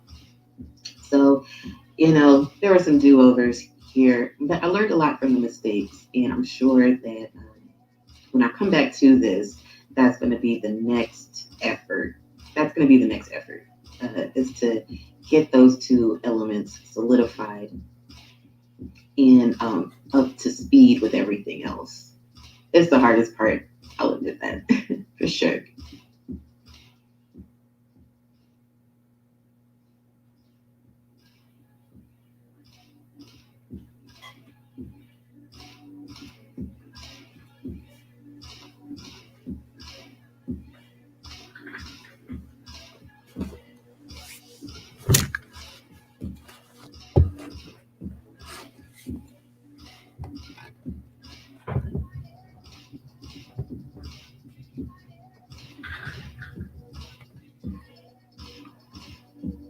So in the latest session of working on this illustration, I started around here. I started working on the teacup below and really trying to get the form that's extremely subtle because it's white.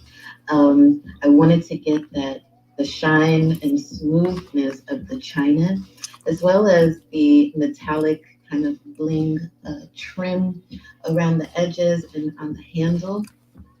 Another very complicated shape. It's a perfect kind of rounded object. So if it's tilted slightly, like, you know, there's really no room or a lot of forgiveness in terms of room for error. These things have to kind of be on point in order to read properly. But I'm loving the shadow and the ins and outs and how it really looks like there's an inside to that top cup. And I really want it to feel like the bottom cup matches and that it's really sitting in there and the top one is set to the side a little bit. I need that saucer as well to match. And I'm realizing that it's one of those things where developing the things around the thing that I'm targeting will help bring out the context of it. So I'm also working on the shadow and the shading around the ground. these areas around the cup, the saucer, the area on the left of the saucer between it and the candle, all those shadows and ins and outs provide more depth and really start to pop things out and start to make other things make more sense. And I don't know, just start to add more context when I start to pay attention to the things around that object that I was just really working on developing.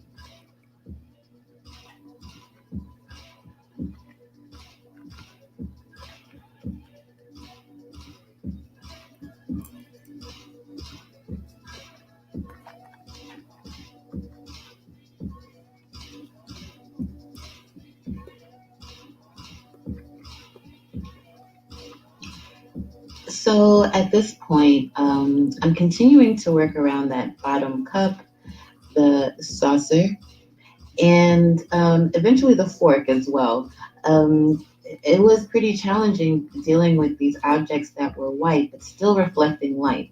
So this pop of light is extraordinarily subtle. The little pops of light on the white and on the metal trim, extraordinarily subtle, and had to be properly placed in order to get this to kind of come off just right.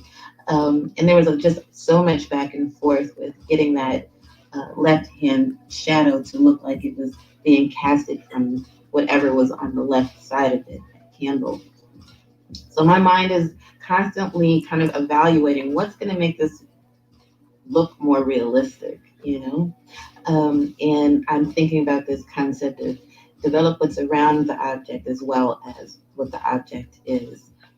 The idea of light became extraordinarily important to me in this piece. I began to realize, and it was a feedback that I got from my mom when I shared it with her as it was, you know, moving forward. She tells me, "Oh, I love how the light is developing in this piece." And I was like, yes, that's great, because what I really want to have happen here is I want the light to dance. I want the light to be the thing that makes this come alive, even though we're looking at a lot of inanimate objects or things that were once living and are now dead.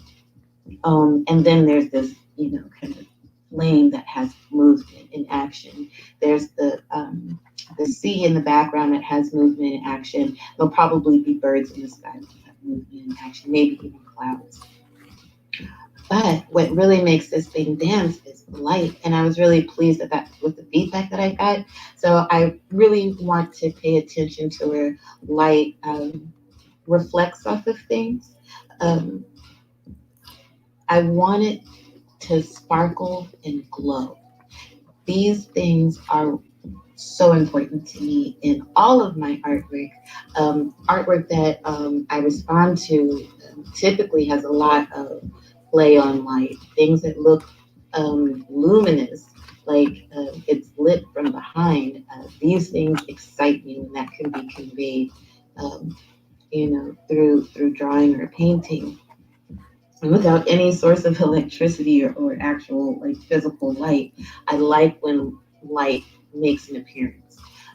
Also, in my collage work, I realized that I am very much attracted to things that reflect the light or respond to light.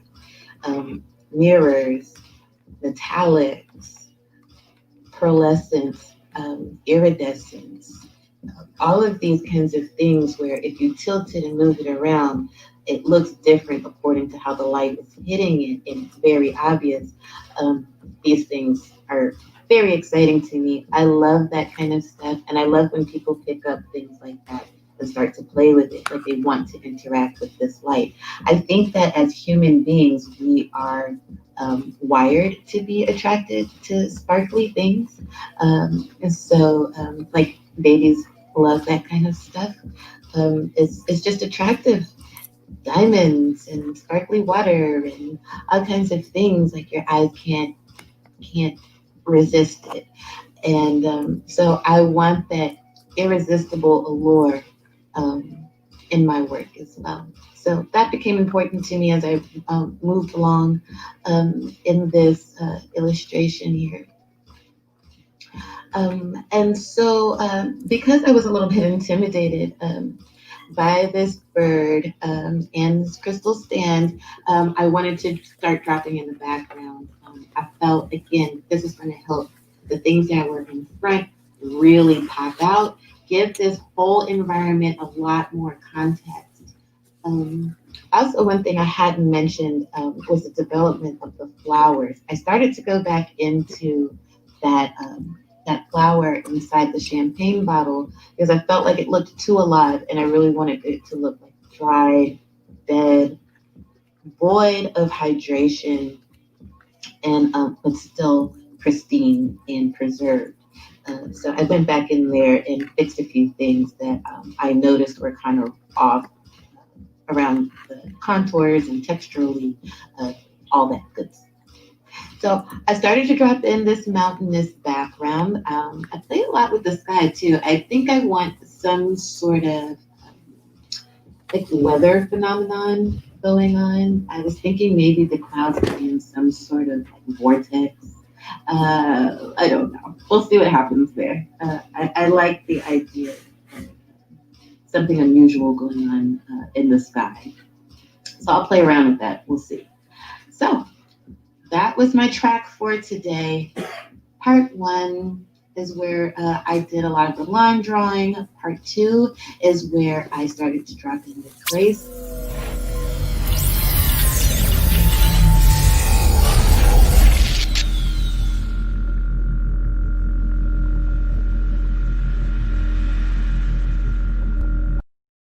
Thanks to Gully Soul Music for providing the track. See you next time. Peace.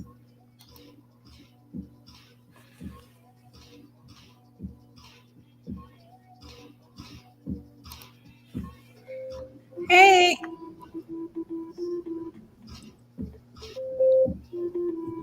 Get with it, Sheldon. Sheldon's in the zone. It's the dance off. Sheldon's got that white hat on. Sheldon got it going on. I know. What you working on, Sheldon? Let me see it. Let me see what Sheldon's working on.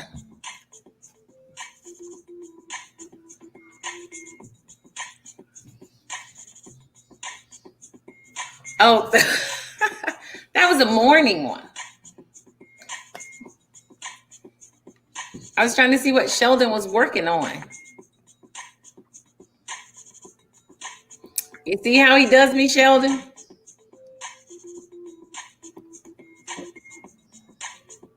I worked on a couple of things yesterday.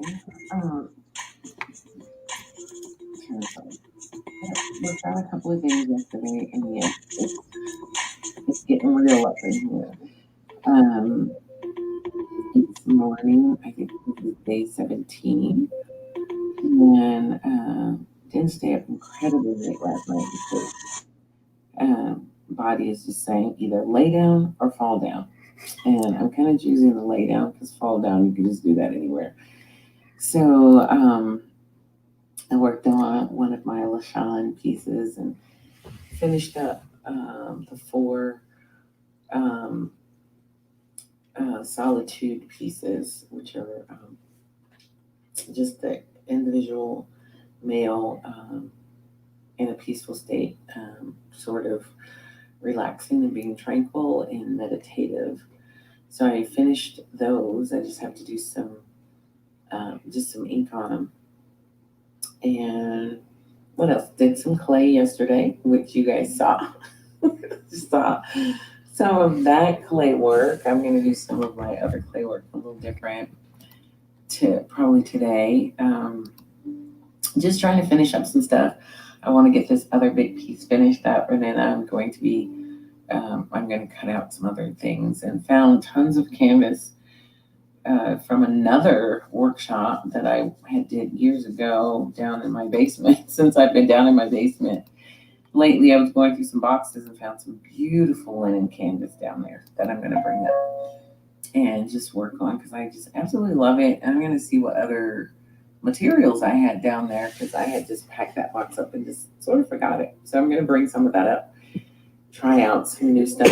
I'm having a lot of fun, and just, for me, it's just fun doing things. and fun exploring and just, you know, fun. And I know it is tiring and combining all of the things that I have to get done here and, you know, just taking that time out and purposely, because, you know, when you're in a house, you have to purposely choose to be up in your studio creating work, doing work. So when I'm not on the air, I am actively doing artwork and not getting caught up in like just all of the day to day. And yes, my kids miss me, so they'll come up and see me and visit. And but they do feel like I've totally disappeared. So I do try to at least have a meal with them and chat with them during the day, and kind of sit with them and hang out in their rooms because my kids like to chat a little bit. So so I will hang out with them a little bit. So today, I did wake up a little under the weather, but I'm feeling fine now. I was like, oh, what's but I'm fine now. So I'm just gonna do some short, I'll show you some short time lapses of some of the stuff I did yesterday. I don't think I have time lapse of everything, but some of the things I did today. So I'll show you some short time lapses of those. We'll put those up. And so see ya. It's gonna be a great day.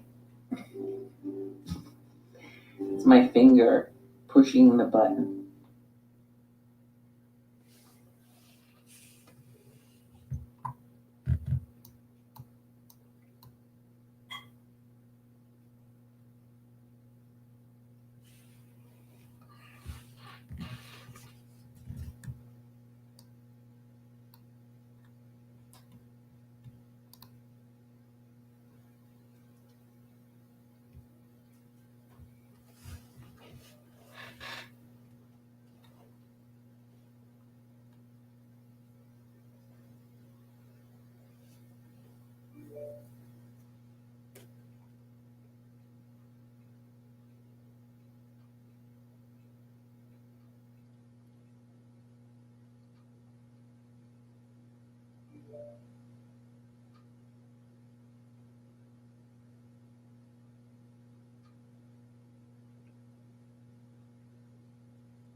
Hey guys, good afternoon. It's Sunday. what time it is. Show's getting ready to start in probably about 45 minutes. Pancho and I are doing some collaborative work. This is my first time doing some collaborative work with him. It's been really, really exciting to work on the first piece. I'm working on the second piece now. This piece is called Tears. So I'm just going to show you the outline. So what I'm going to be doing is carving all of this out, and so that you guys can check it out. It's a lot of detail on it. It is a huge challenge, but I'm looking forward to the challenge. Being that the clay is white, it reflects a lot. So I'm just gonna kind of hold it here and just dig in and find a great spot to work with. So it's gonna be exciting. And I'll just work from there, so I'm just gonna start off with this area right here. This looks like a great beginning right here. So I'm going to be using multiple tools. The clay has to be leather hard in order for this to work.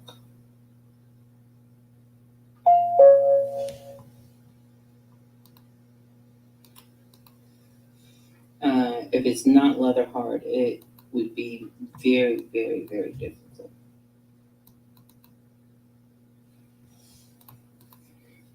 And I'm going to be using multiple tools in order for the carving to come out.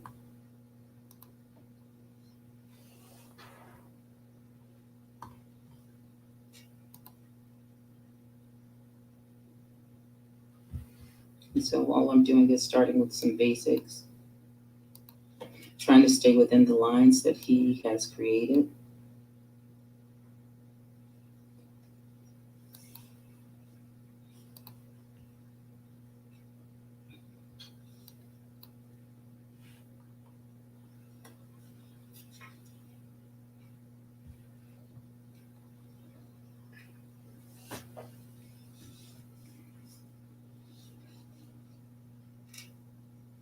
Clay is nice and seasoned. It feels good to carve into this. Sometimes it's not always cool. This is nice.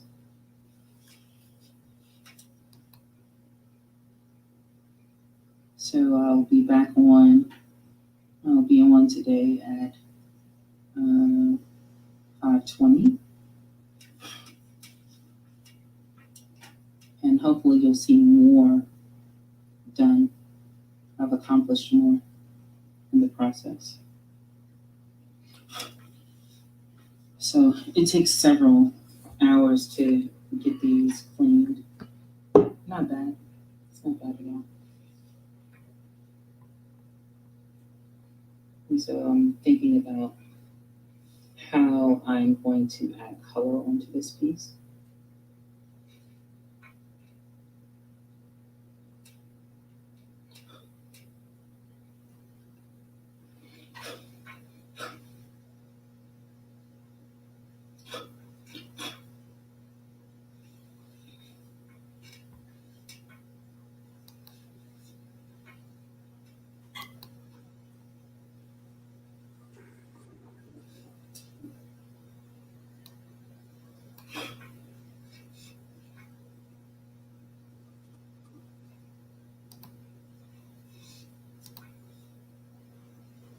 I'm concentrating, so I'm sorry for not a lot of talking.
You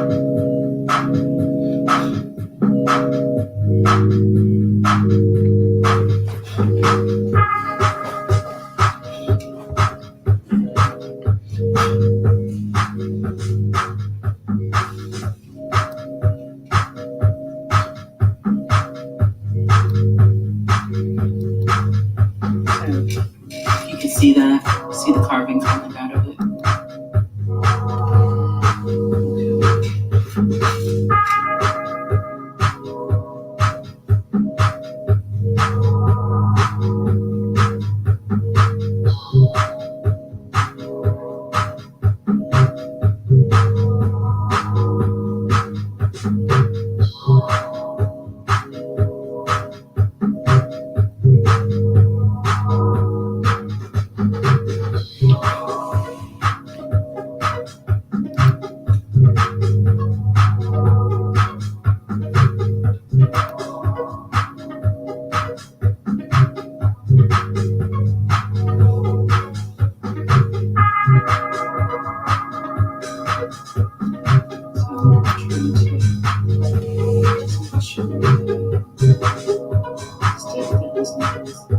It's still mess up a little bit. I know how to recover it. Sometimes because I'm going to keep the integrity of his pristine.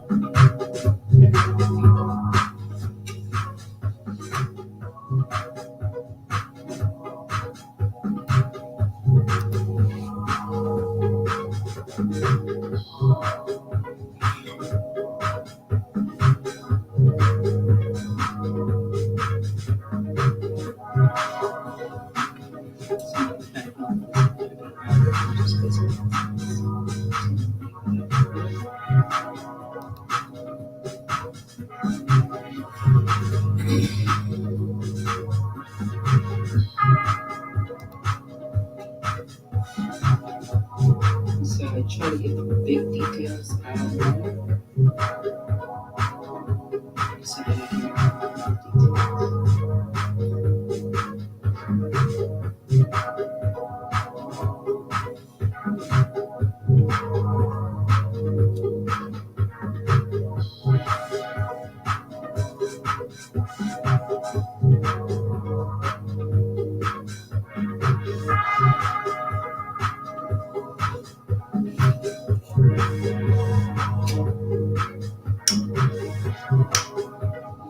So I am getting ready to log off a little bit because I think that the camera is not going to do the pop justice because of the reflection. Because you have one light and then one light just gives it this weird shine. So I am going to say goodbye to you guys, and then I will see you guys live with quarantine. I hope you guys have been enjoying the quarantine. I have had a lot of fun. I have learned so much. I am, I can't tell you how much it's been. Incredible it's been. But, I'm already thinking about next January, next quarantine. I know. It's crazy. So much other things to do, and I'm worrying about another quarantine in January. I really, really can't wait to. I have enjoyed working with the artists, and I've also been enjoying talking to the artists and seeing their vicariously living through their experiences. Seeing the personalities, artists, experience their process. It's been amazing.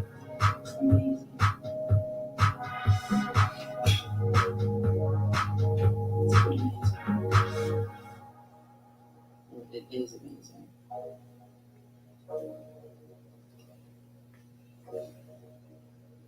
All right, so anyway, just going to show you, bring it up close. You see all the carving on the inside.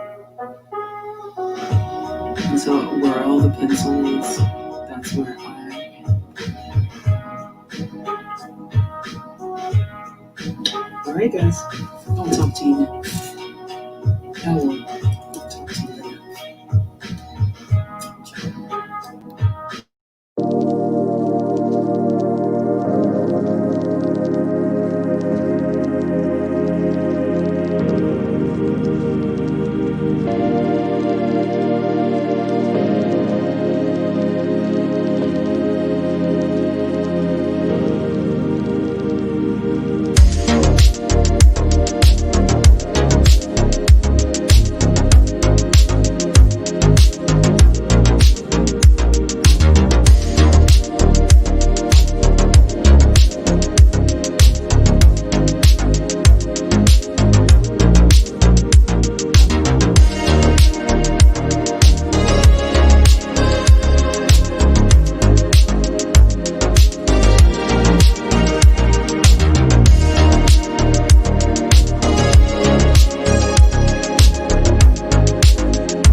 Sunday, we are past the halfway mark. It is day 17. Lots to do. But I am working on a piece. I have 2 of these that I'm working on, so I hope that you guys can see that carving into it. This is a piece that Pancho has given me to work on.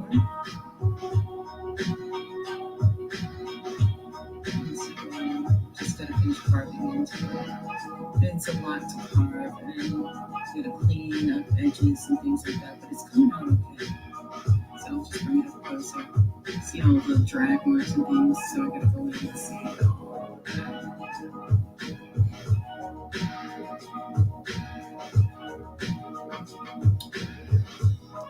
So other than that, it's Sunday, it's morning, it's cold. It's actually Sunday afternoon, it's cold. And it's very cold actually. But I have the heat on, and I'm just going to be doing a little bit more carving to this piece, and so that I can kind of give this a rest.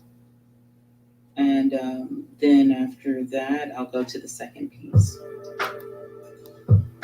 So I'm using some of the carving tools that I like to use, and then some new ones as well. So I'm using this tool right here. This carving tool is what they call a diamond core. So they have different carving points to it. So this is probably the final one, and then they have some other ones that are much finer. This is another tool. It's kind of a sgraffito tool for you to draw and scratch out things. So when I'm scratching out the eyes, it helps me rub those out really to give them some depth. Like that. And this one actually helps me to prime it, to give me the fine work. So that's where I'm going into the eye lines of the piece that Pancho has given me. And then it has a backside, which is the flat. And I go in and scrape it out just to make sure that the color goes in. So it is a very interesting process to do. And then after that, once it becomes firm, I will actually do the sanding down of this piece. So I'm just making sure that it's deep enough to work with for the work that's going to come to it. So I still have to make a decision on how much color it's going to get. And so I'm thinking about that in the process. But the piece will actually have another attachment on top of it. So it's going it is a base, and then it will have a bottom pedestal too. So, and I'm excited about how the color's going to look in here. So I'm just going to turn it around one more time so you guys can check it out. I'm sorry I don't have my dolly for you guys to check to see.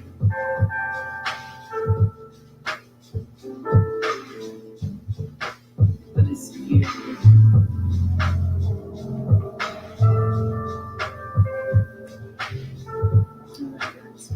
So back to work I go. I'll see you guys at 7:30. Well, 5:20. I'll see you guys back at 5:20.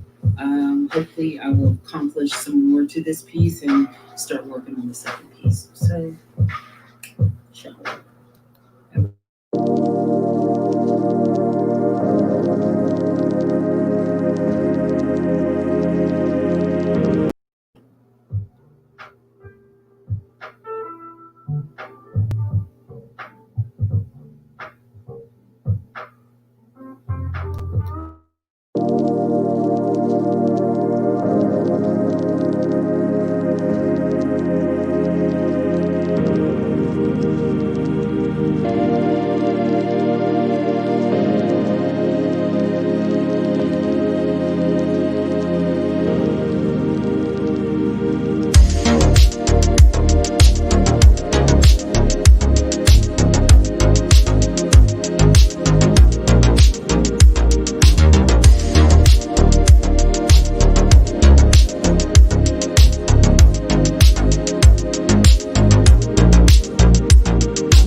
Hey, this is Sean.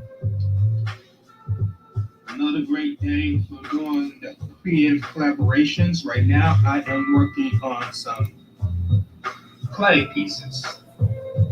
We have about 14 pieces in this series when it's all said and done. This is the first one that I've completed. And these are just basic face shapes that I'm getting together now. I would do probably all 14 of them and then come back and do the more creative stuff.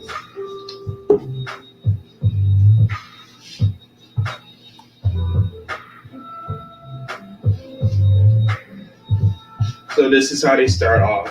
You have all the facial parts done up.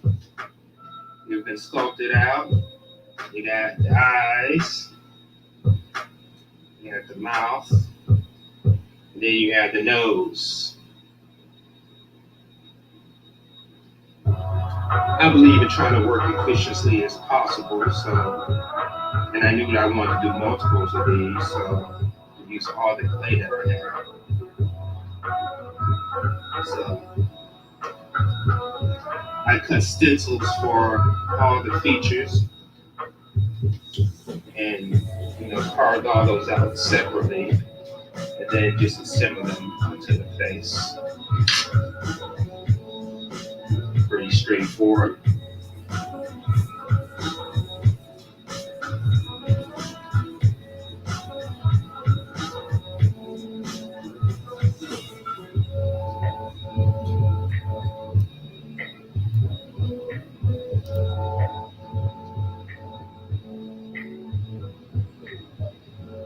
So by pulling the edges, smoothing those down into the base of the face, makes that connection. It doesn't fall apart.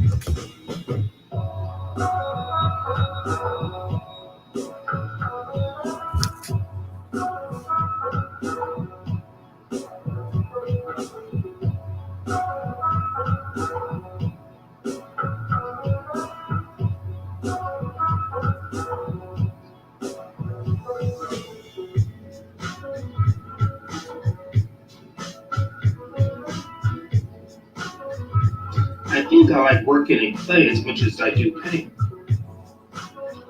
It's something different, so it has its own reward to me.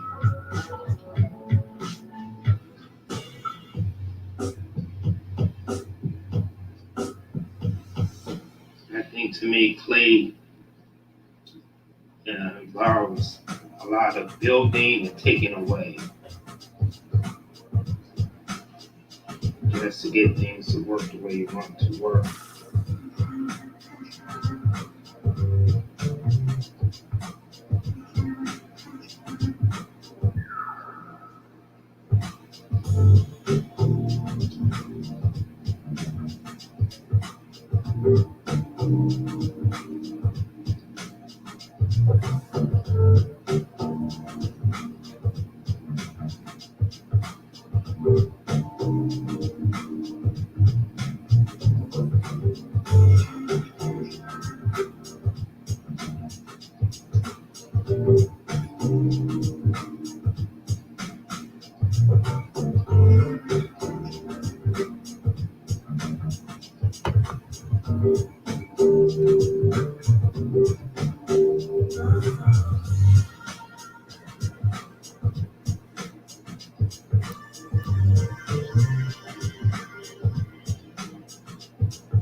When I was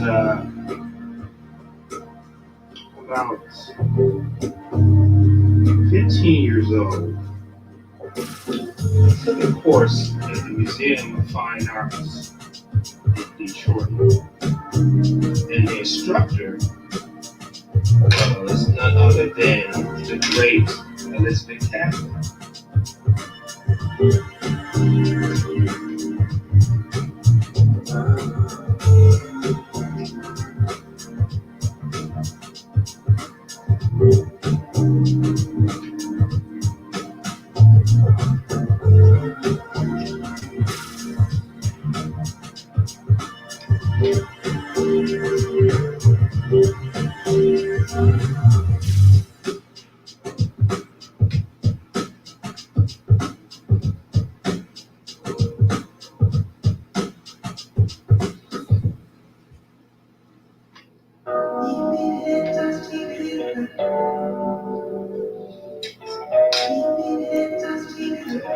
Forehead and nose are in place. We're gonna shave back some of this excess here.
watching as, and this is day 16.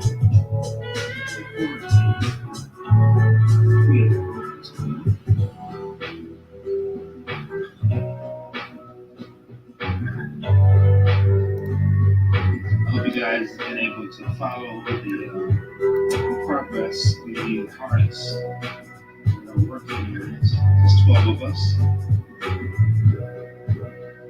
around the country.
And this is an oven baked clay.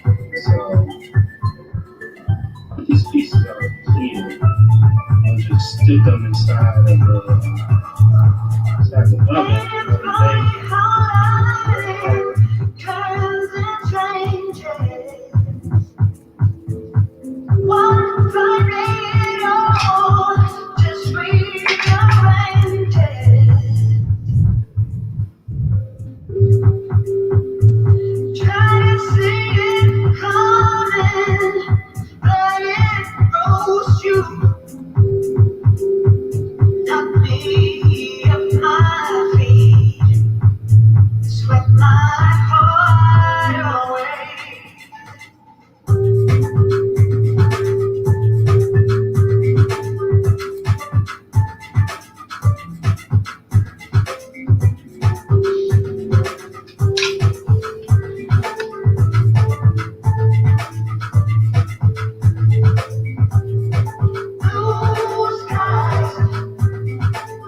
ears on the back on the push back side.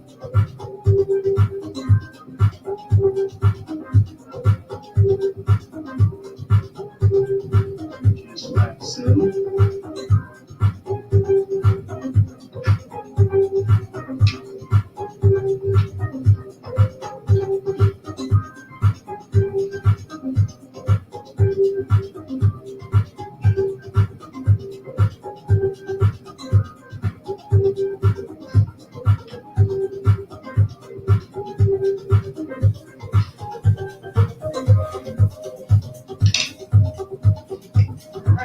There you have it. That is base number 2.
Hey there. So here I am. I'm going to be trying a new technique to mount watercolor paper to aluminum. This is so that I can either display them as is, or I can pour resin on top. So for a really unique finish that can be hangable right as is. So I've got these pictures that I did where I did ink over the watercolor. I've never done this technique before, so and this is my favorite of the pieces. So it's gonna be a little bit of an adventure. So the key here is I gotta keep it clean. We're gonna be putting clear gel on the back of aluminum panels. Here they are, these clean aluminum. And then taking the panels. Ooh. Some of my aluminum were damaged during shipment. My goodness, that is definitely one. I didn't think that you could damage aluminum, but you can, just so that you know. You want to get a good look at this. This is David corner. Aluminum's actually a bit bent. Most of them are pretty fine. I wasn't sure if I wanted to paint the edges or what. We'll just leave them as is.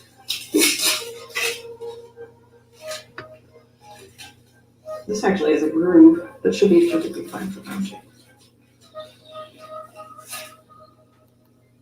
But I didn't pick this up for painting. So, what I'm going to do is I got to coat it with a coat of paint.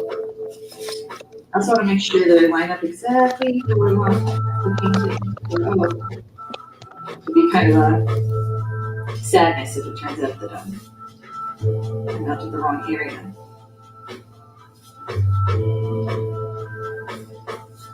I'm going to start with the whale shark one because it's actually not one that I intend to sell. It's for my kidlet. And if that one doesn't turn out 100% perfect, that's okay. The key about this technique is that we can't get the the gel, the acrylic gel onto the watercolor paper front, because if it gets into the watercolor paper front, it will ruin the effect. It will also ruin the watercolor paper. So what I'm going to do is I'm going to coat each side. One coating on this, one coating on that thing, because acrylic, even if it dries a little bit separate, if it's pressed together long enough, it will merge. So that's what I feel safe. Making sure that everything's covered. So I've got here a gel gloss and a brayer, a clean brayer, so it hasn't been used with ink or anything. Just triple checking, and then I've got a flat surface. And what I'm going to do is I'm going to coat both sides.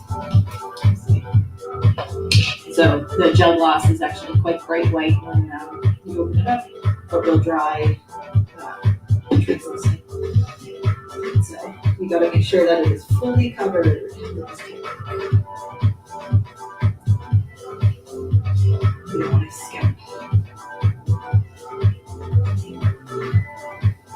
So I'm actually, I left the paper big because I intend to take an X-Acto knife and cut it to the panel after. That'll cover any mistakes and it'll help me not get any gel on the face of the paper by mistake. That's like the worst thing that can happen using this technique.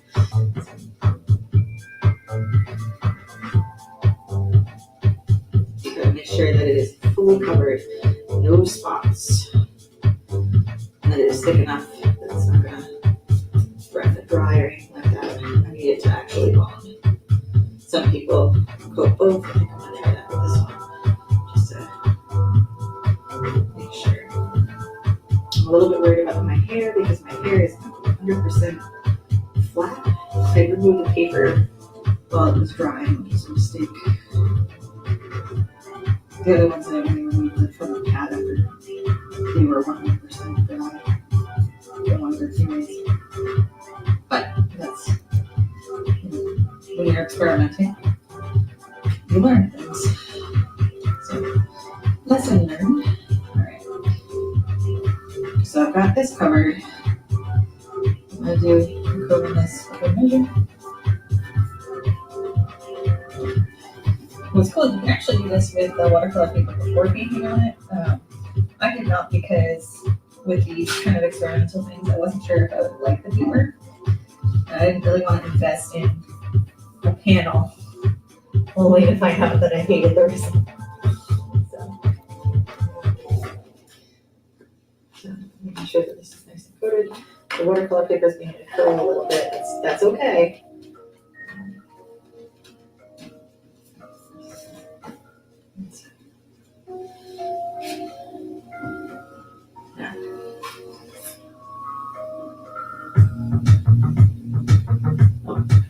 Put it in the wrong side. That's what I get for not looking at the front. Did it in there? No. It's fine if I get some of this missing, or this missing, or is actually coated with acrylic to seal it from issues. I picked it because I know it's a nice clean surface. All right. So now I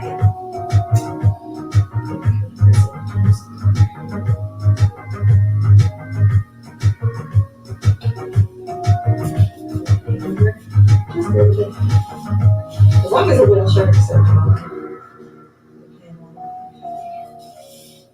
alright, it's looking pretty good.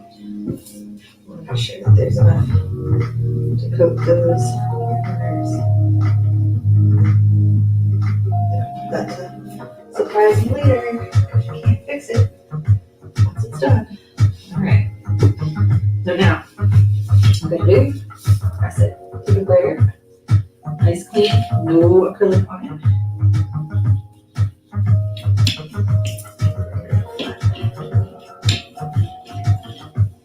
So what you're gonna do, leave this to dry overnight. Place weights on it. To help guarantee that it dries flat.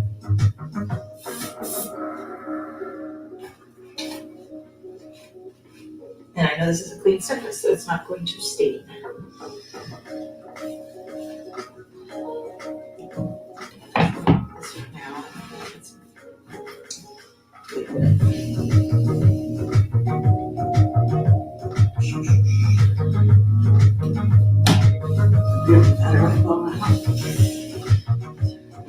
Just gotta be heavy. Alright. Room for one more. Figure this deer, the hair I love so much that I kind of want to wait until I'm absolutely certain it will be effects before committing.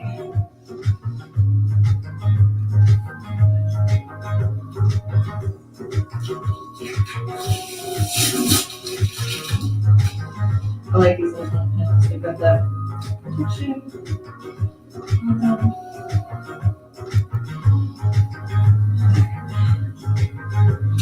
So I learned from that is you need more gel than you think.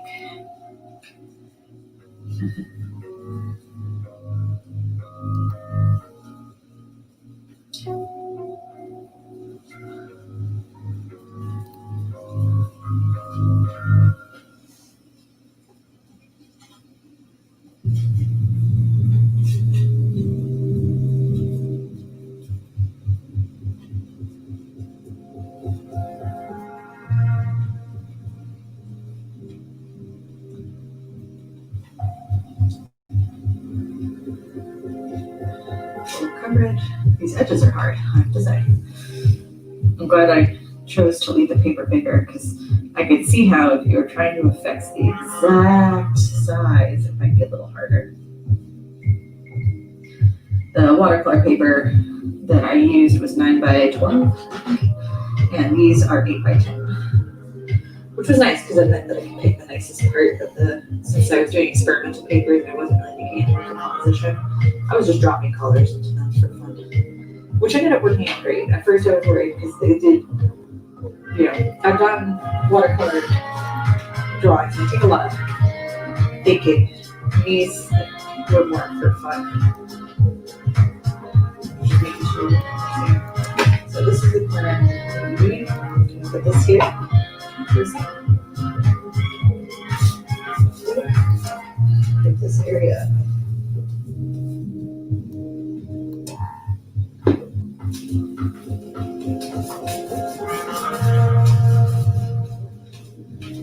Yeah, and I've seen you can leave them like this where they're just mounted, or one can resin coat them or not. You can put them behind glass. Some people even forego glass and just use this as an extra good support.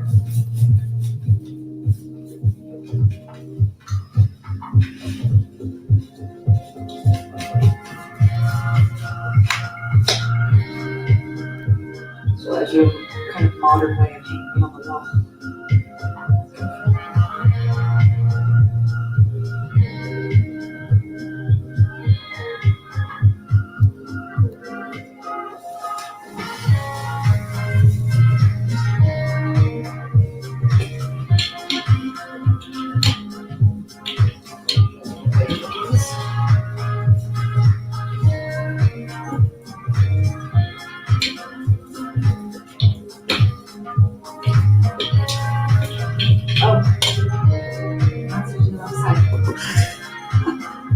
This is my measurements. Wait. This side.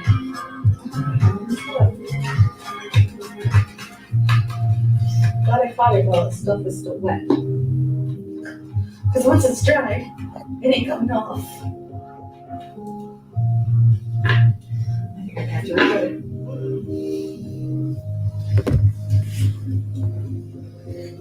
See, there's some air bubbles. So it's a learning experience. Yeah, the keys. I just gotta make sure I don't get any of this on that masonite. Yeah. Not a fun discovery after. So I want me to look.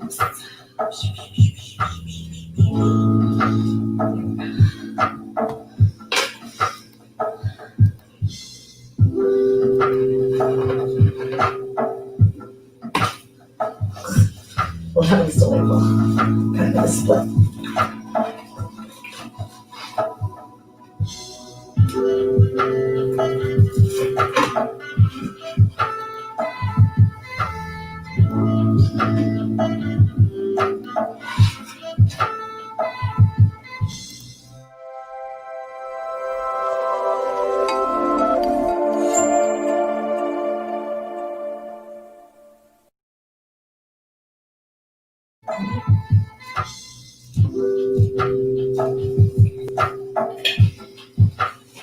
Make sure you're not getting anything out. This whole process. Much better.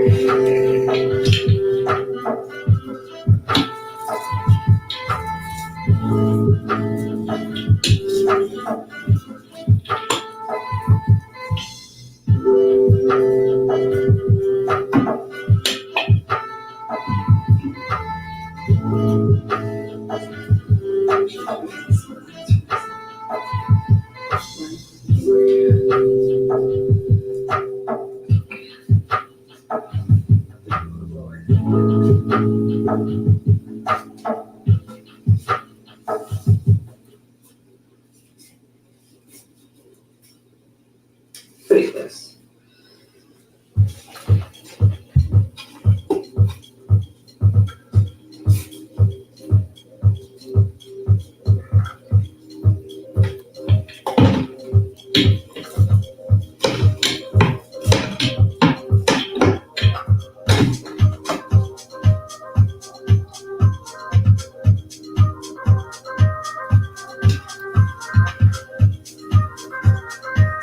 Normally, if I wasn't working at camera, I could have music.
I did read this about if you want to beat the corners.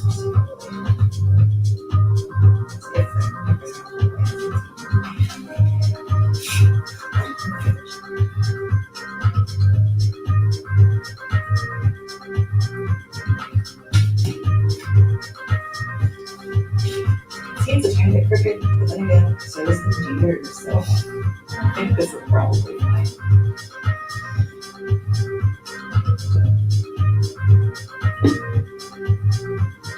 Really growing up, creative quarantine has given me a real appreciation for the versatility of the glass gel.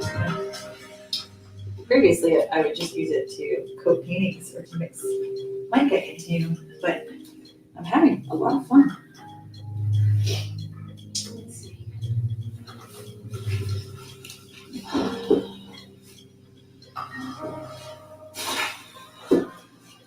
Let's see.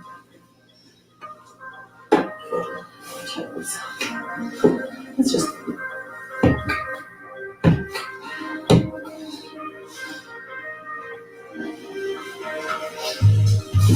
I'm sure.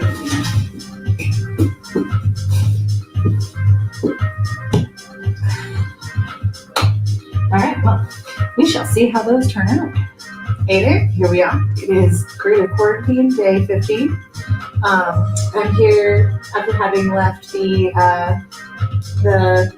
watercolors that I showed yesterday, where I covered them with glue and I mounted them onto aluminum.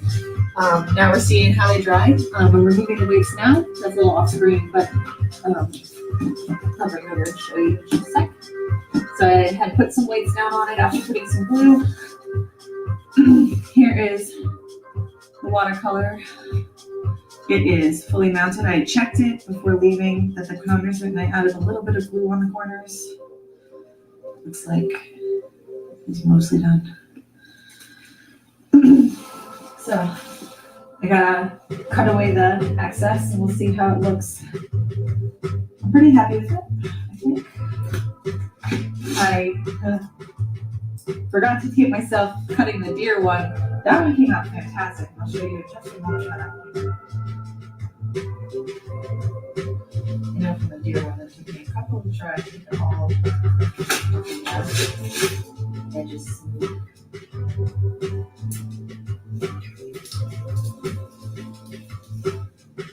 And that's pretty easy though. The aluminum's nice and smooth to cut against.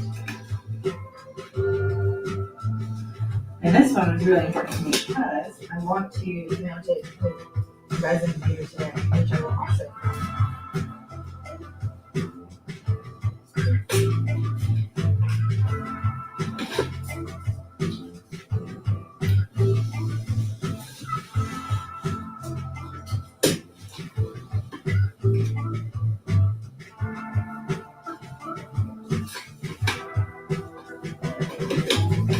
Careful around the corners.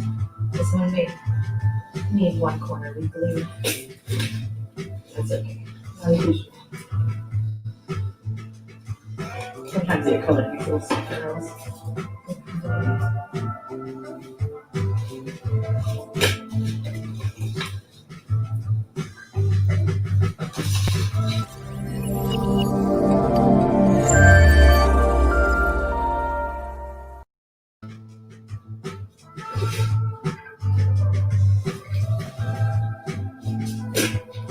I'll make sure it's as even as possible because you can see the edges and this kind of thing. But I also want to leave it because I don't want to risk any of it showing at the front.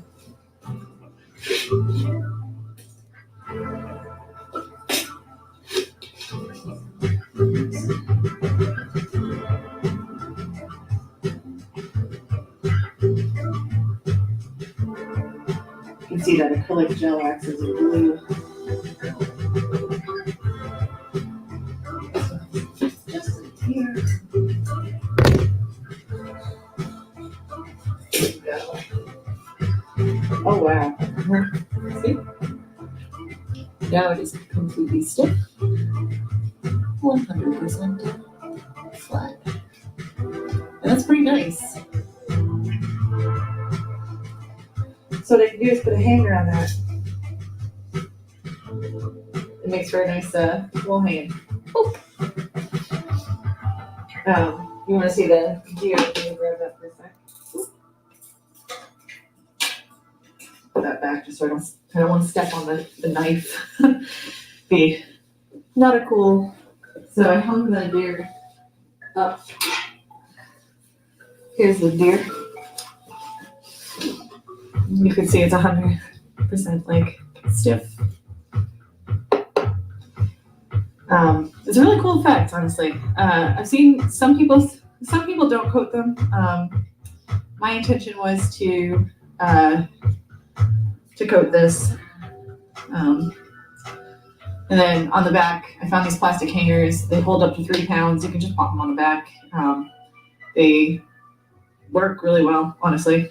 I looked at other solutions. A lot of people, I guess they glue wood back here and then they screw in things. But I found that the plastic hangers, they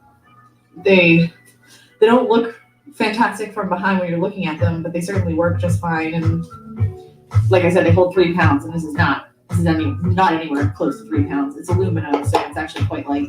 I wouldn't even say this is a pound. But there you have it, mounting the watercolor paper. Pretty happy with the results.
Hello, everybody.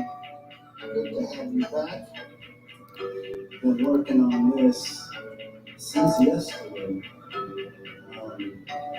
Inspiration came from my trip on the bus. Looking at this man looking out the window, and I thought, what if I did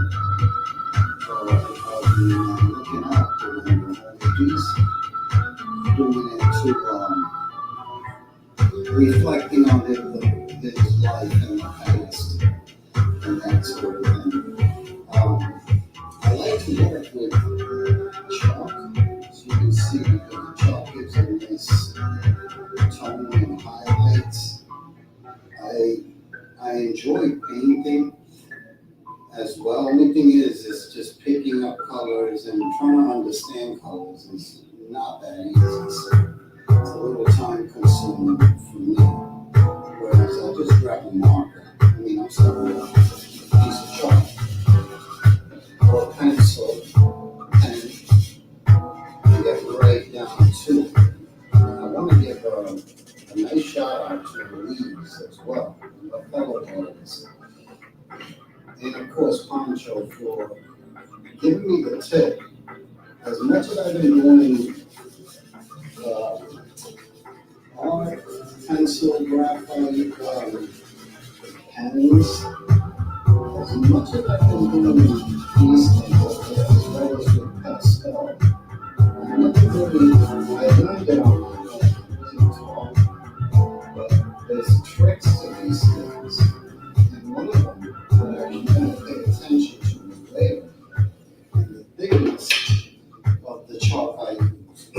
I use this thing right down to dust, and I limit myself only because it's on paper. So when I do it on paper, I have a tendency, it warps the paper and changes it up a little bit. So it makes it a lot harder to work with once it's done. But I did want to add more layers to this piece. And of course, when doing something like this, get yourself a sturdy easel. I improvise a lot, so I'd probably be doing this on the floor anyway. As an artist, you just improvise and you just make do with what's there. So the only thing with this is the unsteadiness of it. And I'm only doing this now because I'm not trying to get an exact facial match. I just want to capture a moment. And I learned early on that you really want to get to the point of your delivery with art. I spent a lot of time detailing work, portraits, and things like that, which look great, but don't hold as powerful a message. But another advantage I have is I can switch hands, so I can go either way. I'm ambidextrous, luckily, so I actually draw with both hands. And when I'm on this side, I switch over to my left side, to my left hand to draw. And that helps as well. The downside to it is you find yourself doing things like brushing your teeth with both hands, because you can't do it with one hand.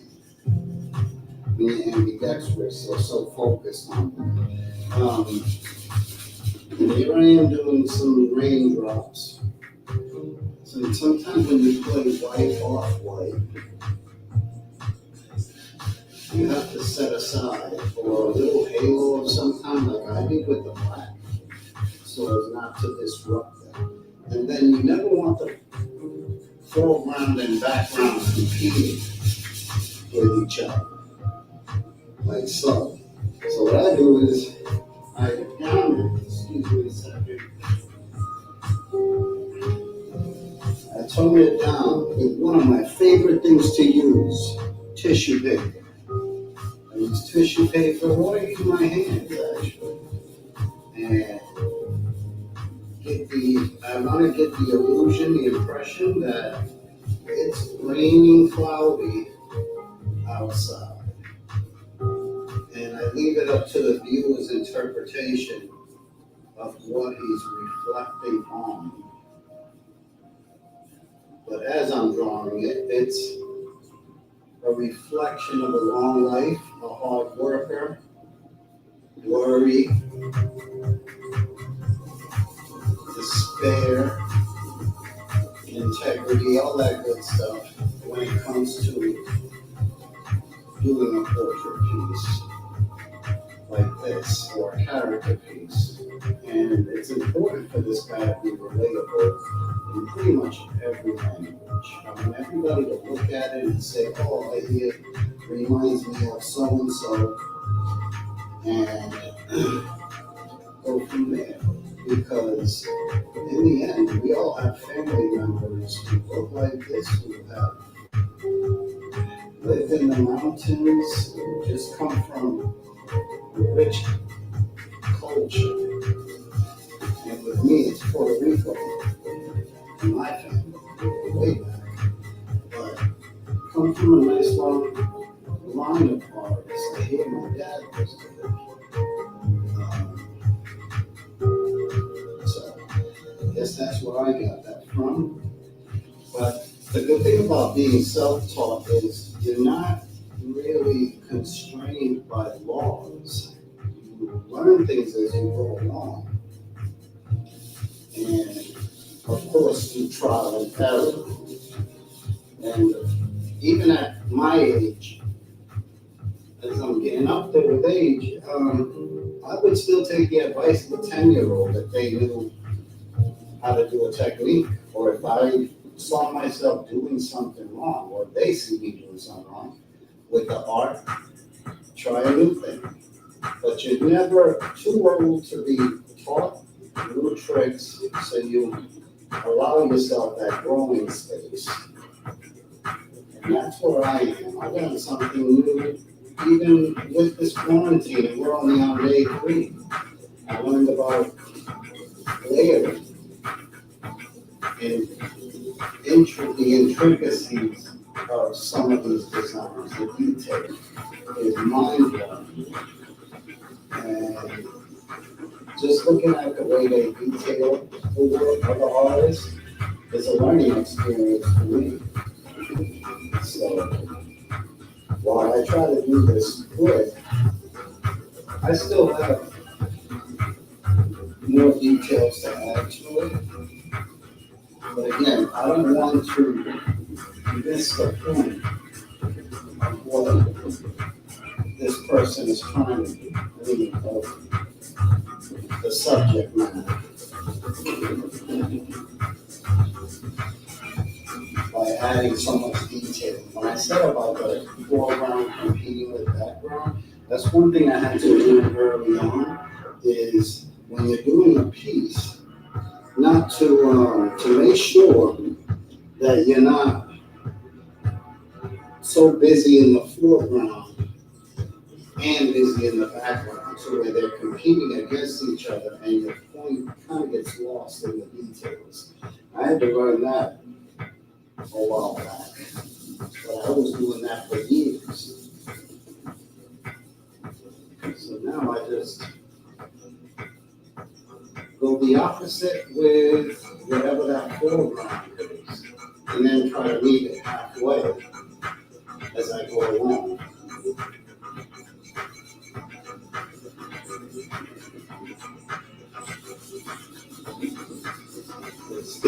I improvise, like I said, with tissue paper. There's all kinds of blending stumps, and I do use the blending stumps, but I use them more for direct portraits. This one is not a particular person,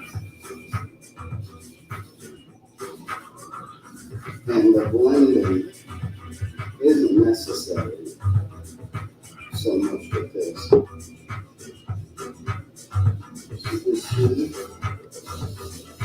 and I like to go by best comment I heard in art with Pablo Picasso, and they asked him, what is art? And his response, what is not? I thought that was a pretty cool thing, and I go by that philosophy with everything, because when you use that logic or that philosophy, you start to see art in everything around you, everything. So absolutely techniques and things like that, as I'm learning, I am always open to suggestions and understanding. That way, how else do we get better with these certain projects? So that's where I am with this. I will layer it up some more. I'll add a little more detail to it.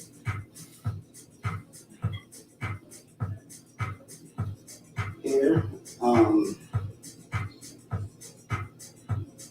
I'll add black to this to make it blacker than the black paper that it came on. But I also learned not to use black all the time when you're trying to do contrast. Sometimes the contrast, you can do it with dark colors, and you don't have to go directly to the color black, because once you do that with the black, it's a done deal. You really can't do much more layering or mixing or adding when you add the black. And plus it makes it so that the light bounces off of it, and you really don't see it the way you want to with any kind of lighting. So as much as I like Sharpies, black Sharpies and that sort of thing, that's the only thing, is that they're very deflective, or they shine to the point that you really can't see it unless you're standing at a certain angle.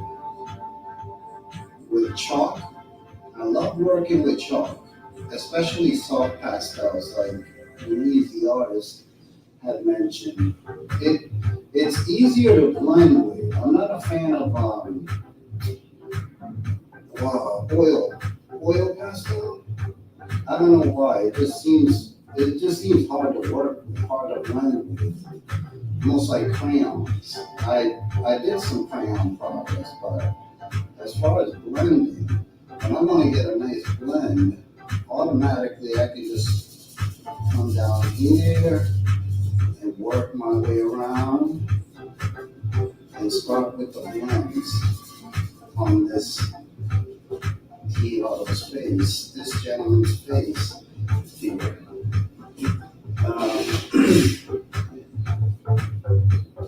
And you're able to work around. And also, the downside to this would be how important it is to keep it untouched. Because like chalk in school, all this work will erase with one swipe of the hand. So as much as I love to work with pastels and chalk, especially on chalkboard, on poster board like this, that's the only thing I don't like about it, is handling the mess and the smearing part. But I did get taught some techniques that I will testing with this and have some fun with it. If it bombs, you just keep working, try it out again. I always think of things like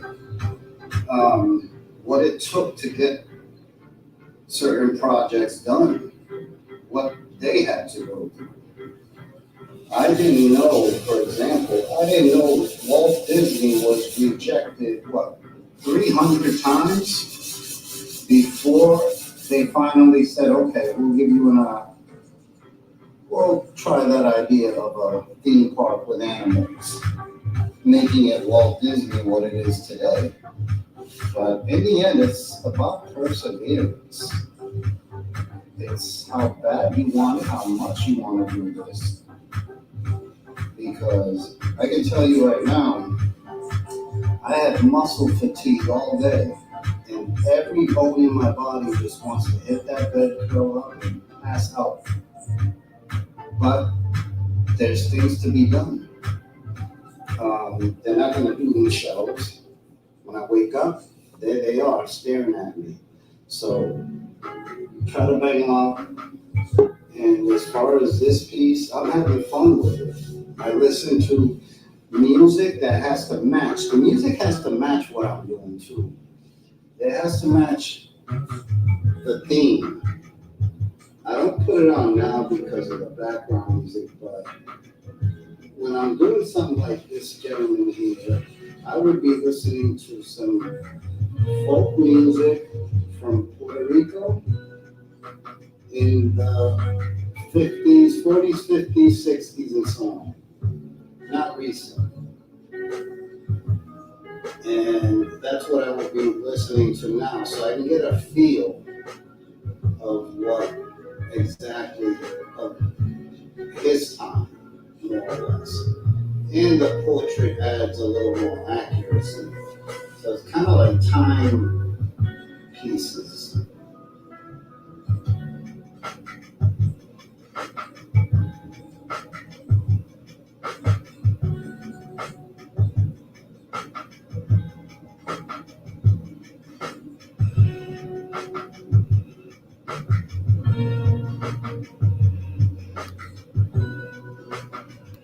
And as I go along with this, I just draw the guy.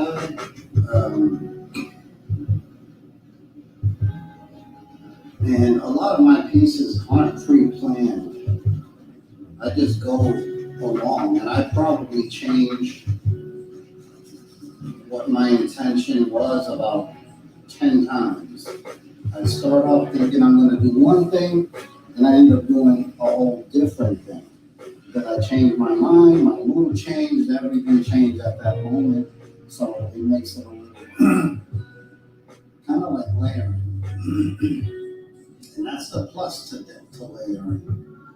Layering meaning that it's not over with just one step here. This is my first step, which is pulling it all together.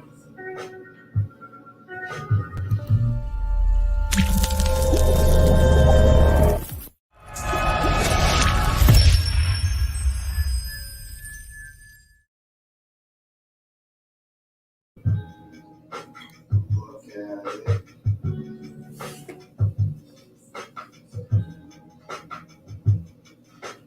I show it to my rabbit. I have a pet rabbit. And she's right here next to me watching this whole thing. She's like hanging out in the bar. It's funny because she's a black rabbit and this white dust just falls on her. So it looked like she was just rolling in snow. And I have to quickly get it off of her. But here I am.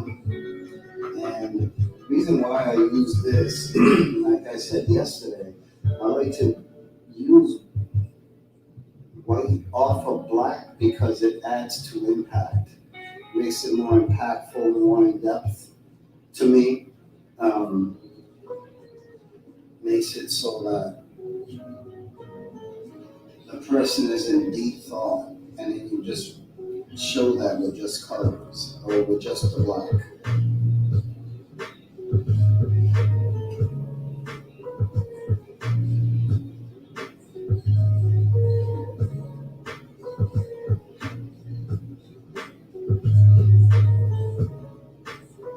So again, this, I'm debating this side here. I'm not sure if I want to leave a lot of dead space, but at the same time, I don't want to add too much detail, so I don't know. I have time to figure that out. I do hope that y'all see me doing this as I go along.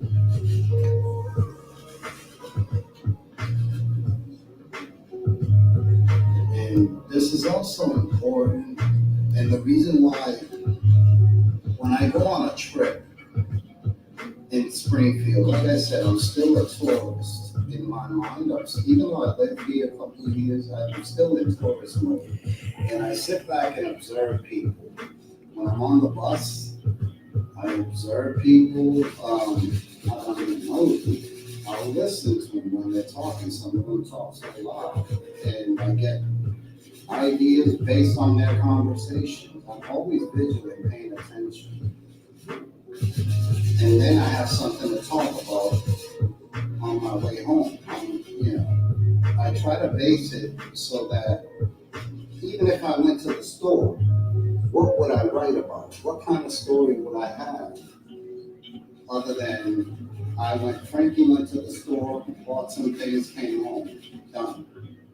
Okay, what else happened? And I had, experiences along the way, and that's what makes it more interesting as you go along. When I drove across the country, a couple of times, I drove to California, from Massachusetts, from Atlanta, and everyone told me, oh my God, why would you do that when you can just take a plane and get there in 6 hours? And my answer to that was, yeah, but I wouldn't have gone through every single state. I wouldn't have stopped along the way. I wouldn't have gone through Texas, their desert, Arizona, their deserts. I wouldn't have gone to Mexico along the way. So, point is, it took 52 hours, 50-something hours to get across the country, but it was a lot to talk about. And that's what I like. I don't, I guess I could take a plane ride and get to LA, 6 hours, yeah, and I got a bag of peanuts along the way. Interesting. Or I got a drink along the way. I don't know. But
it's crazy. So, and these are little things that I like to talk about as experience, as moments, and pass them on.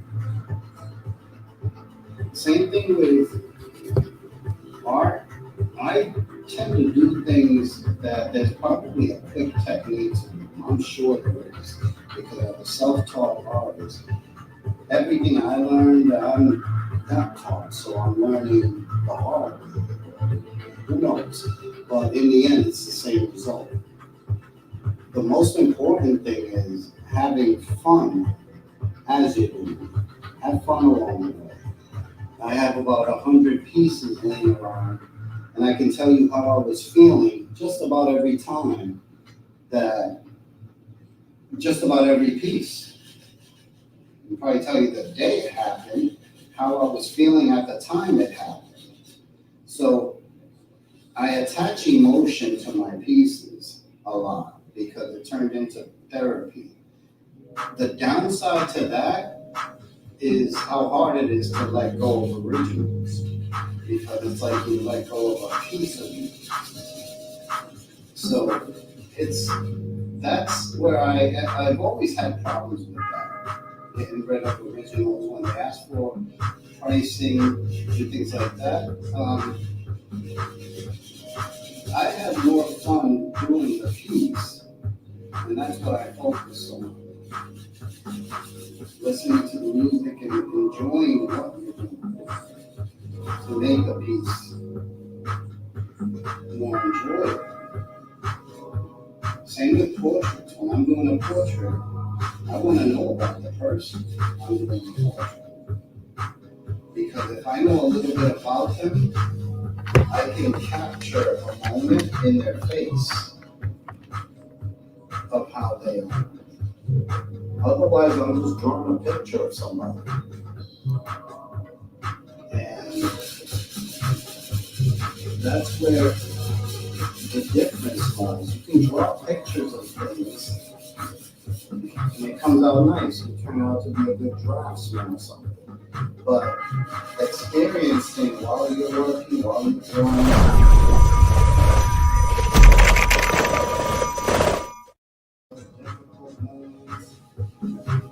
that's where it makes for quite a journey behind each piece. And some are easier than others.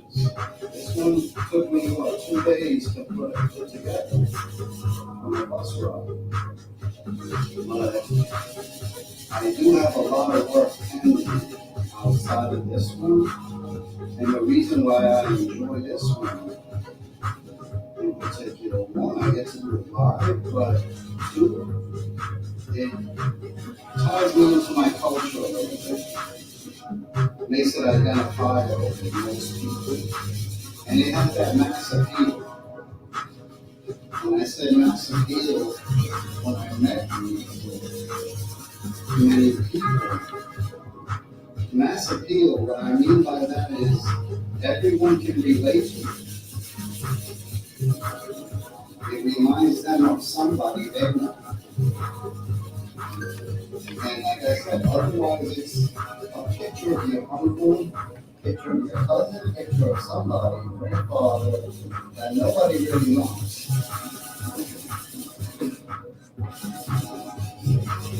That's what I get.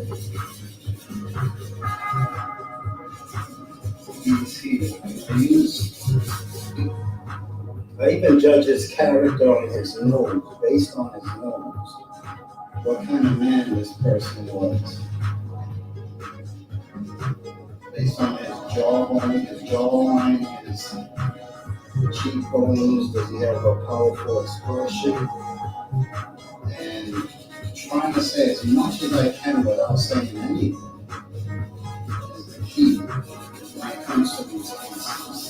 Because I've lost a lot of competitions. I've won competitions, but also lost them because I get lost in detail and technique more than the point of the picture or the theme.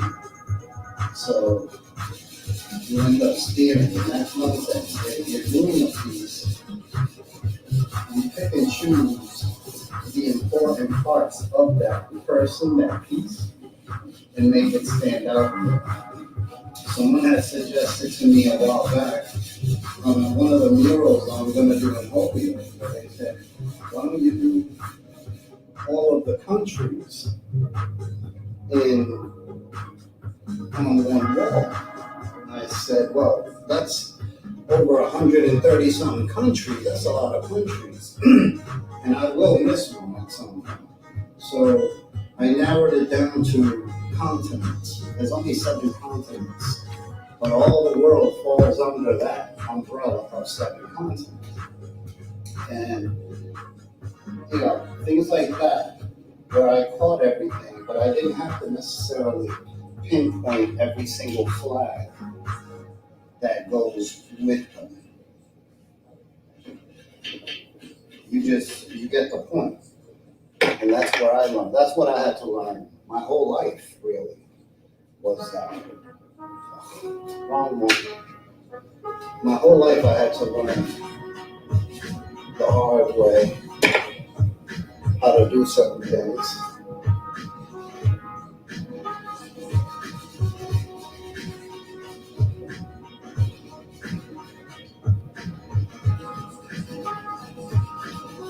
Which is the good and the bad with the art.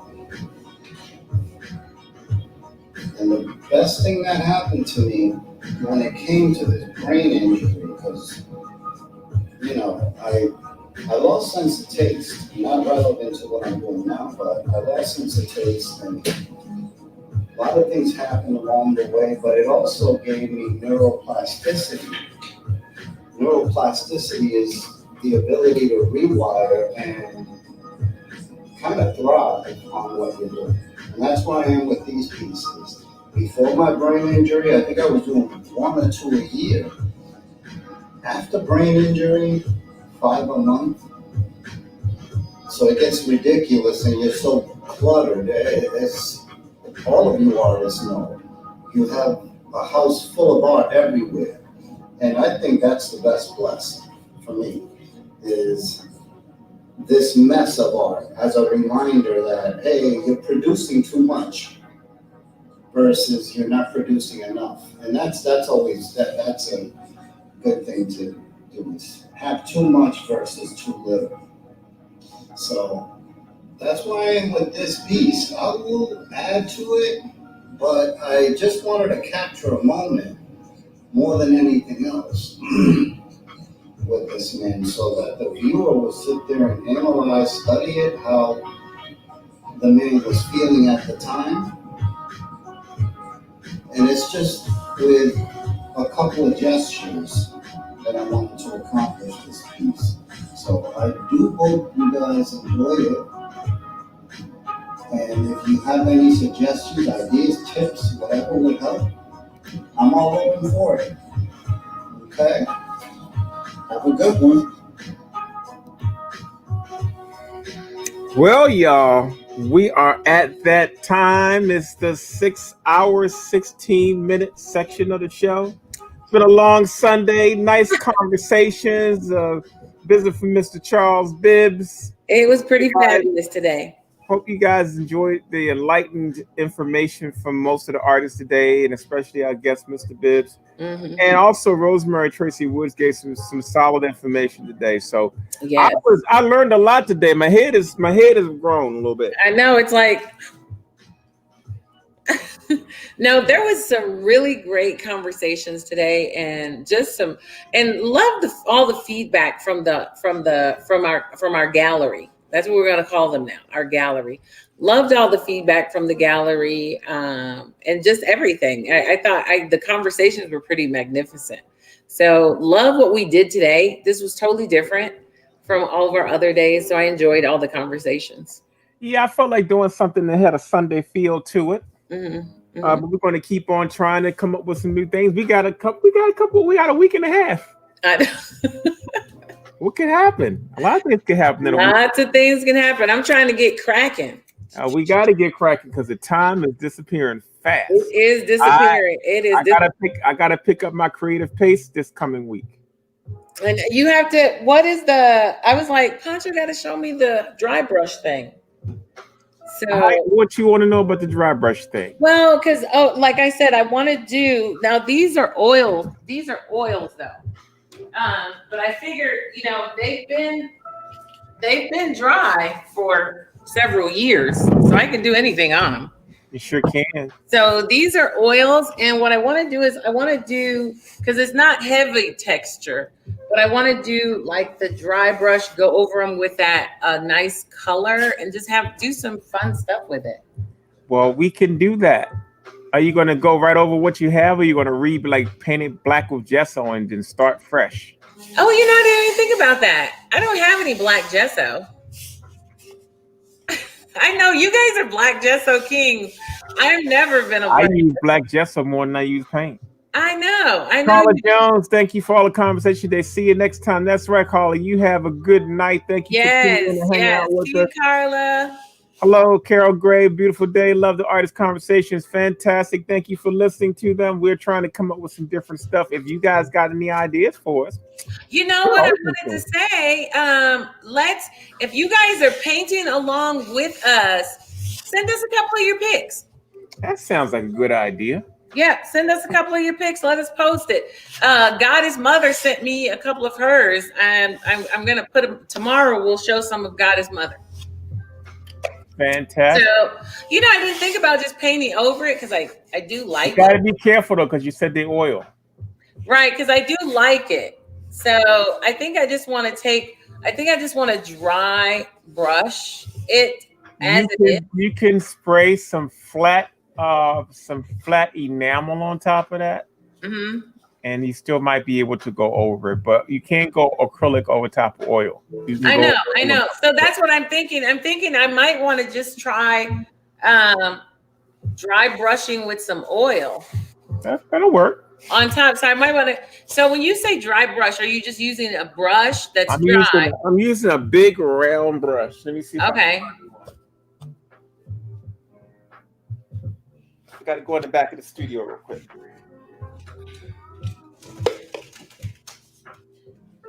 I don't know if I have one big round brush, but I don't use oil.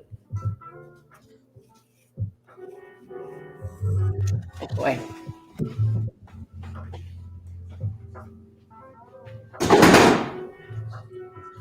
All right, I got you a round brush you can look at here. Okay, let me see.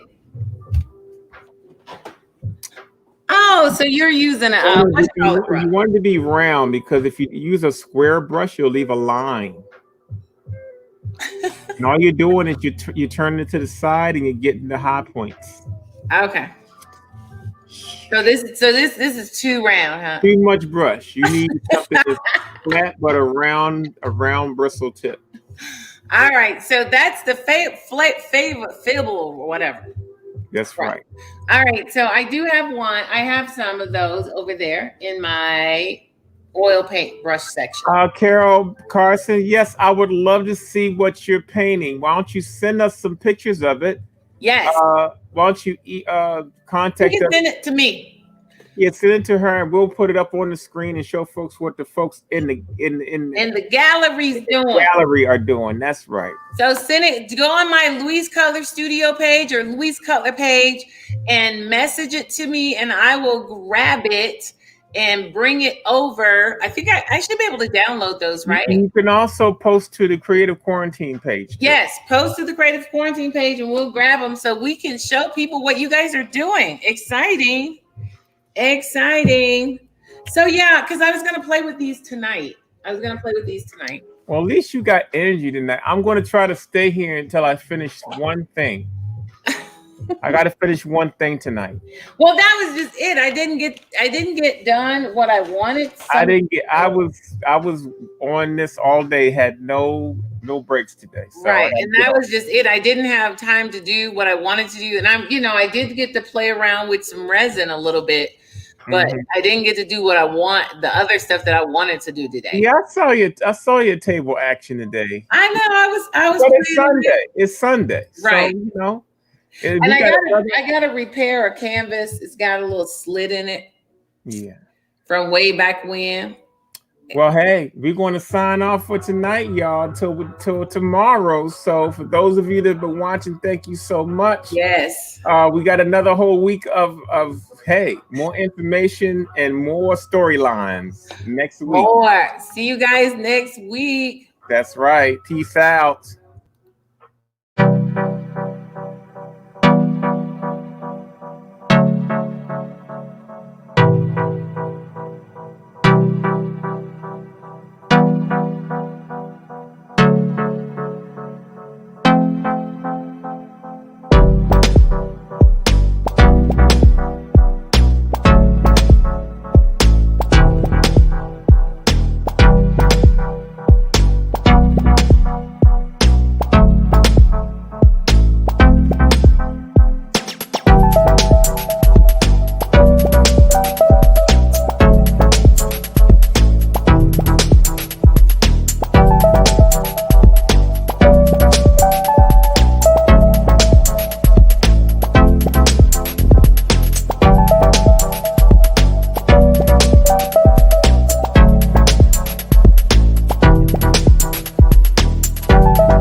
I